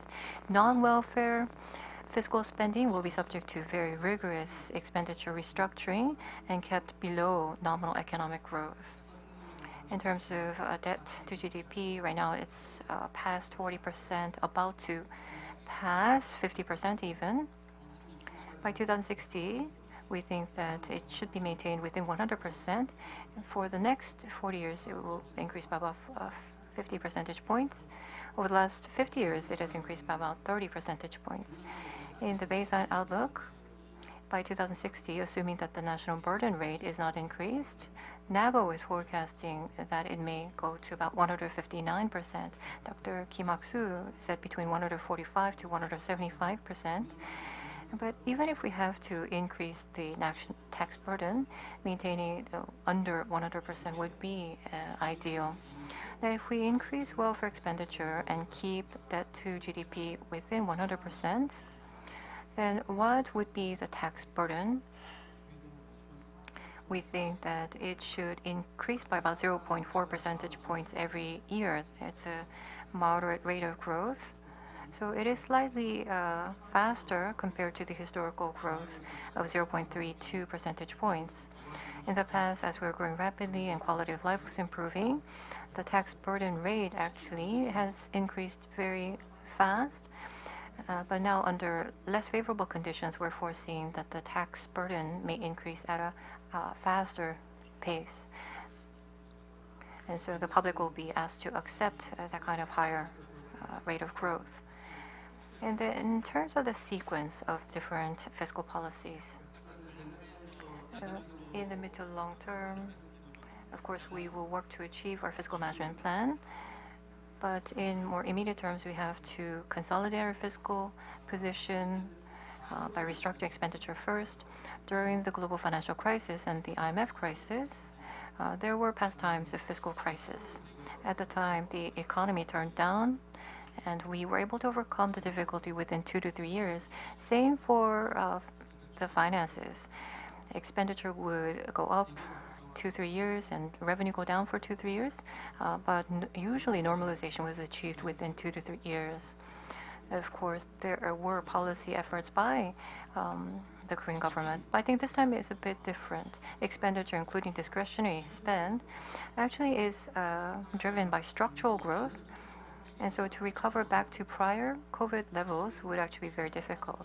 Tax revenue has increased very quickly recently, but I'm in charge of the public-private sector tax income projection committee. But the structure that we have seen over the last 2-3 years, whether that kind of strong tax revenue will be maintained or not, we'll have to watch, because it's a mix of cyclical one-off factors and also more structural upside factors as well. In the past, we had 2 fiscal crises, but we had very fast recovery. And some are suggesting, or actually to suggest that we will see a very fast recovery this time as well, I think is actually very impractical, very difficult to expect. So we will need more hard effort in terms of the policy front. And so I think we heard about the sequence of the policies. First, we have to establish fiscal discipline, namely through enactment of the fiscal rules. That should be a start. We have to really tighten the strings on our instrument so that we are tighter and rebuilding lost fiscal discipline. So adoption of fiscal rules into the law should be the start of the sequence in terms of our policy effort. And once COVID is overcome to a certain degree, people say that tax increase may be required. But prior to that, we have to make sure that the expenditure becomes more efficient first. And then gradual but sustained effort to increase taxes will have to follow. That's the sequence that is advised. Of the 3 steps, the government is looking at the first 2 steps. And then once COVID is overcome more, I think they will be ready to look to number 3. But then currently, National Assembly, the proposed bill is pending. They have to approve the law or the bill into the law for it to be practiced. And of course, public finances represent the last bastion of protection. So we'll have to watch what happens at the National Assembly level. Now, for the last 2 years, tax income, of course, has been very strong. But starting next year, we may have a bit of a soft landing. And then what will happen in future years, we'll have to watch and see. But I think in the mid to long term, inevitably, we will have to look to increase taxes. I think Dr. Ahn mentioned further details about what exact tax items may have to be adjusted. But I think in terms of setting the direction for our policies, we have to benchmark other policies of the other economies as well. And then we talked about efficiency and also equity as well. Now, fairness is also a key catchword nowadays. So fairness of tax liability, recovering that kind of lost fairness will be also very important. So fairness among different tax bases, so those that earn wage income versus capital income. So irregardless of the type of income source, there has to be fairness achieved across the different tax bases. And of course, between the different income segments, there has to be equity and fairness achieved as well. So corporate income tax, personal income tax, we have to make sure that it's not excessively big burden only on the very top income earners. And also intergenerational equity is also key. We always talk about the current working population and the future working population, and then who will be the consumers after retirement. And so what portion of the population will see an increase in the tax burden as we well calibrated. We have to make sure that we do not pass on too much of the responsibility on the future generation. So excessive taxation on the working population is not advised.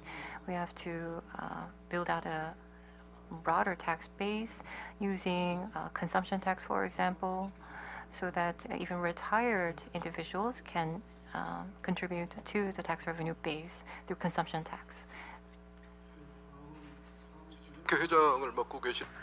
Thank you. We're going to invite Chun Young-ju, a professor of Hanyang University, who's also the chairman of Fiscal Association. Talked about generational equity. The previous speaker spoke about. I want to touch upon that issue first of all. I want to talk about tax reforms. Dr. An has long been researching tax policies, and he made a truly insightful presentation today. I concur with him on most of the points, but I just want to add a few more points, if I may. In order to reform our tax system, efficiency, equity, and fairness should be used as a principle. But when we mean equity, that's by generation, by income brackets. That's what we mean by equity.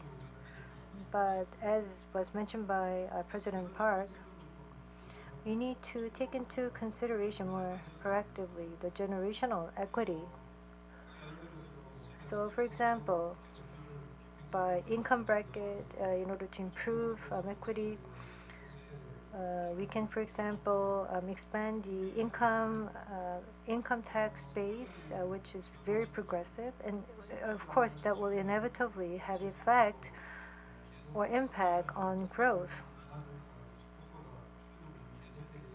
And the growth will slow down, which will have an impact on the well-being and welfare of future generations. So it has to be growth-friendly taxation. especially from the point of ensuring equity across generations, will need to be pursued very proactively. So what about expenditure then? We've been talking about national debt ratio. In terms of the transfer payment, for future generations, we're actually eating into their rights and interests, infringing on their rights and interests. And we are introducing various tax policies that are eating into growth. We're doing it under the good name of ensuring equity across generations. That is only going to worsen the situation. And the future generations, their welfare and well-being will be significantly undermined.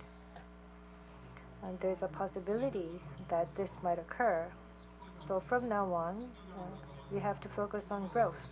Of course, doesn't mean that we're going to just overlook the importance of generational, as well as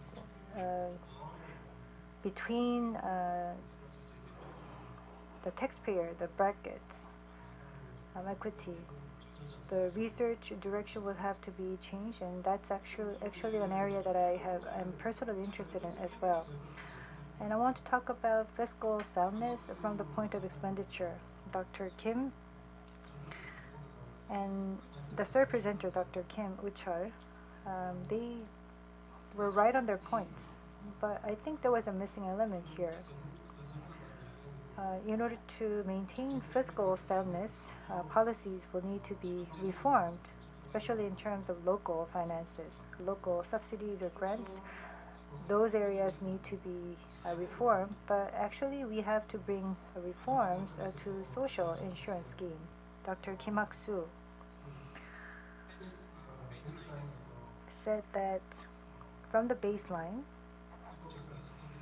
the national debt has been soaring.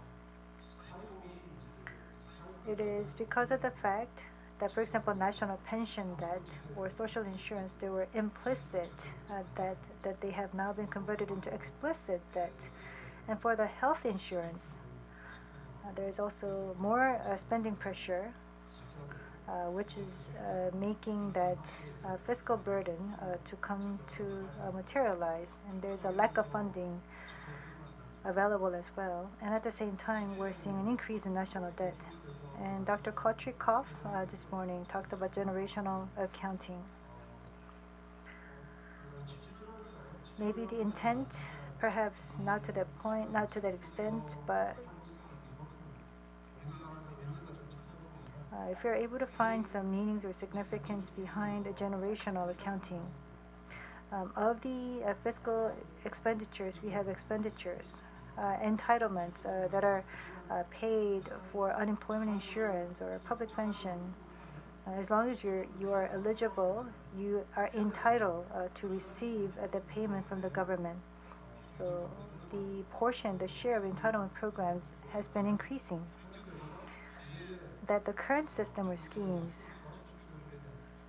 will have a direct impact on the expenditure and revenue side of the future governments.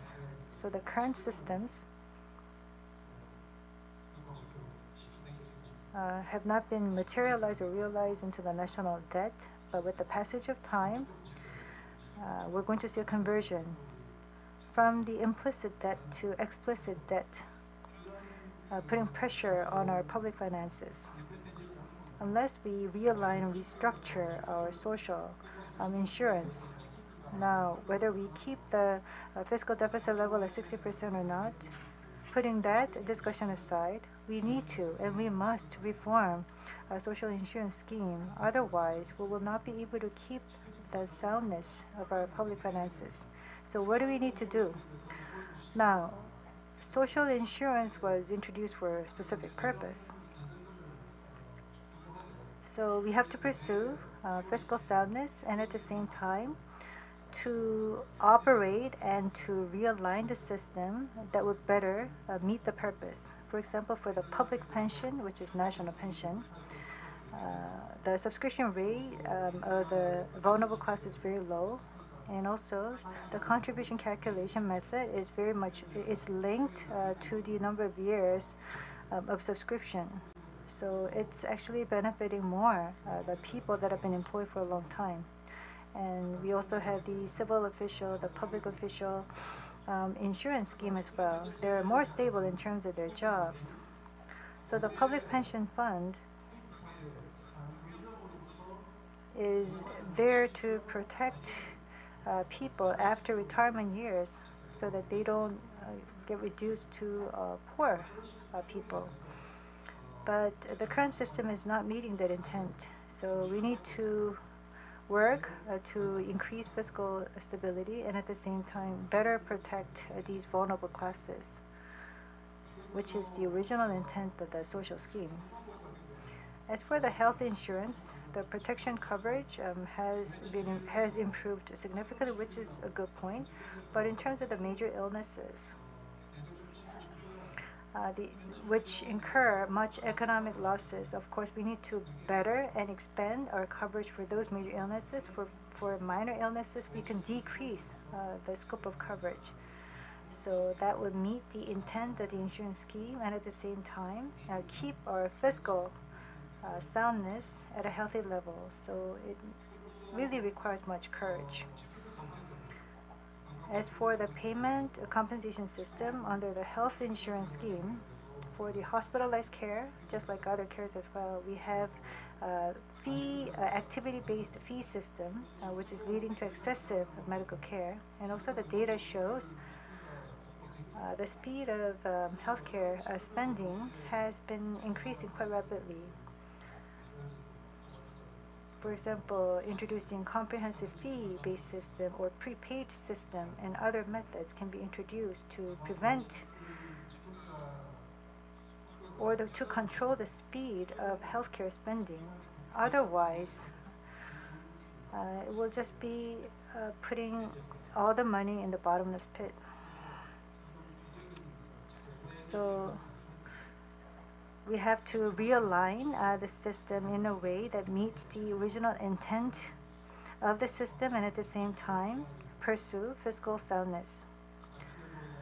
So in the morning, the speakers, they talked about selective welfare and universal welfare system. Personally, it would be foolish to speak about or to talk about the need for universal welfare because it's really not sustainable. It's not a viable option.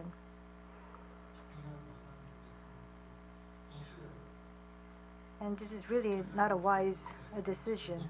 So we go with the selective welfare approach and at the same time make sure that the system meet the original intent of establishment. Thank you very much. 교수님 말씀해 주시고. Yes, now we will invite Professor Myung-Ho Park. Yes, I am Myung-Ho Park from Hongik University. Could my slides be put up, please?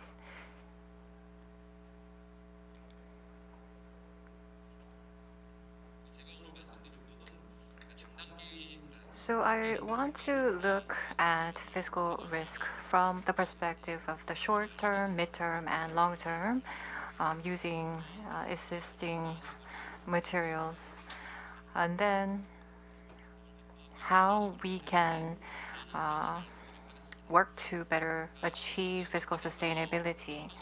So in the short term, I think everybody will know that actually our fiscal condition is very favorable. The government has kept on promoting this. In fact, the prior administration has said that because of rich resources, they have enough to fund various COVID response measures and other programs. This is true. Based on D2 by IMF convention, our debt ratio is 48.9%. The simple average of OECD countries is 78.4%. So in comparison, it's about 30 percentage points higher. But then, as you know, within OECD, there are different characteristics that vary by country. Some will have reserve currencies, and others will have non-vehicle currencies like Korea. So for non-reserve currency economies, the debt ratio is about 53.8%, so it's about 5 percentage points higher versus Korea. If you look at the midterm outlook in the IMF World Economic Outlook,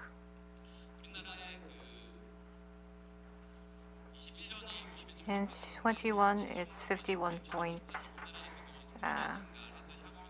So for the next 6 years, it's set to increase by about 6.4 percentage points, going from 51.3% in 2021 to 57.7% in 2027.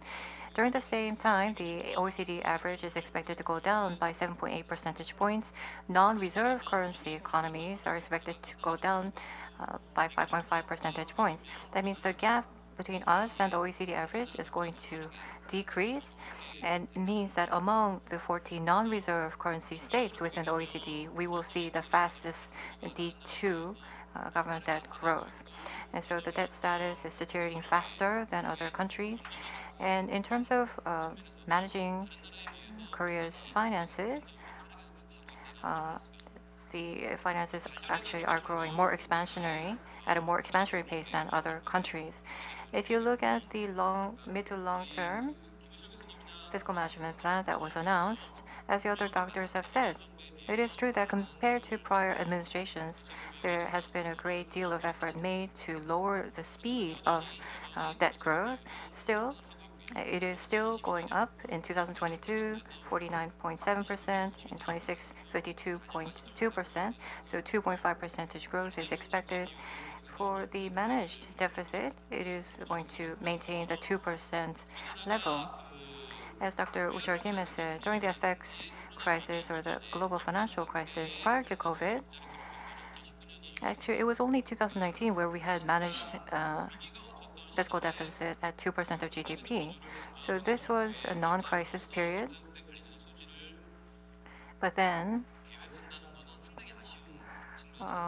to set the target to that 2% range is actually, it leaves room for further improvement.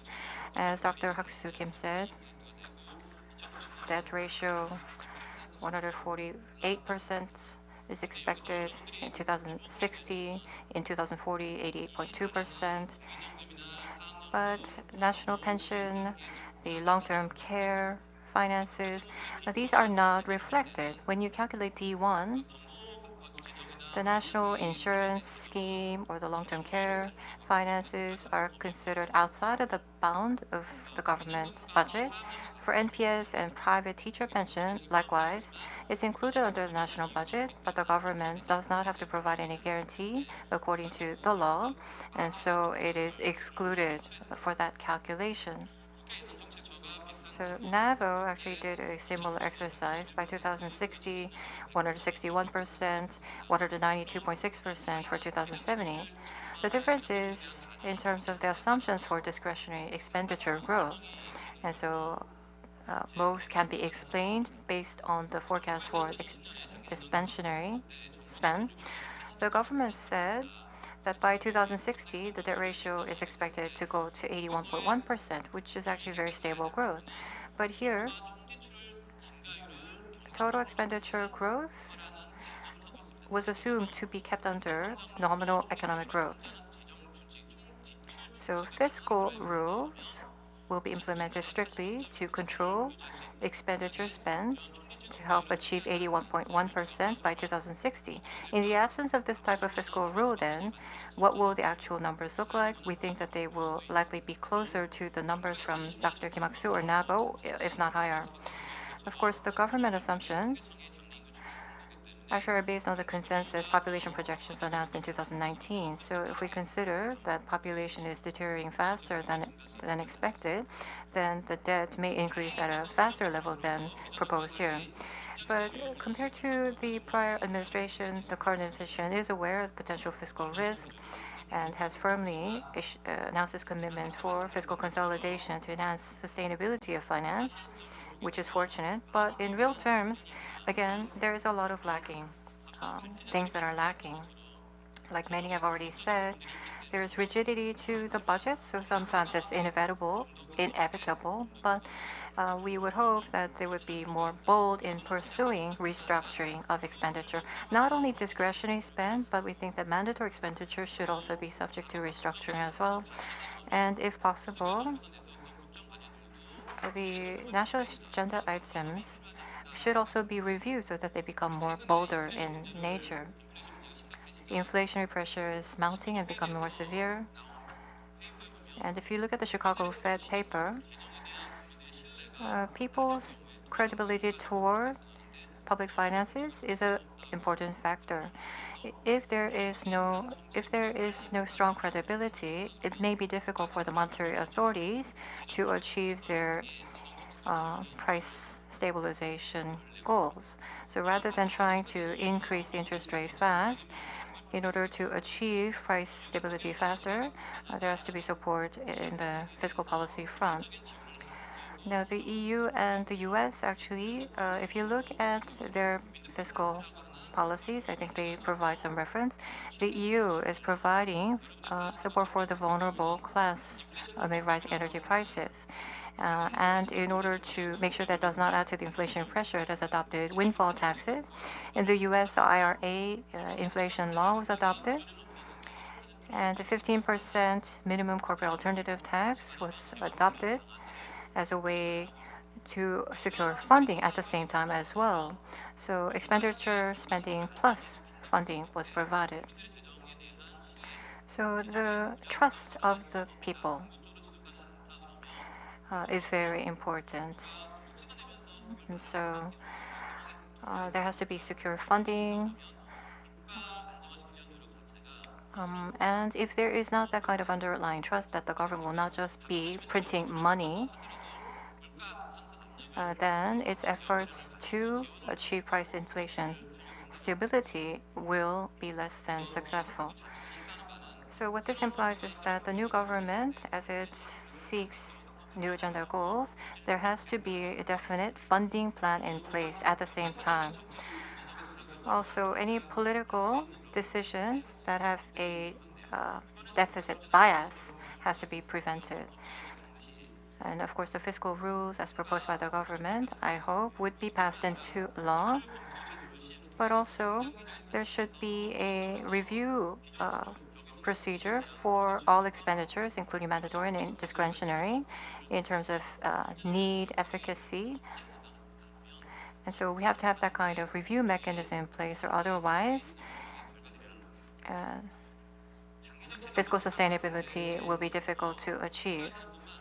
So not only national finances, but as we just heard from Dr. Chun, public pension also have a severe problem.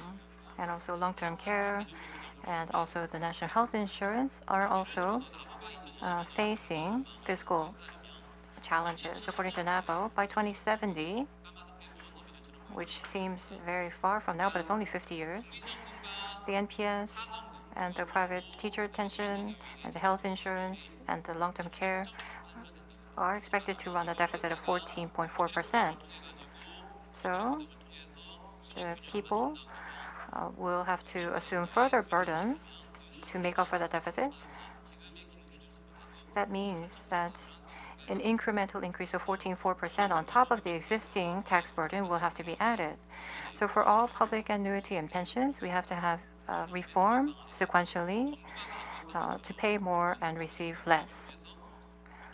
Also, for the public pension, there has to be streamlining as well to achieve overall efficiency in terms of expenditure and finances. And as Professor John mentioned, in the process of social insurance reform, potentially we may have to increase the VAT rates or newly institute a social security tax if required. Through the tax policies, in the midterm, I think that we need to be more conservative in running the policies given the current fiscal conditions.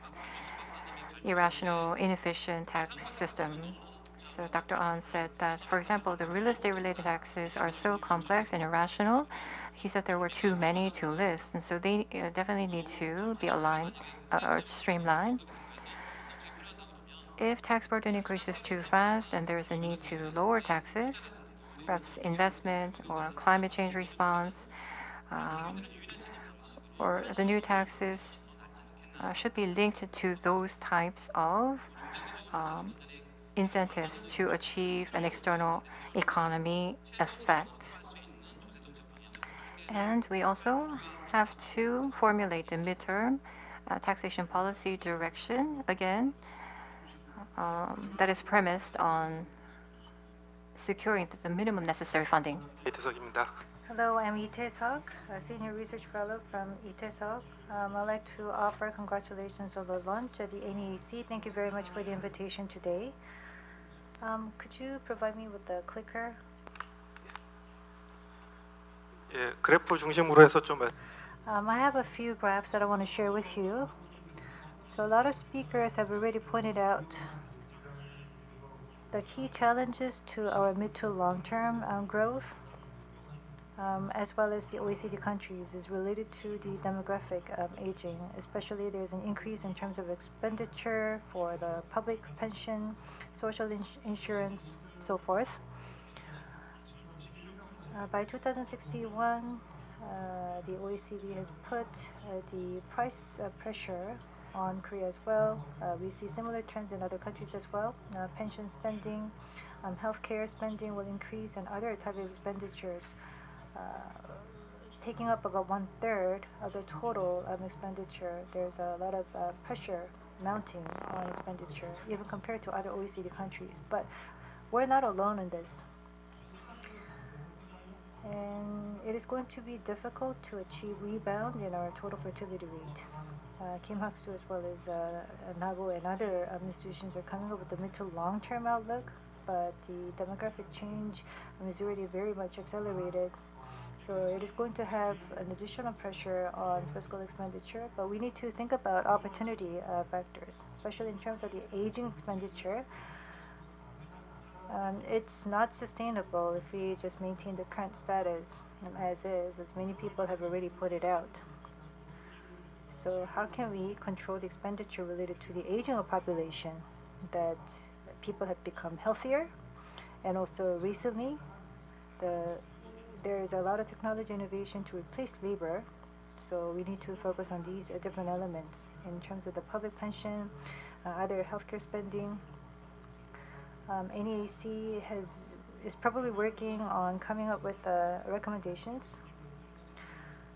True that the national pension reform has not been taking place, so it is very important to come up with the comprehensive social insurance scheme and to adjust and coordinate different interests of the stakeholders. And we have to think about life expectancy and also the labor market change.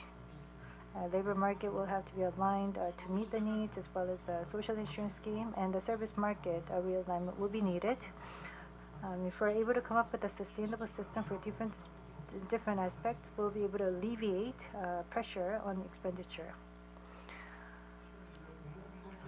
And related to the public sector, there is a high level of efficiency as a sector. Dr. Kim Hak-soo and other speakers have already pointed out that there's entitlement issue for public finance, especially for the local grants, local education subsidy, pension, healthcare. There are different institutions involved in this, and the agriculture and forestry, and also industrial areas. There are establishments, existing stakeholders. In order to get them aboard, we need to come up with different ways to improve efficiency in expenditure. And as Victor mentioned from the IMF, after the Second World War, we saw a rapid price increase in inflation. The traditional price controls were inducing savings in companies, as well as utilizing the economies of scale by controlling the upper bound and the lower bound of the expenditure, and the organizational realignment and evidence-based policy implementations and so forth, and demand adjustments were made.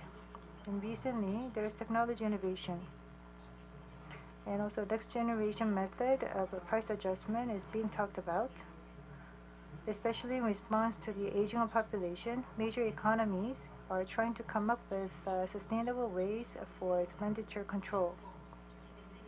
And they're also trying to increase efficiency rapidly. This is related to the reforms, which I understand is currently being discussed at the NEAC. And Using the economies of scale approach, we can deregulate our system, and also to utilizing IoT and different systems. And if we are able to save the cost, we'll be able to reduce the spending for medical sector and also care services to a considerable degree as well. Also, in terms of the direction for the mid to long-term tax policies, of course, there are a lot of issues to be considered. But first of all, we have to provide a predictability for the public, and also to provide them and to get their buy-in on the cost-of-benefit analysis. There are a lot of outlooks and projections that exist which could actually serve as a hindrance. Ministry of Economy and Finance, or the NABO, IMF, OECD, and S&P, various agencies are coming with the same direction, especially in terms of the public pension fund. Compared to GDP, the level should be kept at 2% or 3% increase. That is based on the current system. And based on these baselines, we could actually work to save our budget by realigning our system. And we will need to come up with better ways for funding and financing. And I've done some research on this in terms of the corporate income tax, consumption tax, and also policy mix of that, and also to put in place, I have reviewed various scenarios in order to come up with a 0.15% of the annual average cut. We can think about increasing our consumption tax, but we cannot go too much because it will have a negative impact. So we should actually combine the income tax, the consumption tax, and at the same time individual income tax. And if we're able to combine these taxes, and the consumption tax rate should be adjusted higher to be the same level of the OECD, and for other tax to be on par with the US tax rate. I believe that this is going to be a more efficient way of tax realignment. Lastly, in terms of the fiscal governance, Dr. Kim talked about various aspects, but in terms of the fiscal rule, there are both upsides as well as downsides. One of the downsides includes it could increase actually procyclability of the public finance. If we are able to manage rule-based fiscal policy, it would be very difficult to maintain procycled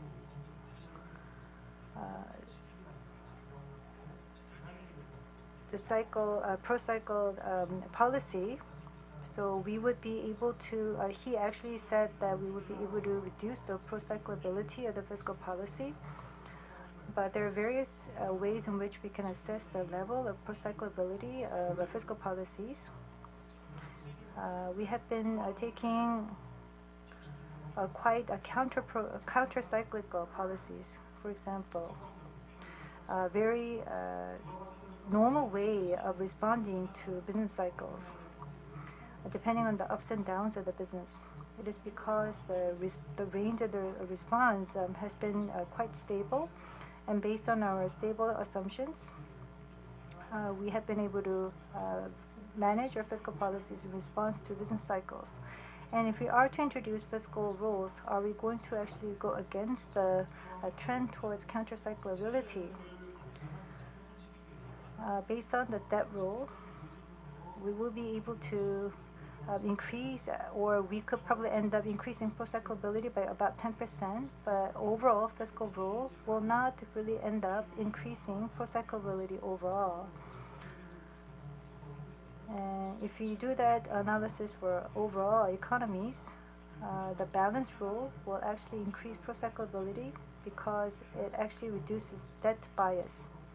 For those countries that do not have the fiscal rule, they should introduce a balance rule. And they have been spending their money based on that approach. And Dr. Kodlikov raises concern about a fiscal rule, that many indicators have their limitations. Recently,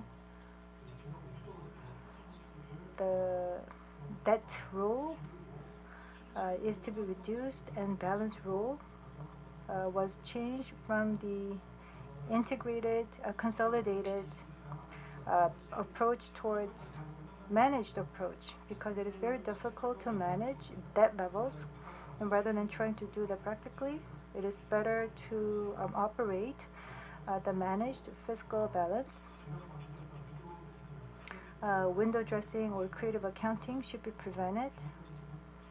That means we need to set up an independent fiscal institution, but at the same time, many fiscal experts, as well as the public, should take keen interest to look at the developments and changes in the aggregate public finance. Thank you, and that concludes my comment. 감사합니다. 그 네 분 토론자께서 시간을 대강 잘 Yes, thank you very much. Everybody was good about keeping to the time.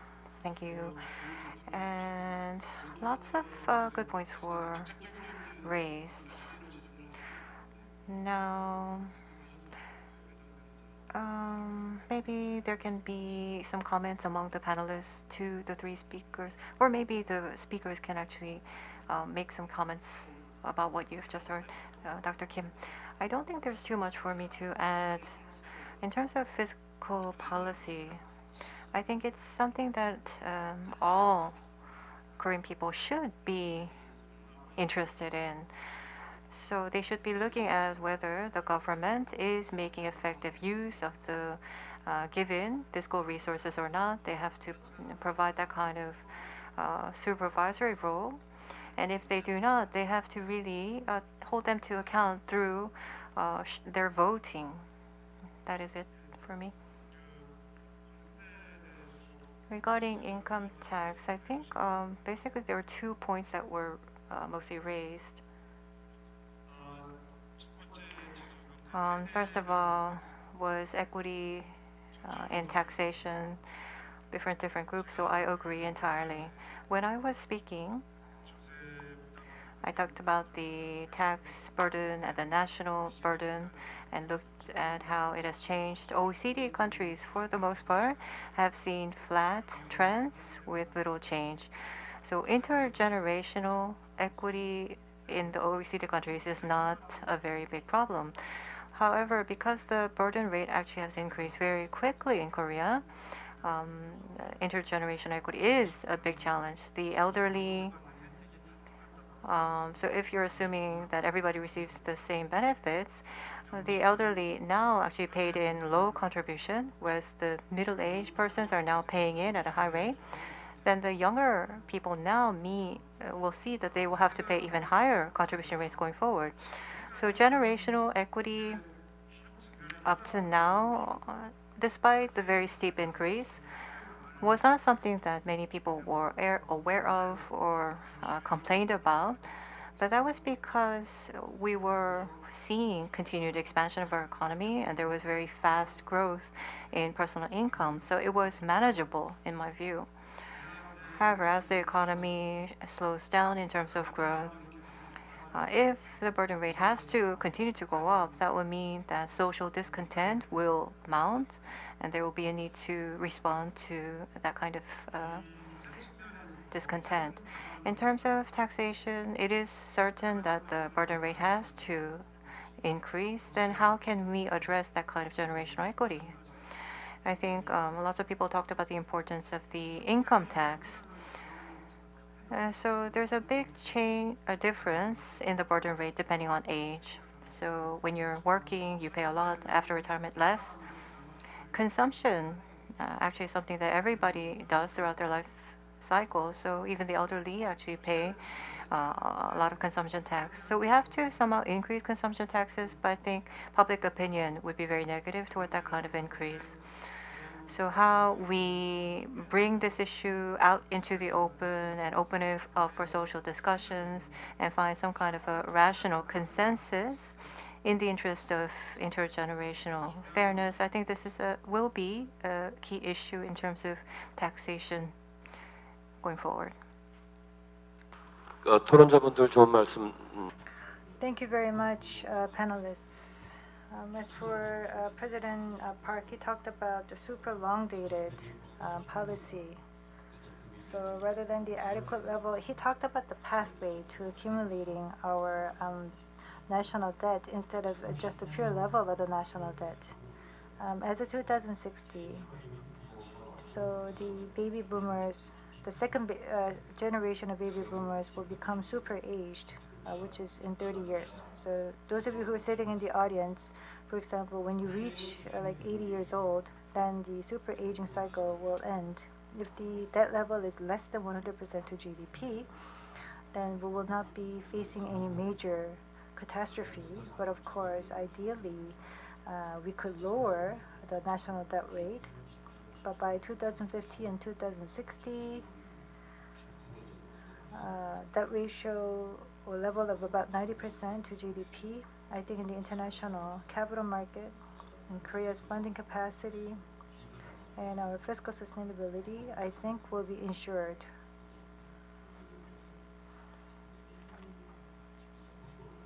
So the rate of increase will need to be controlled effectively.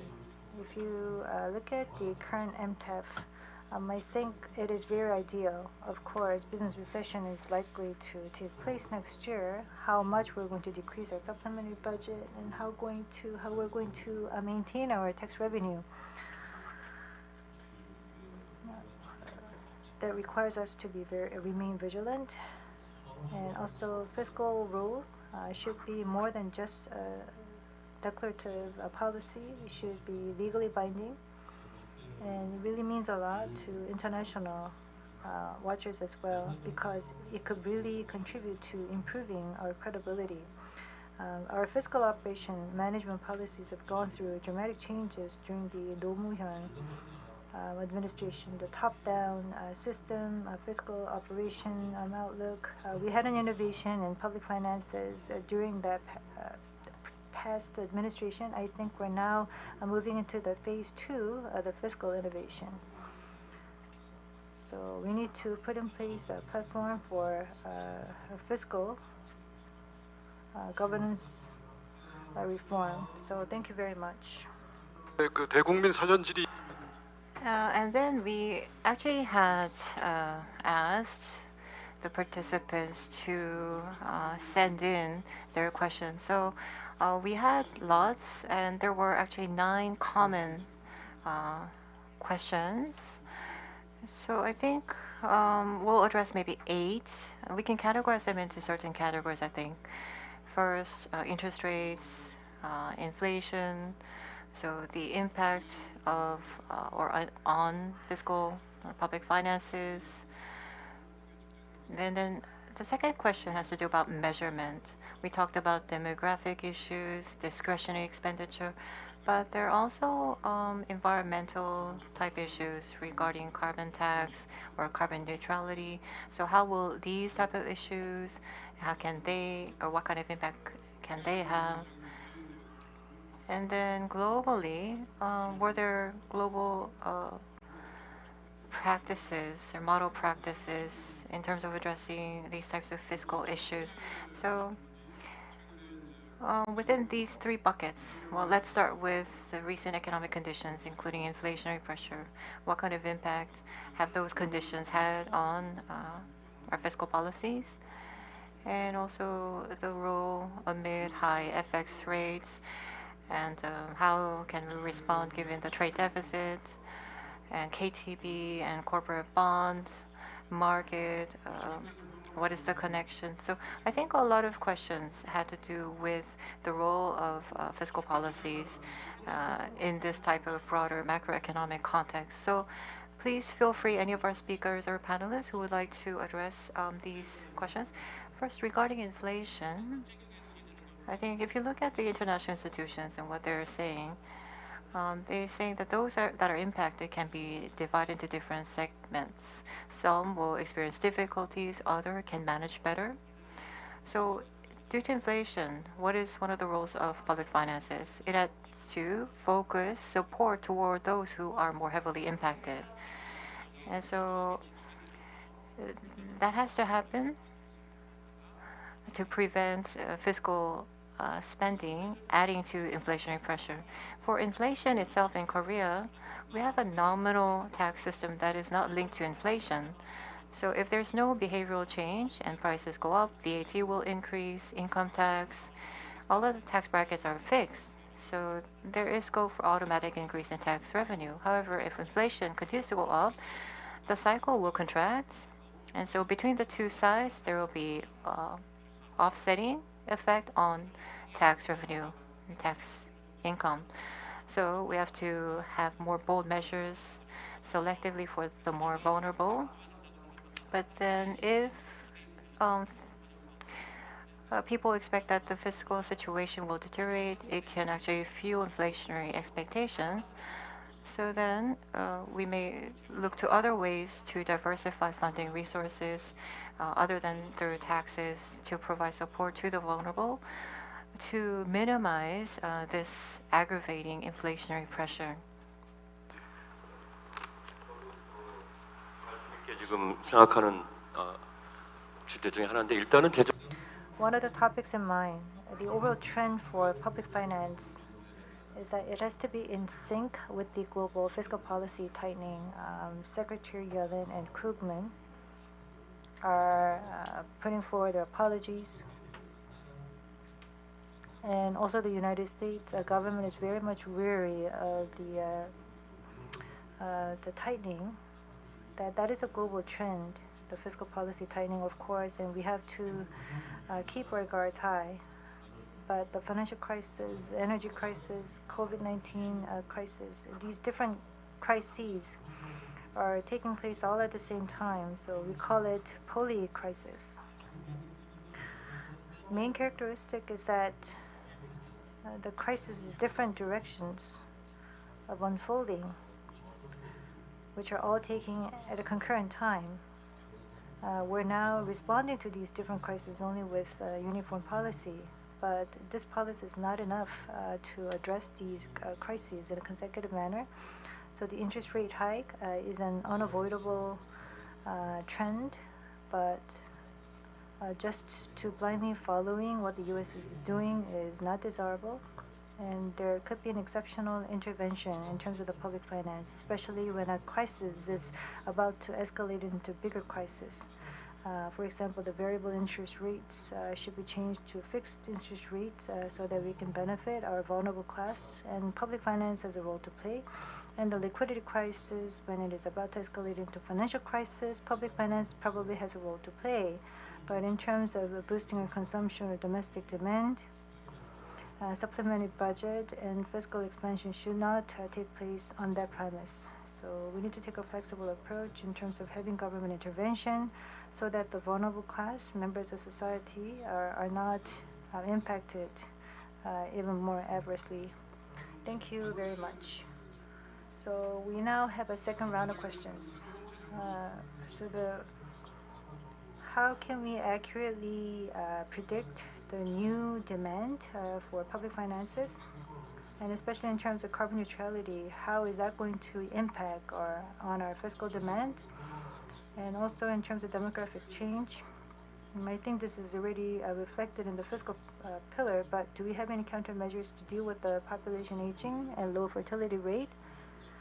In terms of the demand projection, I think that is the main gist of the question. So I don't think we have really talked about environmental issues, carbon neutrality, CO2 emissions reduction. How is that going to impact our public finance? In terms of the carbon neutrality, of course, we were not able to reflect it explicitly in the process.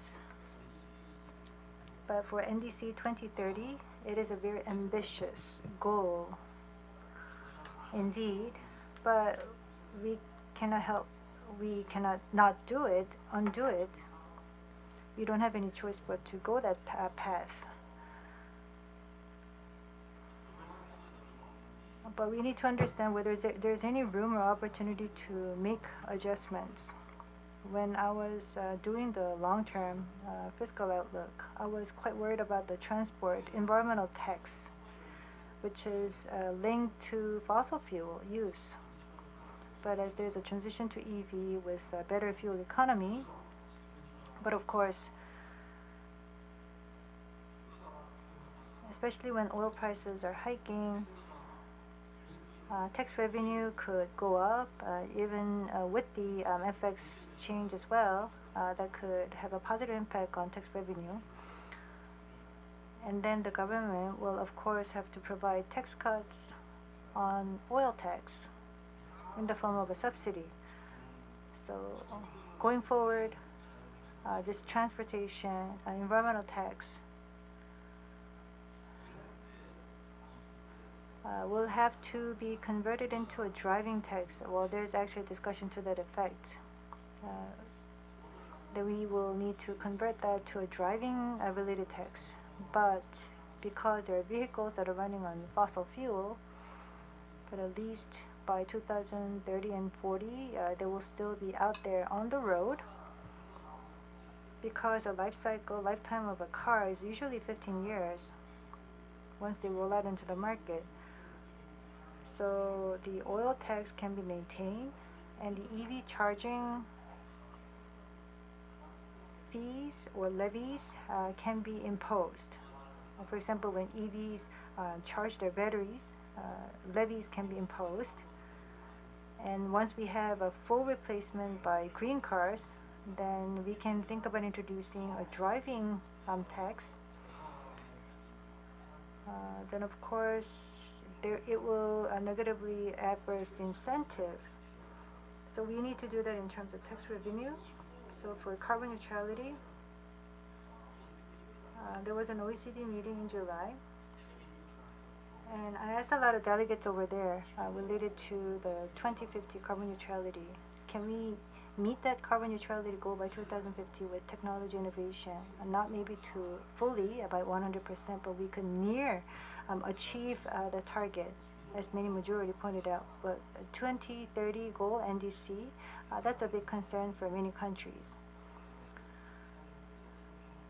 I hope that there would be some social discussion on 2030 NDC, but we need to develop technology rather than try to disseminate different tools so that we can reduce the cost of achieving carbon neutrality by utilizing different tools. So key IPF and National Assembly Budget Office, I understand, have a research being conducted. So effective carbon rate, of course we can talk about driving tax or transportation tax and different environmental levies and charges, and also car-related taxes as well. And many ministries, whether it is MOEF or Ministry of the Interior, and also the Ministry of Environment, are related to this as well. So the effective carbon rate, I think a policy adjustment will be needed in that regards. 최근에 이제 정부에서 Well, recently, the government, in order to achieve carbon neutrality goals, there was a big change to the National Finance Act. So climate budget type system was adopted. So the central government or the local government, there are different fiscal funded projects.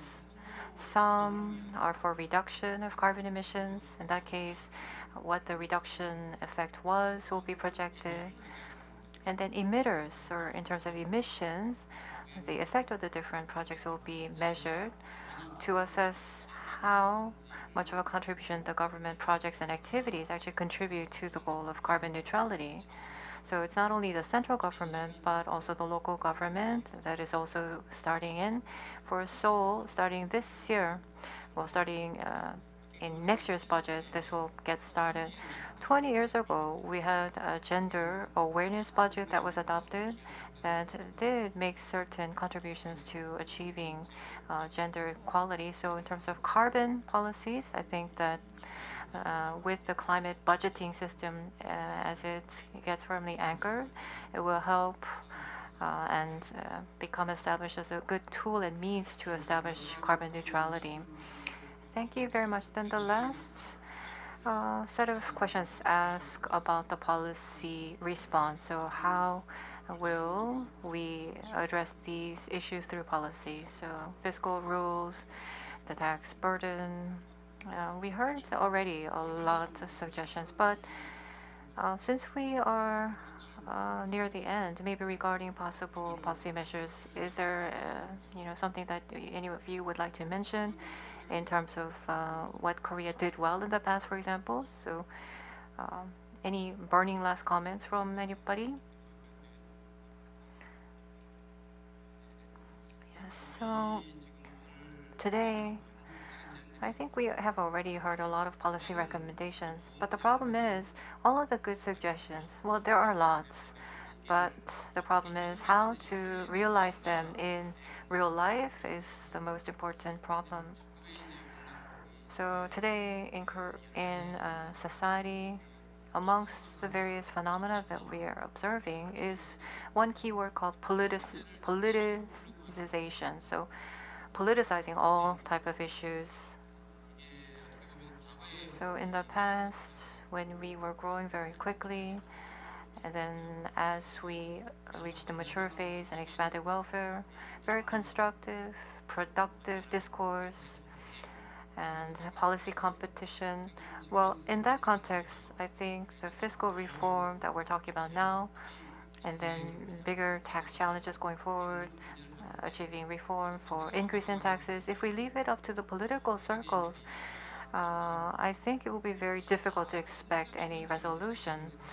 So we can refer to successful cases of fiscal reform in other countries, and maybe inside Korea as well.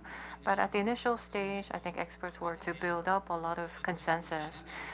So reform alternatives were introduced to establish as possible alternative options. And then the political circle would choose among those options. I think that kind of process actually helped in terms of the substance of the reform and in terms of boosting the likelihood of success. So maybe in Korea, well, rather than just leaving it to expert groups only or politicians only, we have to really gather broad wisdom and build public opinion and consensus and support. And we need to establish some kind of agreement within the political arena, although it will be hard, to come up with measures for fiscal sustainability. Thank you, and I think our time is up, so we need to wrap up our session.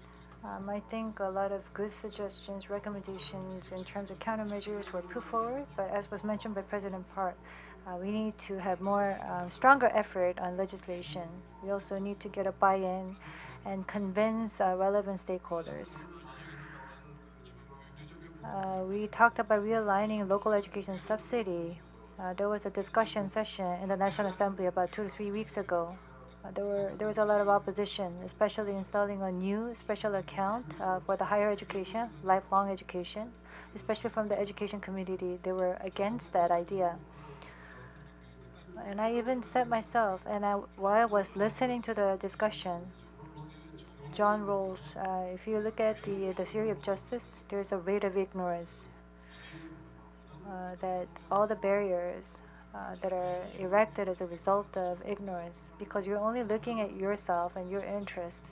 You get too much involved in a discussion that would only favor your opinion, your interest. So it's very difficult for stakeholders to come up with a rational outcome. So, but we have these many silos in public finances management. There's the personal interest, so much stake involved. So it's difficult for stakeholders to come up with a very effective and rational policy options. And also politicization is one of the issues as well. And if all these countermeasures are put in place, I think we will have a bright future and outlook for our public finances. Thank you very much, and that concludes our discussion. Why don't we give a big round of applause to our session speakers as well as our discussants. Thank you very much. Thank you for sharing your insights as well on public finance of Korea. You may return to your seats.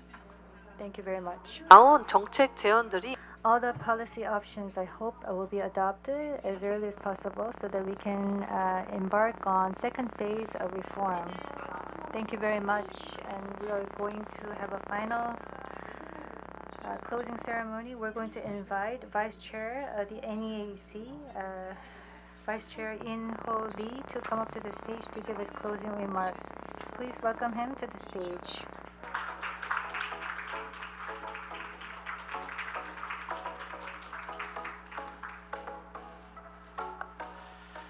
예, 여러분들 Yes, so it was a long day. Thank you everybody for taking part, all your hard work. I was sitting in the audience from start to finish. I believe I learned a lot, and I think that our conference was very well structured and really produced good results. I did mention in the morning, but to put together today's event, there were two people, Professor Ho-chul Kim and Professor Tae-seok Lee, who really played a very important role. So thank you very much. And within the NEAC, all of the teams, of course, worked very hard, but the economic section actually worked very hard and actually helped make today successful. Thank you very much. In the last part, Professor Won mentioned, I think that already a lot of things are already known. So it's now a matter of putting into action and real practice. So as I said, listening, it just occurred to me that the NEAC should take these good ideas and promote them widely so that we can contribute to actual implementation of those ideas. And as I listened, it felt, well, there were some outlooks that actually were geared toward the negative. But then on the other hand, ultimately, I think we're talking about debt and indebtedness. But if you earn a lot of money, you can actually pay down your debt. So on the one hand, Korea, if we're good about growth and earn a lot of money, then I think this will appease the concerns of a lot of people who are very anxious about our fiscal position. Hopefully, the next time the NEAC can meet you, and then we can talk about how to promote growth. So today, I will say there were some negative points raised, yes. And it's important for us to know our current status in order to formulate policy response. So it is very important in terms of preparedness. So I think that was all good. And I thank all of the experts for your views. We will definitely keep those comments in mind as we move forward to achieve sustainable growth and a sustainable pathway for growth. And I hope that we are certainly successful. I look to you to join us in our effort as well. Thank you very much. Please join me in thanking Vice Chairman Mr. In-ho Lee. So thank you very much. And I think he brought up a very salient point, and so we're very happy to conclude on that high note. So we have many members still joining us on and offline. I would like to thank everybody for your attention throughout the international conference. So as we sought the role of the public finance for sustainable growth, I think we were able to earn a great deal of takeaway from all the experts and specialists who spoke. So thank you very much for, again, joining us for a long day on and offline. Thank you very much. With that, we'll conclude the International Conference on Public Finance for Sustainable Growth. I am announcer Lee Yeon-hwa. Thank you very much.